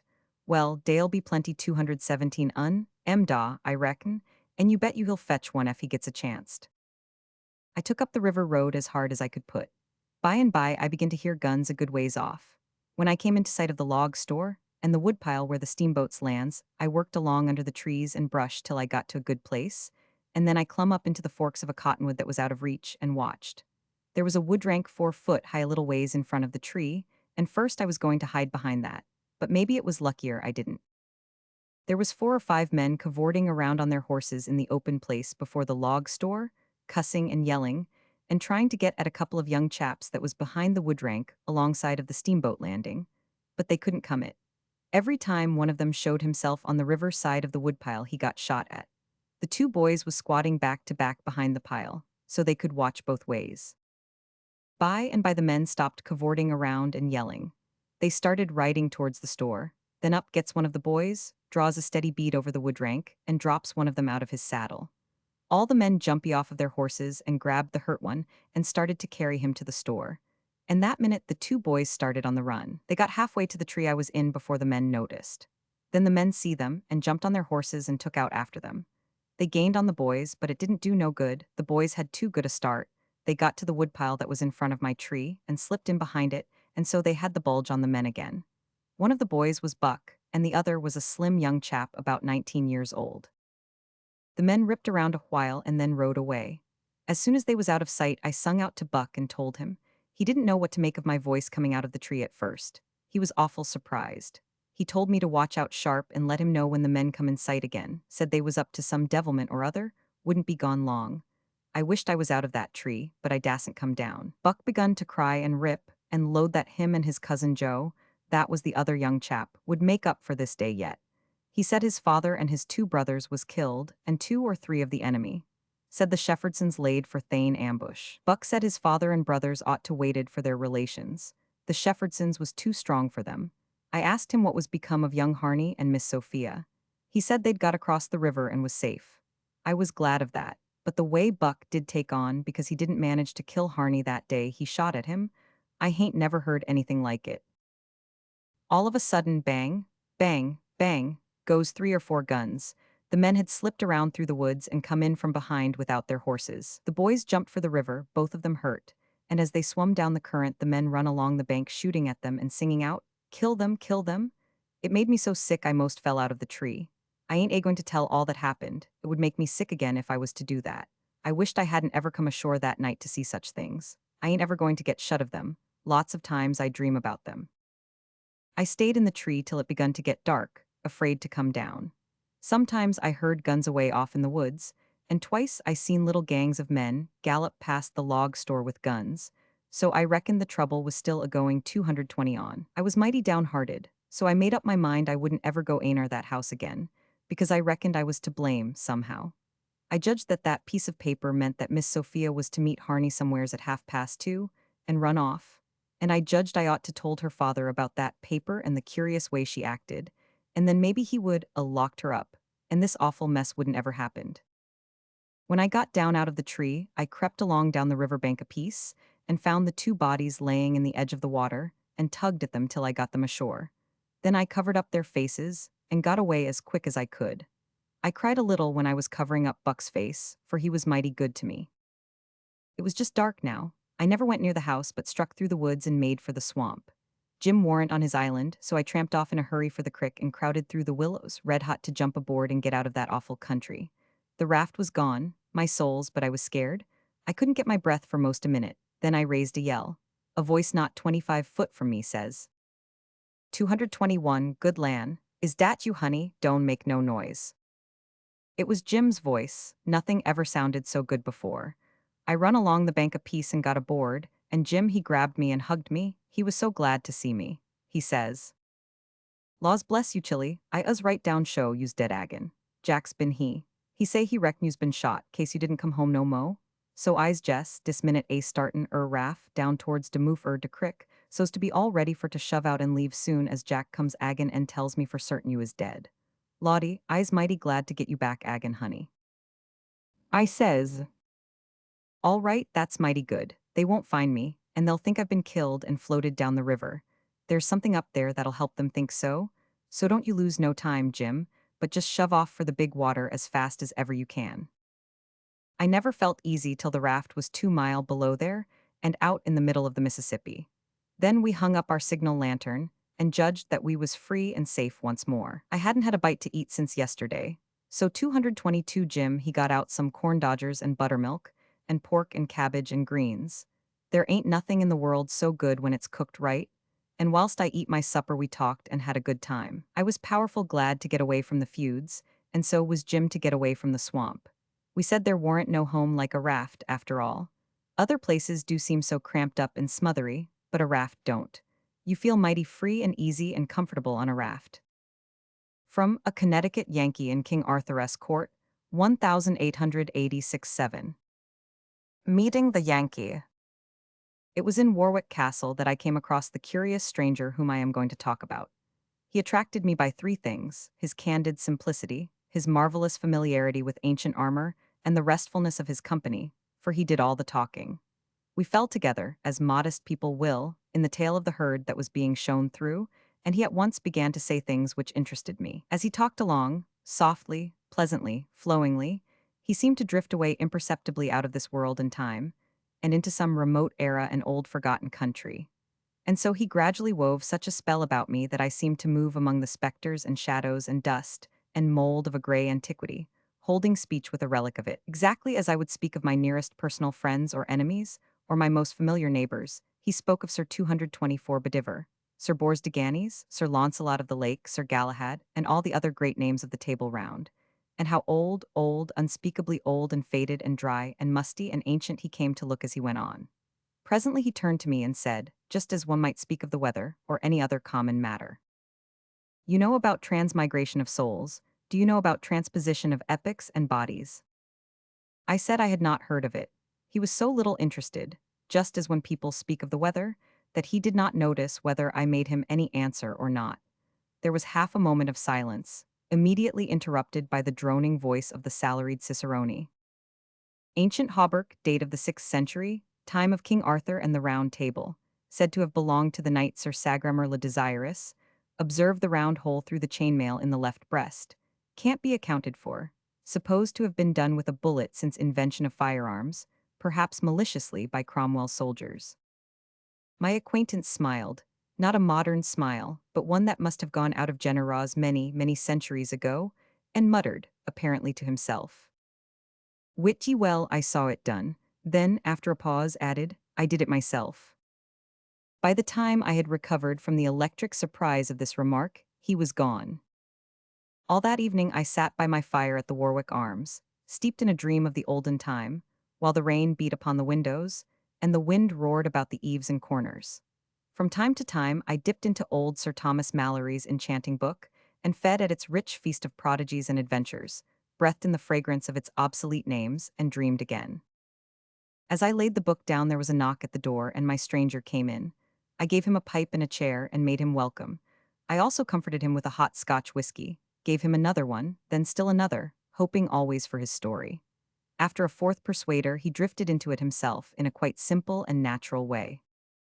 The Stranger's History. I am an American. I was born and reared in Hartford in the state of Connecticut, anyway, 226 just over the river in the country. So I am a Yankee of the Yankees, and practical, yes, and nearly barren of sentiment, I suppose, or poetry, in other words. My father was a blacksmith, my uncle was a horse doctor, and I was both along at first. Then I went over to the great arms factory and learned my real trade. Learned all there was to it. Learned to make everything: guns, revolvers, cannon, boilers, engines, all sorts of labor-saving machinery. Why I could make anything a body wanted, anything in the world, it didn't make any difference what. And if there wasn't any quick newfangled way to make a thing, I could invent one and do it as easy as rolling off a log. I became head superintendent, had a couple of thousand men under me. Well, a man like that is a man that is full of fight, that goes without saying. With a couple of thousand men under one has plenty of that sort of amusement. I had anyway. At last I met my match and I got my dose. It was during a misunderstanding conducted with crowbars with a fellow we used to call Hercules. He laid me out with a crusher alongside the head that made everything crack and seemed to spring every joint in my skull and make it overlap its neighbor. Then the world went out 227 in darkness, and I didn't feel anything more and didn't know anything at all, at least for a while. When I came to again, I was sitting under an oak tree, on the grass, with a whole beautiful and broad country landscape all to myself, nearly. Not entirely, for there was a fellow on a horse looking down at me, a fellow fresh out of a picture book. He was in old-time iron armor from head to heel, with a helmet on his head the shape of a nail keg with slits in it, and he had a shield and a sword and a prodigious spear. And his horse had armor on, too, and a steel horn projecting from his forehead, and gorgeous red and green silk trappings that hung down all around him like a bedquilt, nearly to the ground.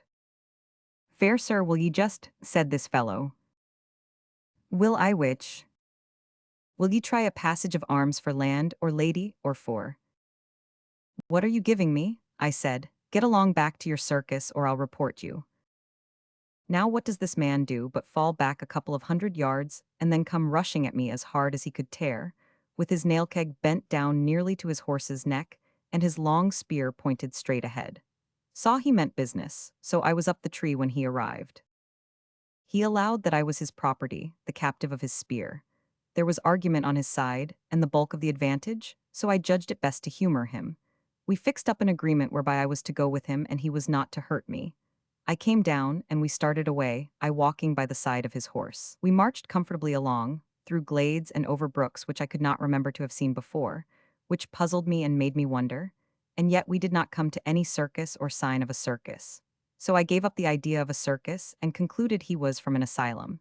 But we never came to an asylum, so I was up a stump, as you may say. I asked him how far we were from Hartford. He said he had never heard of the place, which I took to be a lie, but allowed it to go at that.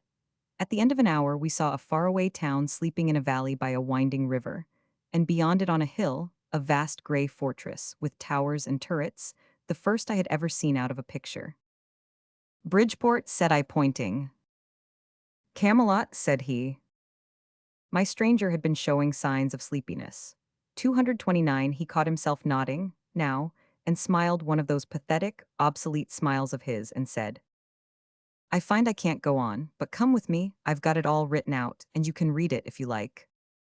In his chamber, he said, "First, I kept a journal, then by and by, after years, I took the journal and turned it into a book. How long ago that was." He handed me his manuscript and pointed out the place where I should begin. "Begin here, I've already told you what goes before." He was steeped in drowsiness by this time. As I went out at his door, I heard him murmur sleepily, "Give you good den, fair sir." I sat down by my fire and examined my treasure.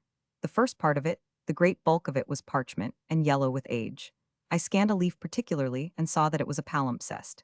Under the old dim writing of the Yankee historian appeared traces of a penmanship which was older and dimmer still, Latin words and sentences, fragments from old monkish legends, evidently. I turned to the place indicated by my stranger and began to read. "The Round Table." In the middle of this groined and vaulted public square was an oaken table which was called the Table Round. It was as large as a circus ring, and around it sat a great company of men dressed in such various and splendid colors that it hurt one's eyes to look at them.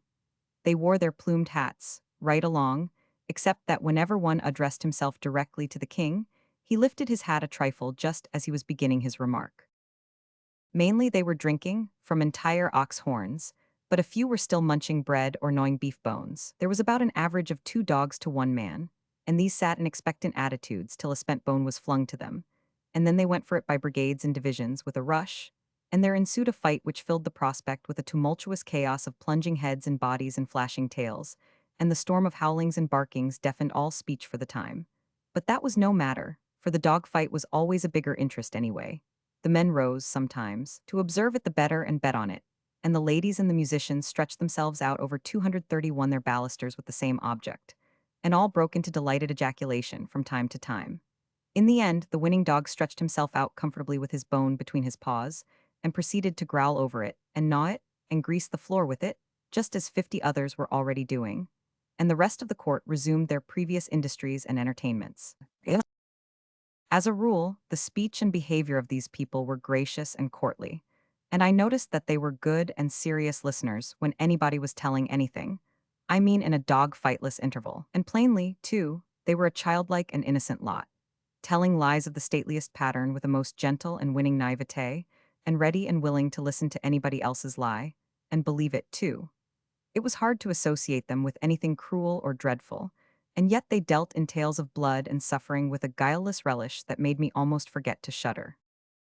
Mainly the round table talk was monologues, narrative accounts of the adventures in which these prisoners were captured, and their friends and backers killed and stripped of their steeds and armor. As a general thing, as far as I could make out, these murderous adventures 232 were not forays undertaken to avenge injuries, nor to settle old disputes or sudden fallings out. No, as a rule, they were simple duels between strangers, duels between people who had never even been introduced to each other, and between whom existed no cause of offense whatever. Many a time I had seen a couple of boys, strangers, meet by chance and say simultaneously, "I can lick you," and go at it on the spot. But I had always imagined until now that that sort of thing belonged to children only and was a sign and mark of childhood. But here were these big boobies sticking to it and taking pride in it clear up into full age and beyond. Yet there was something very engaging about these great simple-hearted creatures, something attractive and lovable. There did not seem to be brains enough in the entire nursery, so to speak, to bait a fish hook with, but you didn't seem to mind that. After a little, you soon saw that brains were not needed in a society like that, and indeed would have marred it, spoiled its symmetry, perhaps rendered its existence impossible. The Yankee reflects, why, dear me, any kind of royalty, howsoever modified, any kind of aristocracy, howsoever pruned, is rightly an insult. But if you 233 are born and brought up under that sort of arrangement, you probably never find it out for yourself, and don't believe it when somebody else tells you. It is enough to make a body ashamed of his race to think of the sort of froth that has always occupied its thrones without shadow of right or reason, and the seventh-rate people that have always figured as its aristocracies, a company of monarchs and nobles who, as a rule, would have achieved only poverty and obscurity if left, like their betters, to their own exertions. Perfect government. The despotism of heaven is the one absolutely perfect government. An earthly despotism would be the absolutely perfect earthly government if the conditions were the same, namely, the despot the perfectest individual of the human race, and his lease of life perpetual. But as a perishable perfect man must die, and leave his despotism in the hands of an imperfect successor, an earthly despotism is not merely a bad form of government, it is the worst form that is possible. Maids in distress. There never was such a country for wandering liars, and they were of both sexes. Hardly 234 a month went by without one of these tramps arriving, and generally loaded with a tale about some princess or other wanting help to get her out of some faraway castle, where she was held in captivity by a lawless scoundrel, usually a giant. Now you would think that the first thing the king would do after listening to such a novelette from an entire stranger would be to ask for credentials. Yes, and a pointer or two as to locality of castle, best route to it, and so on. But nobody ever thought of so simple and common sense a thing as that. No, everybody swallowed these people's lies whole, and never asked a question of any sort or about anything. Well, one day when I was not around, one of these people came along. It was a she one this time, and told a tale of the usual pattern. Her mistress was a captive in a vast and gloomy castle, along with 44 other young and beautiful girls, pretty much all of them princesses. They had been languishing in that cruel captivity for 26 years. The masters of the castle were three stupendous brothers, each with 4 arms and 1 eye, the eye in the center of the forehead, and as big as a fruit. Sort of fruit not mentioned, their usual slovenliness in statistics. Would you believe it? The king and the 235 whole round table were in raptures over this preposterous opportunity for adventure. Every knight of the table jumped for the chance and begged for it, but to their vexation and chagrin, the king conferred it upon me, who had not asked for it at all. A knight's average. If knights errant were to be believed, not all castles were desirable places to seek hospitality in. As a matter of fact, knights errant were not persons to be believed. That is, measured by modern standards of veracity, yet measured by the standards of their own time and scaled accordingly, you got the truth.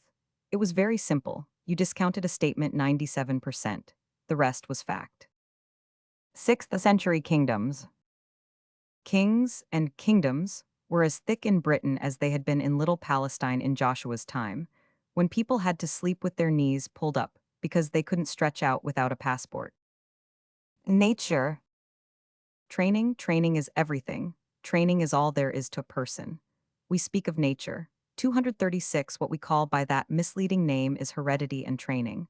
We have no thoughts of our own, no opinions of our own. They are transmitted to us, trained into us. All that is original in us, and therefore fairly creditable or discreditable to us, can be covered up and hidden by the point of a cambric needle.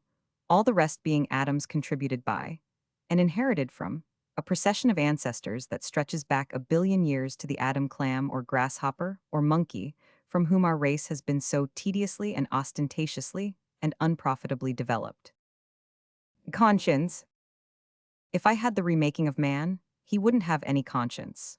It is one of the most disagreeable things connected with a person, and although it certainly does a great deal of good, it cannot be said to pay in the long run. It would be much better to have less good and more comfort. Still, this is only my opinion, and I am only one man. Others, with less experience, may think differently. They have a right to their views. I only stand to this. I have noticed my conscience for many years, and I know it is more trouble and bother to me than anything else I started with. I suppose that in 237 the beginning I prized it, because we prize anything that is ours, and yet how foolish it was to think so. If we look at it in another way, we see how absurd it is. If I had an anvil in me, would I prize it? Of course not. And yet when you come to think, there is no real difference between a conscience and an anvil. I mean for comfort. I have noticed it 1,000 times. And you could dissolve an anvil with acids when you couldn't stand it any longer, but there isn't any way that you can work off a conscience. At least, so it will stay worked off, not that I know of anyway. The German tongue. I was gradually coming to have a mysterious and shuddery reverence for this girl. Nowadays, whenever she pulled out from the station and got her train fairly started on one of those horizonless transcontinental sentences of hers, it was borne in upon me that I was standing in the awful presence of the mother of the German language. I was so impressed with this that sometimes when she began to empty one of these sentences on me, I unconsciously took the very attitude of reverence and stood uncovered. And if words had been water, I had been drowned, sure. She had exactly the German way. Whatever was in her mind to be delivered, whether a mere remark, or a sermon, or a cyclopedia, or the history of a war, she would get it into a single sentence or die. Whenever the literary German dives into a sentence, that is the last you are going to see of him till he emerges on the other side of his Atlantic with his verb in his mouth. Government by the people. There is a phrase which has grown so common in the world's mouth that it has come to seem to have sense and meaning. The sense and meaning implied when it is used. That is the phrase which refers to this or that or the other nation as possibly being capable of self-government, and the implied sense of it is that there has been a nation somewhere, some time or other which wasn't capable of it, wasn't as able to govern itself as some self-appointed specialists were, or would be to govern it. The master minds of all nations, in all ages, have sprung in affluent multitude from the mass of the nation, and from the mass of the nation only, not from its privileged classes. And so, no matter what the nation's intellectual grade was, whether high 239 or low, the bulk of its ability was in the long ranks of its nameless and its poor. and so it never saw the day that it had not the material in abundance whereby to govern itself. Which is to assert an always self-proven fact, that even the best governed and most free and most enlightened monarchy is still behind the best condition attainable by its people, and that the same is true of kindred governments of lower grades, all the way down to the lowest. Prophecy. A prophet doesn't have to have any brains. They are good to have, of course, for the ordinary exigencies of life, but they are of no use in professional work. It is the restfulest vocation there is. When the spirit of prophecy comes upon you, you merely take your intellect and lay it off in a cool place for a rest, and unship your jaw and leave it alone. It will work itself. The result is prophecy. Hard work. Words realize nothing, vivify nothing to you, unless you have suffered in your own person the thing which the words try to describe. There 240 are wise people who talk ever so knowingly and complacently about the working classes, and satisfy themselves that a day's hard intellectual work is very much harder than a day's hard manual toil, and is righteously entitled to much bigger pay. Why? They really think that. Because they know all about the one but haven't tried the other. But I know all about both. And so far as I am concerned, there isn't money enough in the universe to hire me to swing a pickaxe 30 days, but I will do the hardest kind of intellectual work for just as near nothing as you can cipher it down, and I will be satisfied too. Still hope. Yes, there is plenty good enough material for a republic in the most degraded people that ever existed, even the Russians. Plenty of manhood in them, even in the Germans. If one could but force it out of its timid and suspicious privacy, to overthrow and trample in the mud any throne that ever was set up and any nobility that ever supported it. The human race. Toward the shaven monk who trudged along with his cowl tilted back and the sweat washing 241 down his fat jowls, the coal burner was deeply reverent. To the gentleman he was abject. With the small farmer and the free mechanic he was cordial and gossipy. And when a slave passed by with a countenance respectfully lowered, this chap's nose was in the air. He couldn't even see him.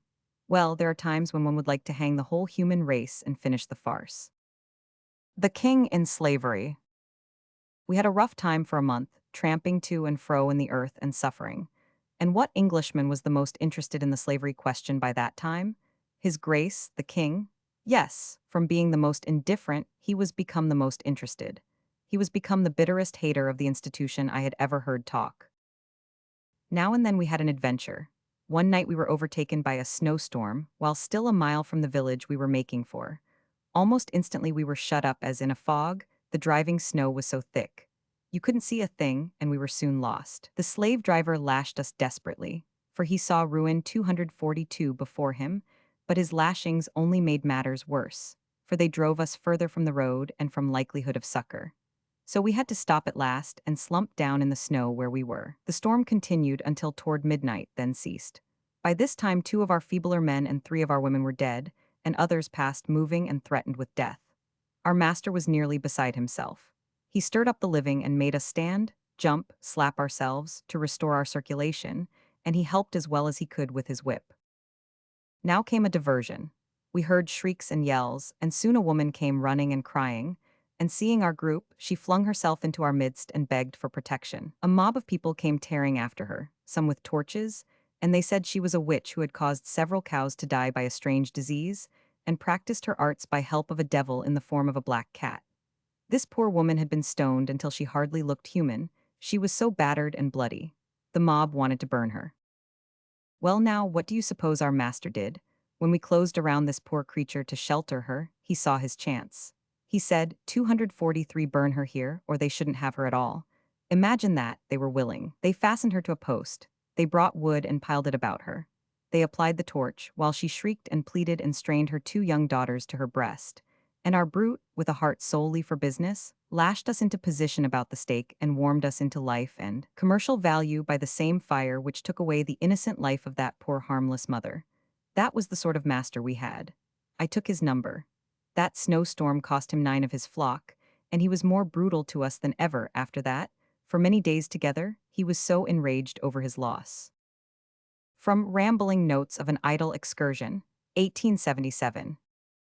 What we saw in Bermuda. We saw no bugs or reptiles to speak of, and so I was thinking of saying in print in a general way that there were none at all.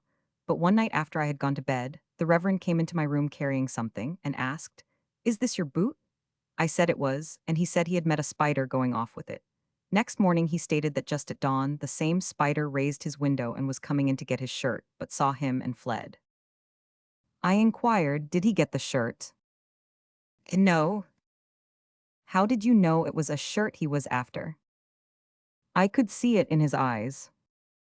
We inquired around, but could hear of no Bermudian spider capable of doing these things. Citizens said that their largest spiders could not more than spread their legs over an ordinary 245 saucer, and that they had always been considered honest. Here was testimony of a clergyman against the testimony of mere worldlings, interested ones, too. On the whole, I judged it best to lock up my things. Here and there on the country roads we found lemon, papaw, orange, lime, and fig trees, also several sorts of palms, among them the cocoa, the date, and the palmetto. We saw some bamboos 40 feet high, with stems as thick as a man's arm. Jungles of the mangrove tree stood up out of swamps, propped on their interlacing roots as upon a tangle of stilts. In drier places the noble tamarind sent down its grateful cloud of shade. Here and there the blossomy tamarisk adorned the roadside. There was a curious gnarled and twisted black tree, without a single leaf on it. It might have passed itself off for a dead apple tree, but for the fact that it had a star-like, red-hot flower sprinkled sparsely over its person. It had the scattery red glow that a constellation might have when glimpsed through smoked glass. We saw a tree that bears grapes, and just as calmly and unostentatiously as a vine would do it. We saw an India rubber tree, but out of season, possibly, so there were no shoes on it, nor suspenders, nor anything that a person would properly expect to find there. This gave it an impressively fraudulent look. There was exactly one mahogany tree on the island. I know this to be reliable, because I saw a man who said he had counted it many a time and could not be mistaken. He was a man with a hare lip and a pure heart, and everybody said he was as true as steel. Such men are all too few. From Pudd'nhead Wilson S. Calendar, 1892-3. Tell the truth or trump, but get the trick. Adam was but human, this explains it all. He did not want the apple for the apple's sake, he wanted it only because it was forbidden. The mistake was in not forbidding the serpent. Then he would have eaten the serpent. Whosoever has lived long enough to find out what life is, knows how deep a debt of gratitude we owe to Adam, the first great benefactor of our race. He brought death into the world. Adam and Eve had many advantages, but the principal one was that they escaped teething. There is this trouble about special providences. Namely, there is so often a doubt as to which 248 party was intended to be the beneficiary. In the case of the children, the bears, and the prophet, the bears got more real satisfaction out of the episode than the prophet did, because they got the children. Training is everything. The peach was once a bitter almond, cauliflower is nothing but cabbage with a college education. Remarks of Dr. Baldwin's, concerning upstarts, we don't care to eat toadstools that think they are truffles. Let us endeavor so to live that, when we come to die, even the undertaker will be sorry.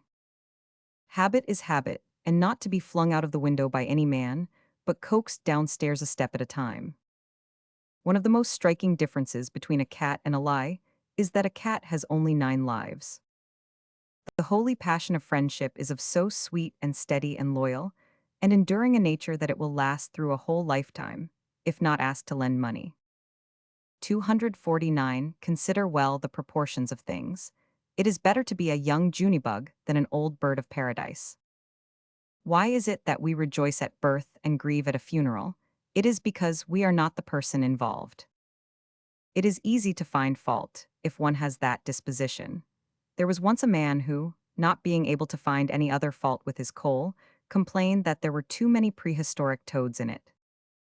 I'll say, how hard it is that we have to die. A strange complaint to come from the mouths of people who have had to live. When angry, count 4, when very angry, swear. There are 3 infallible ways of pleasing an author, and the 3 form a rising scale of compliment. 1. To tell him you have read one of his books. 2. To tell him you have read all of his books. 3. To ask him to let you read the manuscript of his forthcoming book. Number 1 admits you to his respect. Number 2 admits you to his admiration. Number 3 carries you clear into his heart. 250. As to the adjective, when in doubt, strike it out. Courage is resistance to fear, mastery of fear, not absence of fear. Except a creature be part coward, it is not a compliment to say it is brave, it is merely a loose misapplication of the word. Consider the flea, incomparably the bravest of all the creatures of God, if ignorance of fear were courage. Whether you are asleep or awake, he will attack you, caring nothing for the fact that in bulk and strength you are to him, as are the massed armies of the earth to a sucking child. He lives both day and night, and all days and nights in the very lap of peril, and the immediate presence of death, and yet is no more afraid than is the man who walks the streets of a city that was threatened by an earthquake 10 centuries before. When we speak of Clive, Nelson, and Putman as men who didn't know what fear was, we ought always to add the flea and put him at the head of the procession. When I reflect upon the number of disagreeable people who I know have gone to a better world, I am moved to lead a different life. 251 October. This is one of the peculiarly dangerous months to speculate in stocks in. The others are July, January, September, April, November, May, March, June, December, August, and February. The true southern watermelon is a Bonaparte, and not to be mentioned with commoner things. It is chief of this world's luxuries, king by the grace of God over all the fruits of the earth. When one has tasted it, he knows what the angels eat. It was not a southern watermelon that Eve took. We know it because she repented. Nothing so needs reforming as other people's habits. Behold, the fool saith, put not all thine eggs in the one basket, which is but a manner of saying, scatter your money and your attention. But the wise man saith, put all your eggs in the one basket and watch that basket. If you pick up a starving dog and make him prosperous, he will not bite you. This is the principal difference between a dog and a man. 252. We know all about the habits of the ant, we know all about the habits of the bee, but we know nothing at all about the habits of the oyster. It seems almost certain that we have been choosing the wrong time for studying the oyster. Even popularity can be overdone. In Rome, along at first, you are full of regrets that Michelangelo died, but by and by you only regret that you didn't see him do it. July 4. Statistics show that we lose more fools on this day than on all the other days of the year put together. This proves, by the number left in stock, that 1/4 of July per year is now inadequate. The country has grown so. Thanksgiving Day. Let all give humble, hearty, and sincere thanks now but the turkeys. In the island of Fiji they do not use turkeys, they use plumbers. It does not become you and me to sneer at Fiji. Few things are harder to put up with than the annoyance of a good example. It were not best that we should all think alike. It is difference of opinion that makes horse races. 253. Even the clearest and most perfect circumstantial evidence is likely to be at fault, after all, and therefore ought to be received with great caution. Take the case of any pencil, sharpened by any woman. If you have witnesses, you will find she did it with a knife. But if you take simply the aspect of the pencil, you will say she did it with her teeth. Apper this the day upon which we are reminded of what we are on the other 364. It is often the case that the man who can't tell a lie thinks he is the best judge of one. October 12, the discovery. It was wonderful to find America, but it would have been more wonderful to miss it. From the private history of a campaign that failed, 1885. The Marion Rangers. You have heard from a great many people who did something in the war. Is it not fair and right that you listen a little moment to one who started out to do something in it, but didn't? Thousands entered the war, got just a taste of it, and then stepped out again permanently. In that summer of 1861, the first wash of the wave of war broke upon the shores of Missouri. Our state was invaded by the Union forces. They took possession of St. Louis, Jefferson Barracks, and some other points. The governor, Caleb Jackson, issued his proclamation calling out 50,000 militia to repel the invader. I was visiting in the small town where my boyhood had been spent, Hannibal, Marion County. Several of us got together in a secret place by night and formed ourselves into a military company. One Tom Lyman, a young fellow 255 of a good deal of spirit but of no military experience, was made captain. I was made second lieutenant. We had no first lieutenant. I do not know why, it was long ago. There were 15 of us. By the advice of an innocent connected with the organization, we called ourselves the Marion Rangers. I do not remember that anyone found fault with the name. I did not, I thought it sounded quite well. The young fellow who proposed this title was perhaps a fair sample of the kind of stuff we were made of. He was young, ignorant, good-natured, well-meaning, trivial, full of romance, and given to reading chivalric novels and singing forlorn love ditties. He had some pathetic little nickel-plated aristocratic instincts and detested his name, which was Dunlap. Detested it partly because it was nearly as common in that region as Smith, but mainly because it had a plebeian sound to his ear. So he tried to ennoble it by writing it in this way, Dunlap. That contented his eye, but left his ear unsatisfied, for people gave the new name the same old pronunciation, emphasis on the front end of it. He then did the bravest thing that can be imagined, a thing to make one shiver when one remembers how the world is given to resenting shams and affectations. He began to write his 256th name so, Dunlap, and he waited patiently through the long storm of mud that was flung at this work of art, and he had his reward at last. For he lived to see that name accepted, and the emphasis put where he wanted it by people who had known him all his life, and to whom the tribe of Dunlaps had been as familiar as the rain and sunshine for 40 years. So sure of victory at last is the courage that can wait. He said he had found, by consulting some ancient French chronicles, that the name was rightly and originally written Dunlap, and said that if it were translated into English it would mean Peterson. Lap, Latin or Greek, he said, for stone or rock, same as the French pier, that is to say Peter. D of or from, un or one, hence Dunlap of, or from a stone or a Peter, that is to say, one who is the son of a stone, the son of a Peter, Peterson. Our militia company were not learned and the explanation confused them, so they called him Peterson Dunlap. He proved useful to us in his way, he named our camps for us, and he generally struck a name that was no slouch, as the boys said. That is one sample of us. Another was Ed Stevens, son of the town jeweler, trim-built, handsome, graceful, neat as a cat, bright, educated, 257 but given over entirely to fun. There was nothing serious in life to him. As far as he was concerned, this military expedition of ours was simply a holiday. I should say that about half of us looked upon it in the same way, not consciously perhaps, but unconsciously. We did not think we were not capable of it. As for myself, I was full of unreasoning joy to be done with turning out of bed at midnight and 4 in the morning for a while, grateful to have a change, new scenes, new occupations, a new interest. In my thoughts, that was as far as I went. I did not go into the details. As a rule, one doesn't at 24. Another sample was Smith, the blacksmith's apprentice. This vast donkey had some pluck, of a slow and sluggish nature, but a soft heart. At one time he would knock a horse down for some impropriety, and at another he would get homesick and cry. However, he had one ultimate credit to his account which some of us hadn't. He stuck to the war and was killed in battle at last. Joe Bowers, another sample, was a huge, good-natured, flax-headed lubber. Lazy, sentimental, full of harmless brag, a grumbler by nature. An experienced, industrious, ambitious, and often quite picturesque liar, and yet not a successful one, for he had no intelligent training but was allowed to come up just anyway. This life was serious enough to him, and seldom satisfactory. But he was a good fellow anyway, and the boys all liked him. He was made orderly sergeant, Stevens was made corporal. These samples will answer, and they are quite fair ones. Well, this herd of cattle started for the war. What could you expect of them? They did as well as they knew how, but really what was justly to be expected of them?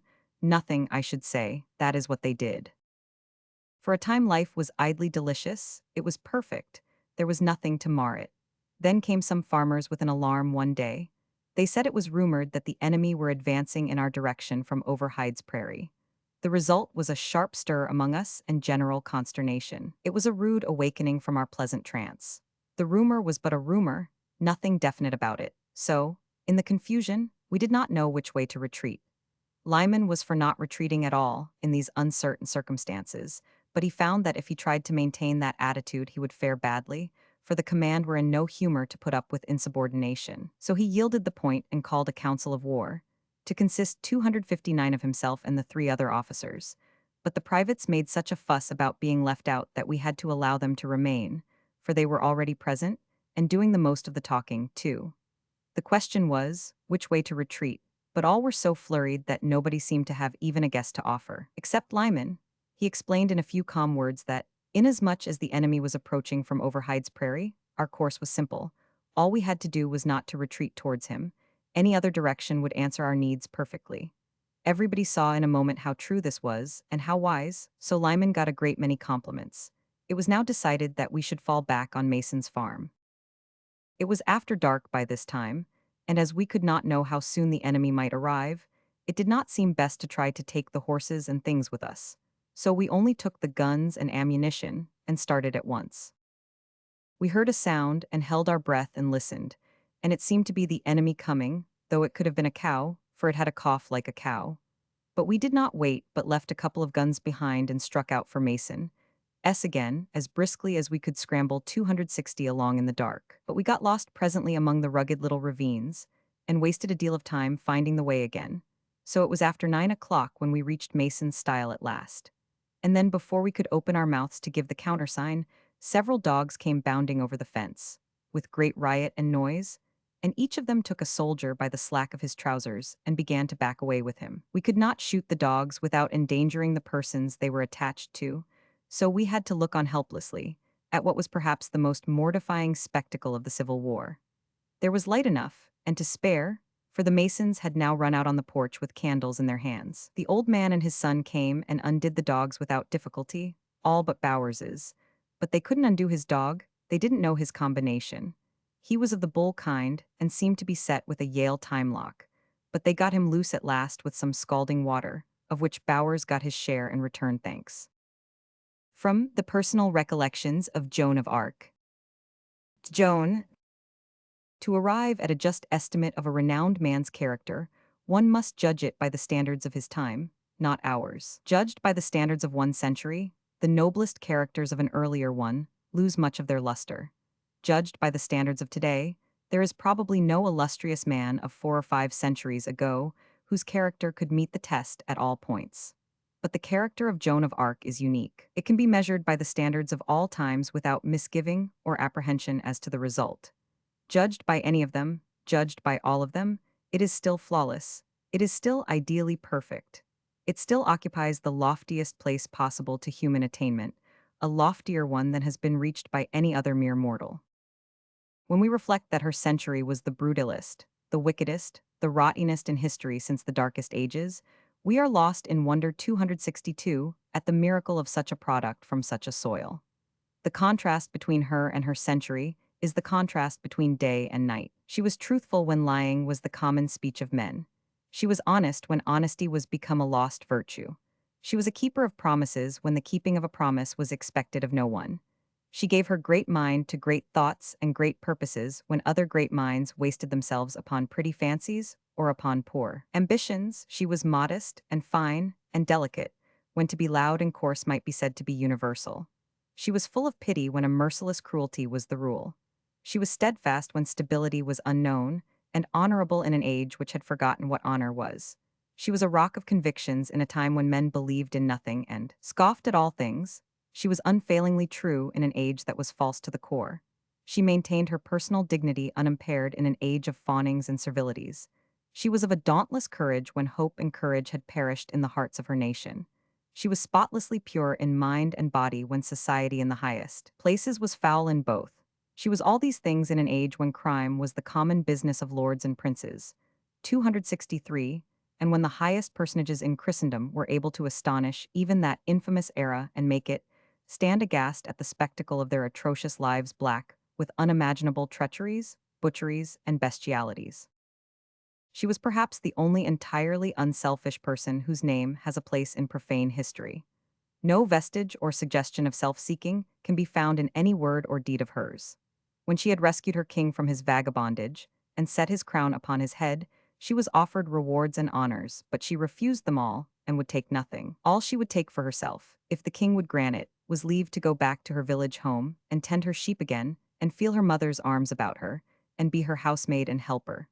The selfishness of this unspoiled general of victorious army, companion of princes, and idol of an applauding and grateful nation, reached but that far and no farther. The fairy tree. In a noble open space carpeted with grass on the high ground toward Vaucouleurs stood a most majestic beech tree with wide-reaching arms and a grand spread of shade, and by it a limp spring of cold water. And on summer days the children went there. Oh, every summer for more than 500 years. Went there and sang and danced around the tree for hours together, refreshing themselves at the spring from time to time, and it was most lovely and enjoyable. Also they made wreaths of flowers and hung them upon the tree and about the spring to please the fairies that lived there. For they liked that, being idle innocent little creatures, as all fairies are, and fond of anything delicate and pretty like wild flowers put together in that way. And in return for this attention, the fairies did any friendly thing they could for the children, such as keeping the spring always full and clear and cold, and driving away serpents and insects that sting. And so there was never any unkindness between the fairies and the children during more than 500 years. Tradition said 1,000, but only the warmest affection and the most perfect trust and confidence. And whenever child died, the fairies mourned just as that child's playmates did, and the sign of it was there to see. For before the dawn on the day of the funeral, they hung a little immortelle over the place where the child was used to sit under the tree. I know this to be true by my own eyes. It is not hearsay. And the reason it was known that the fairies did it was this, that it was made all of black flowers of a sort not known in France anywhere. Now from time immemorial, all children reared in Domremy were called the children of the tree, and they loved that name, for it carried with it a mystic privilege not granted to any other of the children of this world. Which was this: whenever one of these came to die, then beyond the vague and formless images drifting through his darkening mind, rose soft and rich and fair a vision of the tree, if all was well with his soul. That was what some said. Others said the vision came in two ways. Once as a warning, 1 or 2 years in advance of death, when the soul was the captive of sin, and then the tree appeared in its desolate winter aspect. Then that soul was smitten with an awful fear. If repentance came, and purity of life the vision came again, this time summer-clad and beautiful. But if it were otherwise with that soul, the vision was withheld, and it passed from life knowing its doom. Still others said that the vision came, but once and then only to the sinless dying, forlorn in distant lands, and pitifully longing for some last dear reminder of their home. And what reminder of it could go to their hearts like the picture of the tree, that 266 was the darling of their love, and the comrade of their joys and comforter of their small griefs, all through the divine days of their vanished youth. Now the several traditions were, as I have said, some believing one and some another. One of them I know to be the truth, and that was the last one. I do not say anything against the others. I think they were true, but I only know that the last one was, and it is my thought that if one keep to the things he knows, and not trouble about the things which he cannot be sure about, he will have the steadier mind for it, and there is profit in that. I know that when the children of the tree die in a far land, then, if they be at peace with God, they turn their longing eyes toward home, and there, far shining, as through a rift in a cloud that curtains heaven, they see the soft picture of the fairy tree, clothed in a dream of golden light, and they see the blooming meads, sloping away to the river, and to their perishing nostrils is blown faint and sweet the fragrance of the flowers of home. And then the vision fades and passes. But they know, and by their transfigured faces you know also, you stand looking on. Yes, you know the message that has come, and that it has come from heaven. 267 Joan and I believed alike about this matter.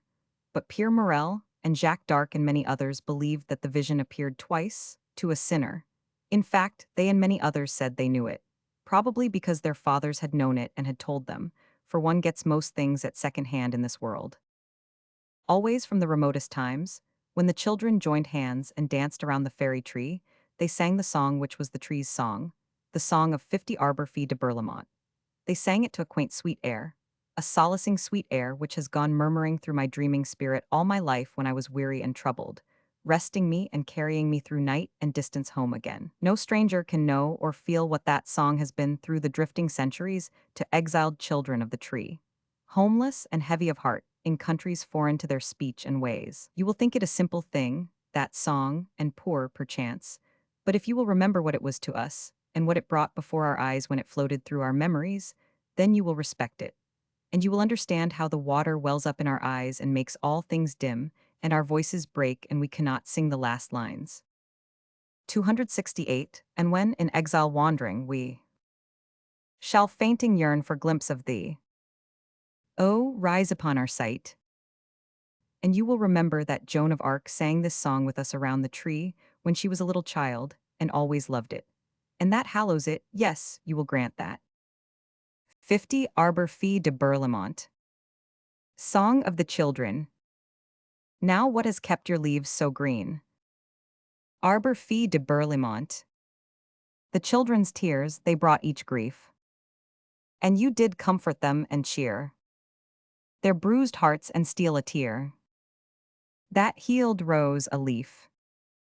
And what has built you up so strong? Arbor fee de Berlamont. The children's love, they've loved you long. 100 years in sooth. They've nourished you with praise and song, and warmed your heart and kept it young. 1,000 years of youth. Bide always green in our young hearts. Arbor fee de Burlimont. 269, and we shall always youthful be. Not heeding time his flight. And when, in exile wandering, we shall fainting yearn for glimpse of thee. Oh, rise upon our sight. Joan before rhymes. We marched, kept on marching. And at last, on the 16th of July, we came in sight of our goal and saw the great cathedral towers of Rhymes rise out of the distance. Huzzah after huzzah swept the army from van to rear. And as for Joan of Arc, there where she sat her horse, gazing, clothed all in white armor, dreamy, beautiful, and in her face a deep, deep joy, a joy not of earth. Oh, she was not flesh, she was a spirit. Her sublime mission was closing in flawless triumph. Tomorrow she could say, "It is finished, let me go free." Joan's reward.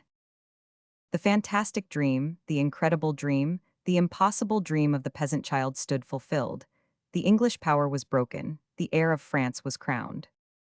She was like one transfigured, so divine was the joy that shone in her face as she sank to 270 her knees at the king's feet and looked up at him through her tears. Her lips were quivering, and her words came soft and low and broken. Now, O gentle king, is the pleasure of God accomplished according to his command that you should come to Rhymes, and receive the crown that belongeth of right to you, and unto none other. My work which was given me to do is finished. Give me your peace, and let me go back to my mother, who is poor and old and has need of me. The king raised her up, and there before all that host he praised her great deeds in most noble terms. And there he confirmed her nobility and titles, making her the equal of a count in rank, and also appointed a household and officers for her according to her dignity. And then he said, "You have saved the crown. Speak, require, demand, and whatsoever grace you ask it shall be granted, though it make the kingdom poor to meet it." Now that was fine, that was loyal. Joan was on her knees again straightway and said, "Then, O gentle king, if out of your compassion you will speak the word, I pray you give commandment that my village, poor and hard pressed by reason of the war, may have its taxes remitted." "It is so commanded, say on." "That is all." "All, nothing but that." "It is all, I have no other desire." "But that is nothing less than nothing. Ask, do not be afraid."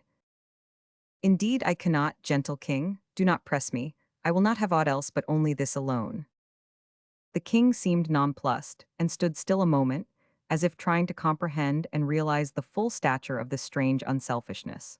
Then he raised his head and said, "She has won a kingdom and crowned its king, and all she asks and all she will take is this poor grace, and even this is for others, not for herself. And it is well, her act being proportioned to the dignity of one who carries in her head and heart riches which outvalue any that any king could add, though he gave his all. She shall have her way. Now, therefore, it is decreed that from this day forth Domremy, natal village of Joan of Arc, deliverer of France, called the Maid of Orleans, is freed from all taxation forever." From Saint Joan of Arc, 1899. There is no one to compare her with, none to measure her by. For all others among the illustrious grew towards their high place in an atmosphere and surroundings which discovered their gift to them and nourished it and promoted it, intentionally or unconsciously. There have been other young generals, but they were not girls, young generals, but they have been soldiers before they were generals. She began as a general. She commanded the first army she ever saw. She led it from victory to victory, and never lost a battle with it. There have been young commanders-in-chief, but none so young as she. She is the only soldier in history who has held the supreme command of a nation's armies at the age of 17. From Following the Equator. Pudd'nhead Wilson's New Calendar. 1896-7. A man may have no bad habits and have worse.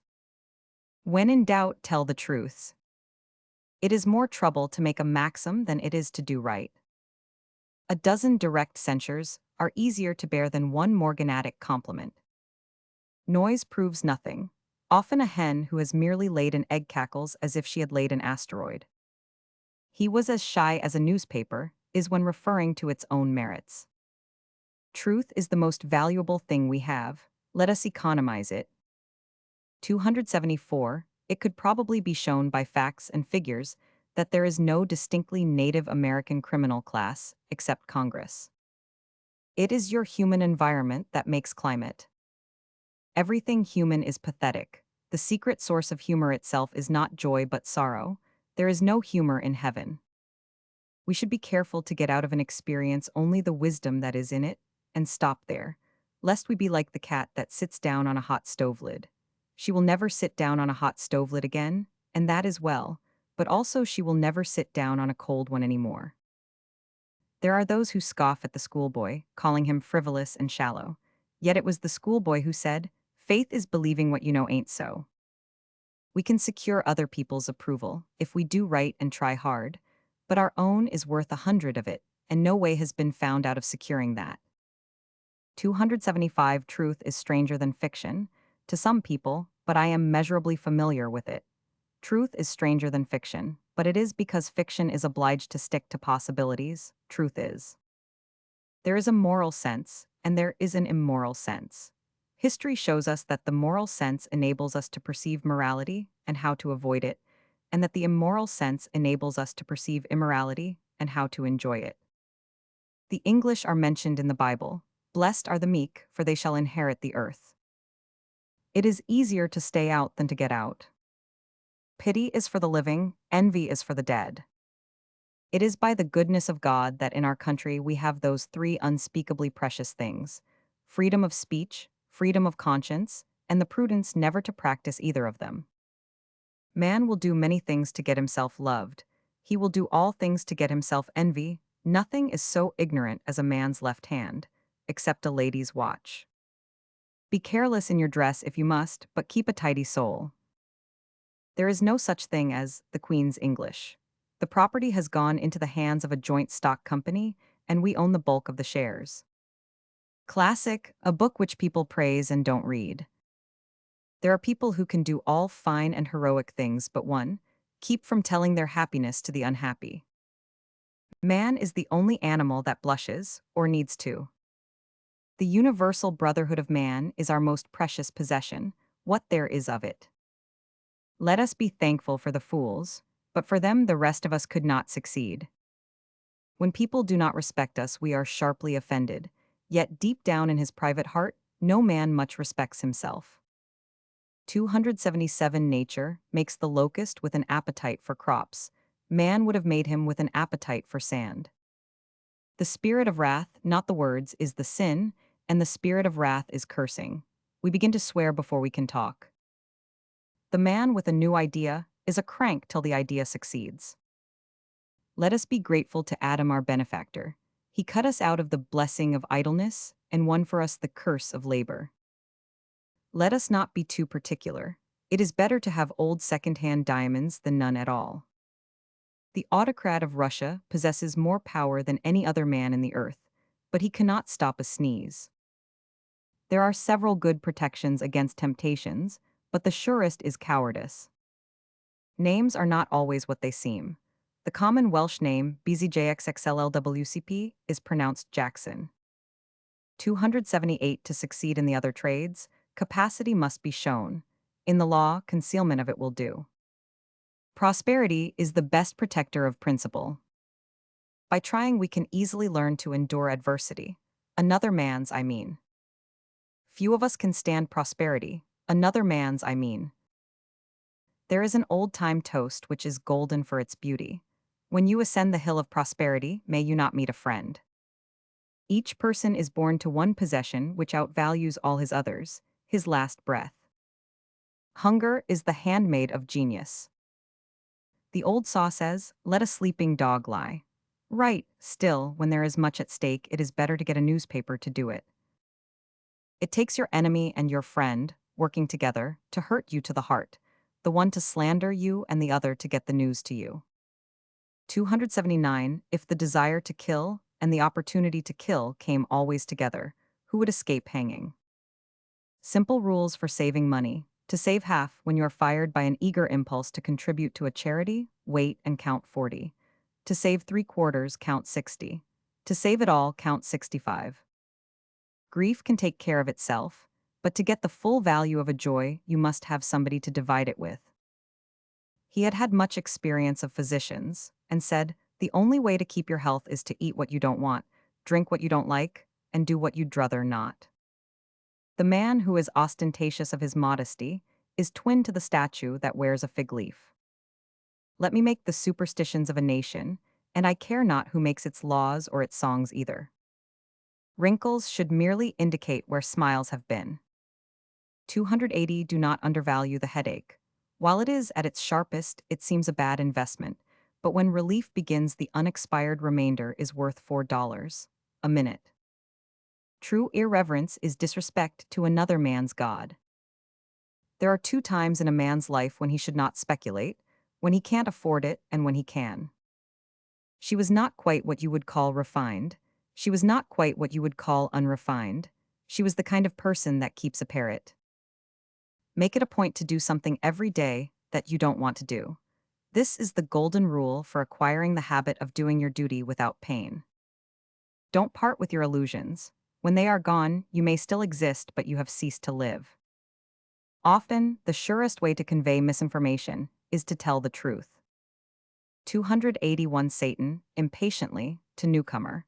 The trouble with you Chicago people is that you think you are the best people down here, whereas you are merely the most numerous.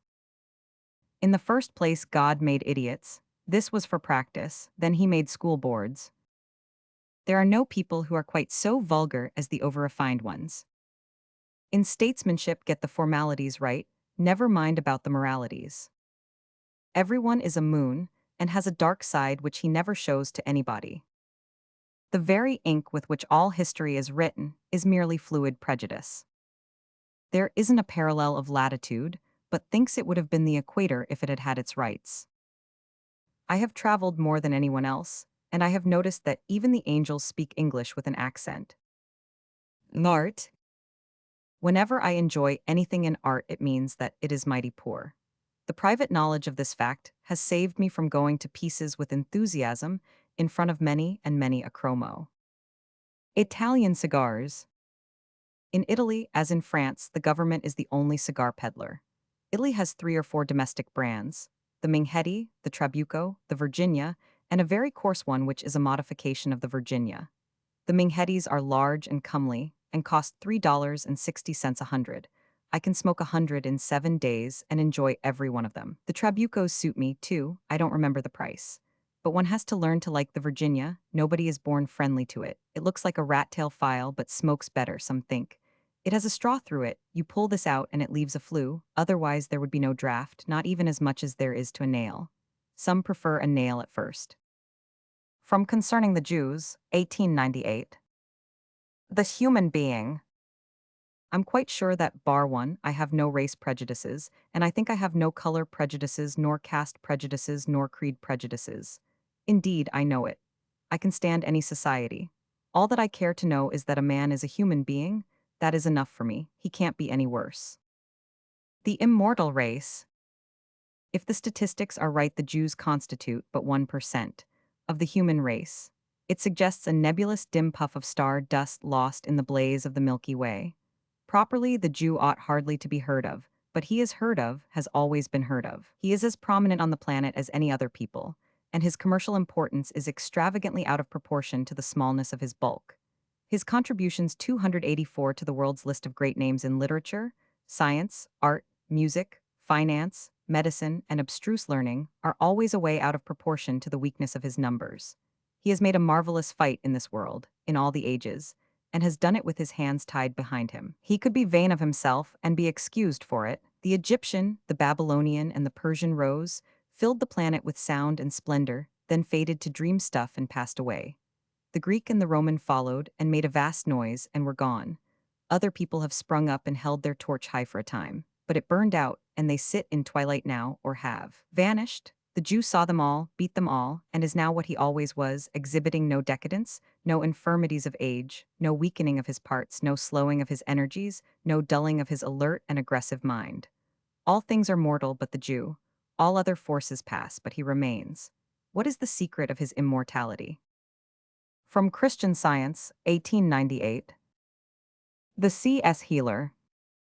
She was middle-aged and large and bony and erect, and had an austere face and a resolute jaw and a Roman beak, and was a widow in the third degree, and her name was Fuller. I was eager to get to business and find relief, but she was distressingly deliberate. She unpinned and unhooked and uncoupled her upholsteries one by one, abolished the wrinkles with a flirt of her hand, and hung the articles up, peeled off her gloves and disposed of them, got a book out of her handbag, then drew a chair to the bedside, descended into it without hurry, and I hung out my tongue. She said, with pity but without passion, "Return it to its receptacle. We deal with the mind only, not with its dumb servants."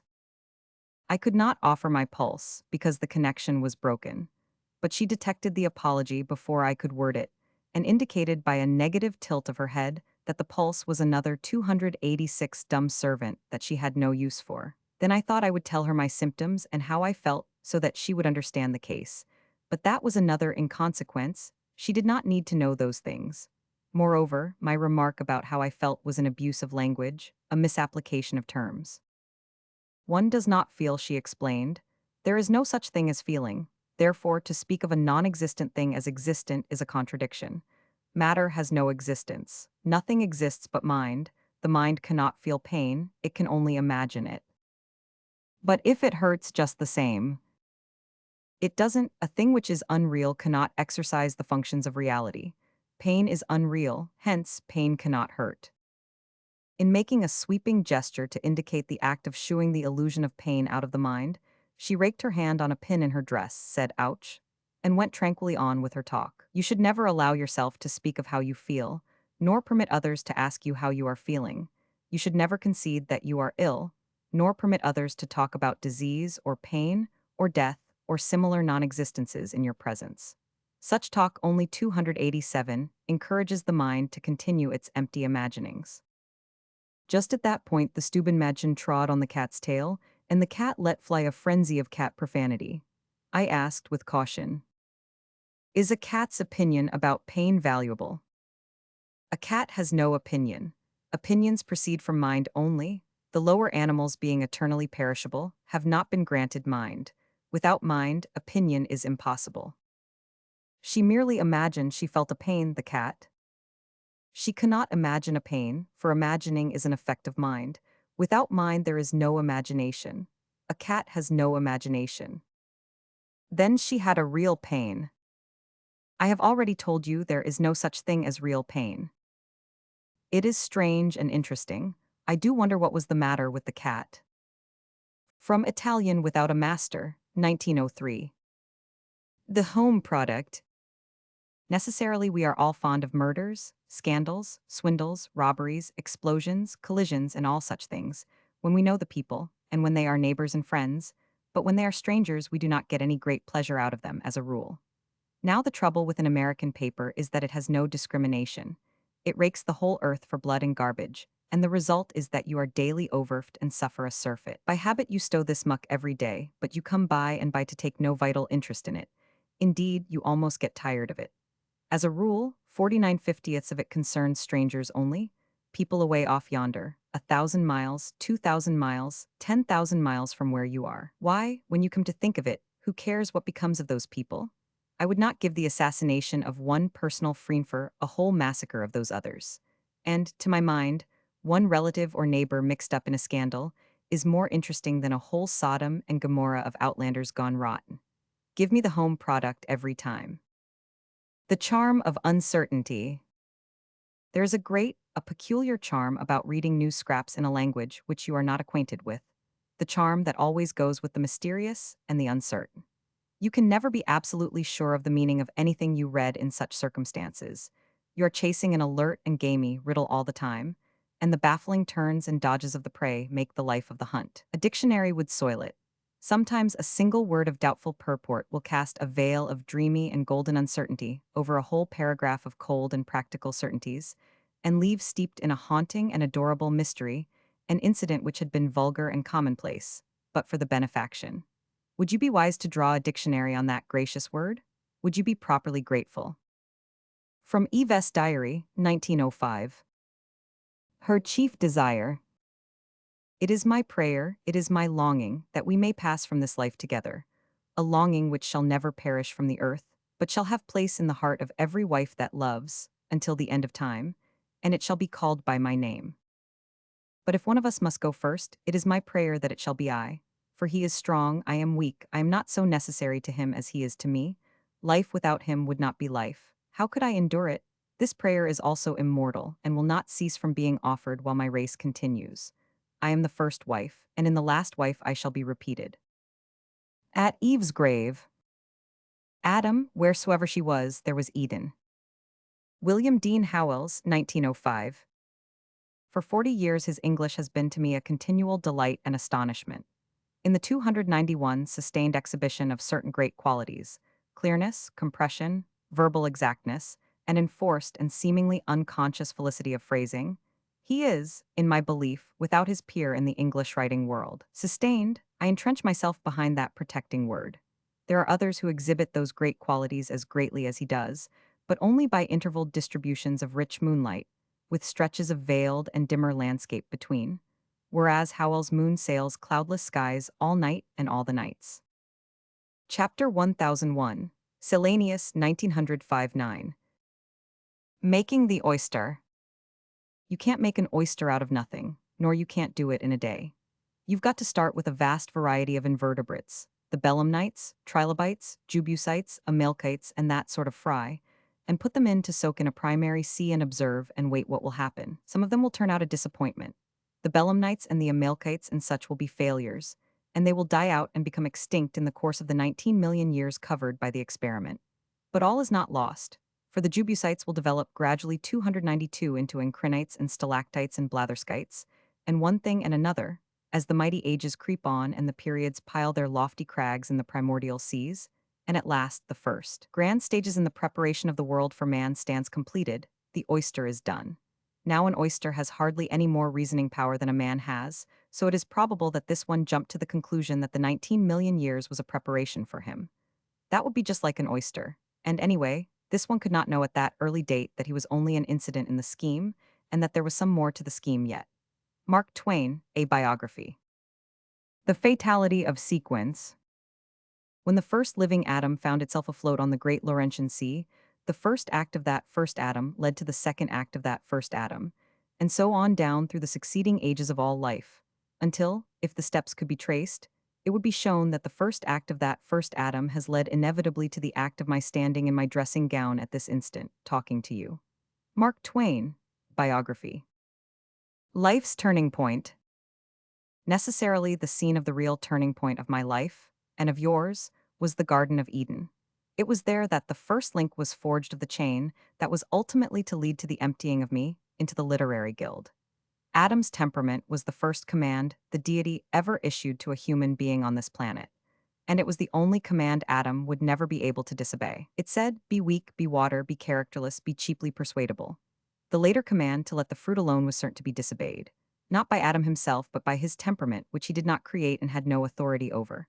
For the temperament is the man, the thing tricked out with clothes and named man is merely its shadow, nothing more. The law of the tiger's temperament is, "Thou shalt kill." The law of the sheep's temperament is, "Thou shalt not kill." To issue later commands requiring the tiger to let the fat stranger alone, and requiring the sheep to imbue its hands in the blood of the lion is not worthwhile, for those commands can't be obeyed. They would invite to violations of the law of temperament, which is supreme, and takes precedence of all other authorities. I cannot help feeling disappointed in 294 Adam and Eve. That is, in their temperaments, not in them, poor helpless young creatures, afflicted with temperaments made out of butter, which butter was commanded to get into contact with fire and be melted. What I cannot help wishing is that Adam and Eve had been postponed, and Martin Luther and Joan of Arc put in their place. That splendid pair equipped with temperaments not made of butter, but of asbestos. By neither sugary persuasions nor by hellfire could Satan have beguiled them to eat the apple. Close of 70th birthday speech. 70 years and 10. It is the scriptural statute of limitations. After that you owe no active duties, for you the strenuous life is over. You are a time-expired man, to use Kipling's military phrase. You have served your term, well or less well, and you are mustered out. You are become an honorary member of the Republic, you are emancipated. Compulsions are not for you, nor any bugle call but lights out. You pay the time-worn duty bills if you choose, or decline if you prefer, and without prejudice, for they are not legally collectible. 295, the previous engagement plea.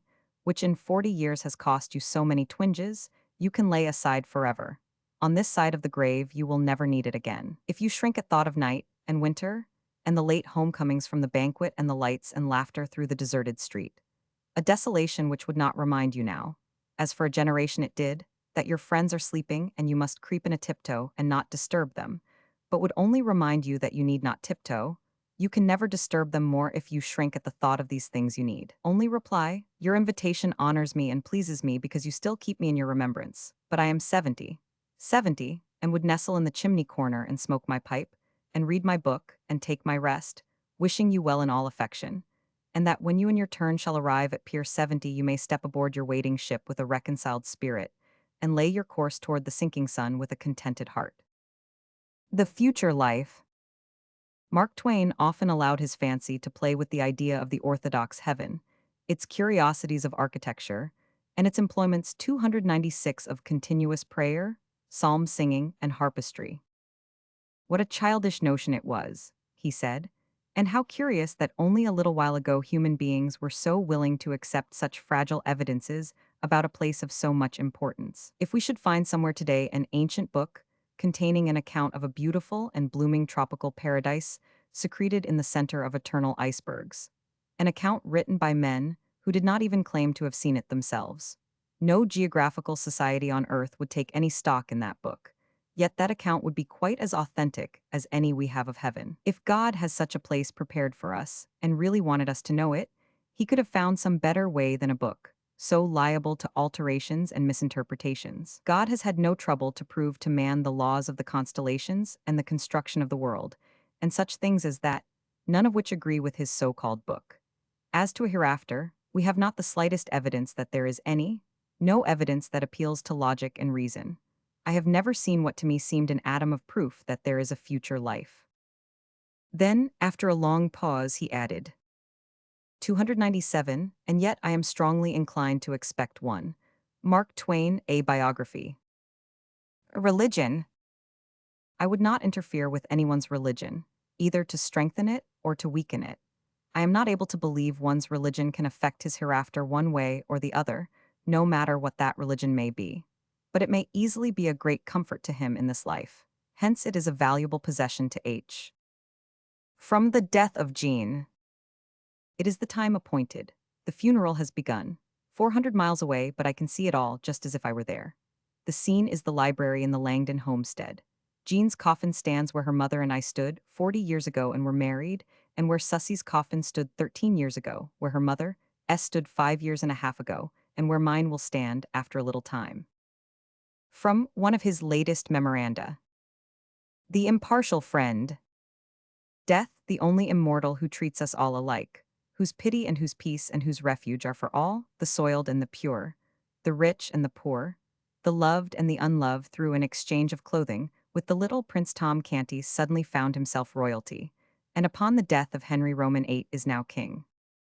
Edmund Clarence Stedman declared this chapter of Huck Finn's adventures to be as dramatic and powerful an episode as I know in modern literature. The end.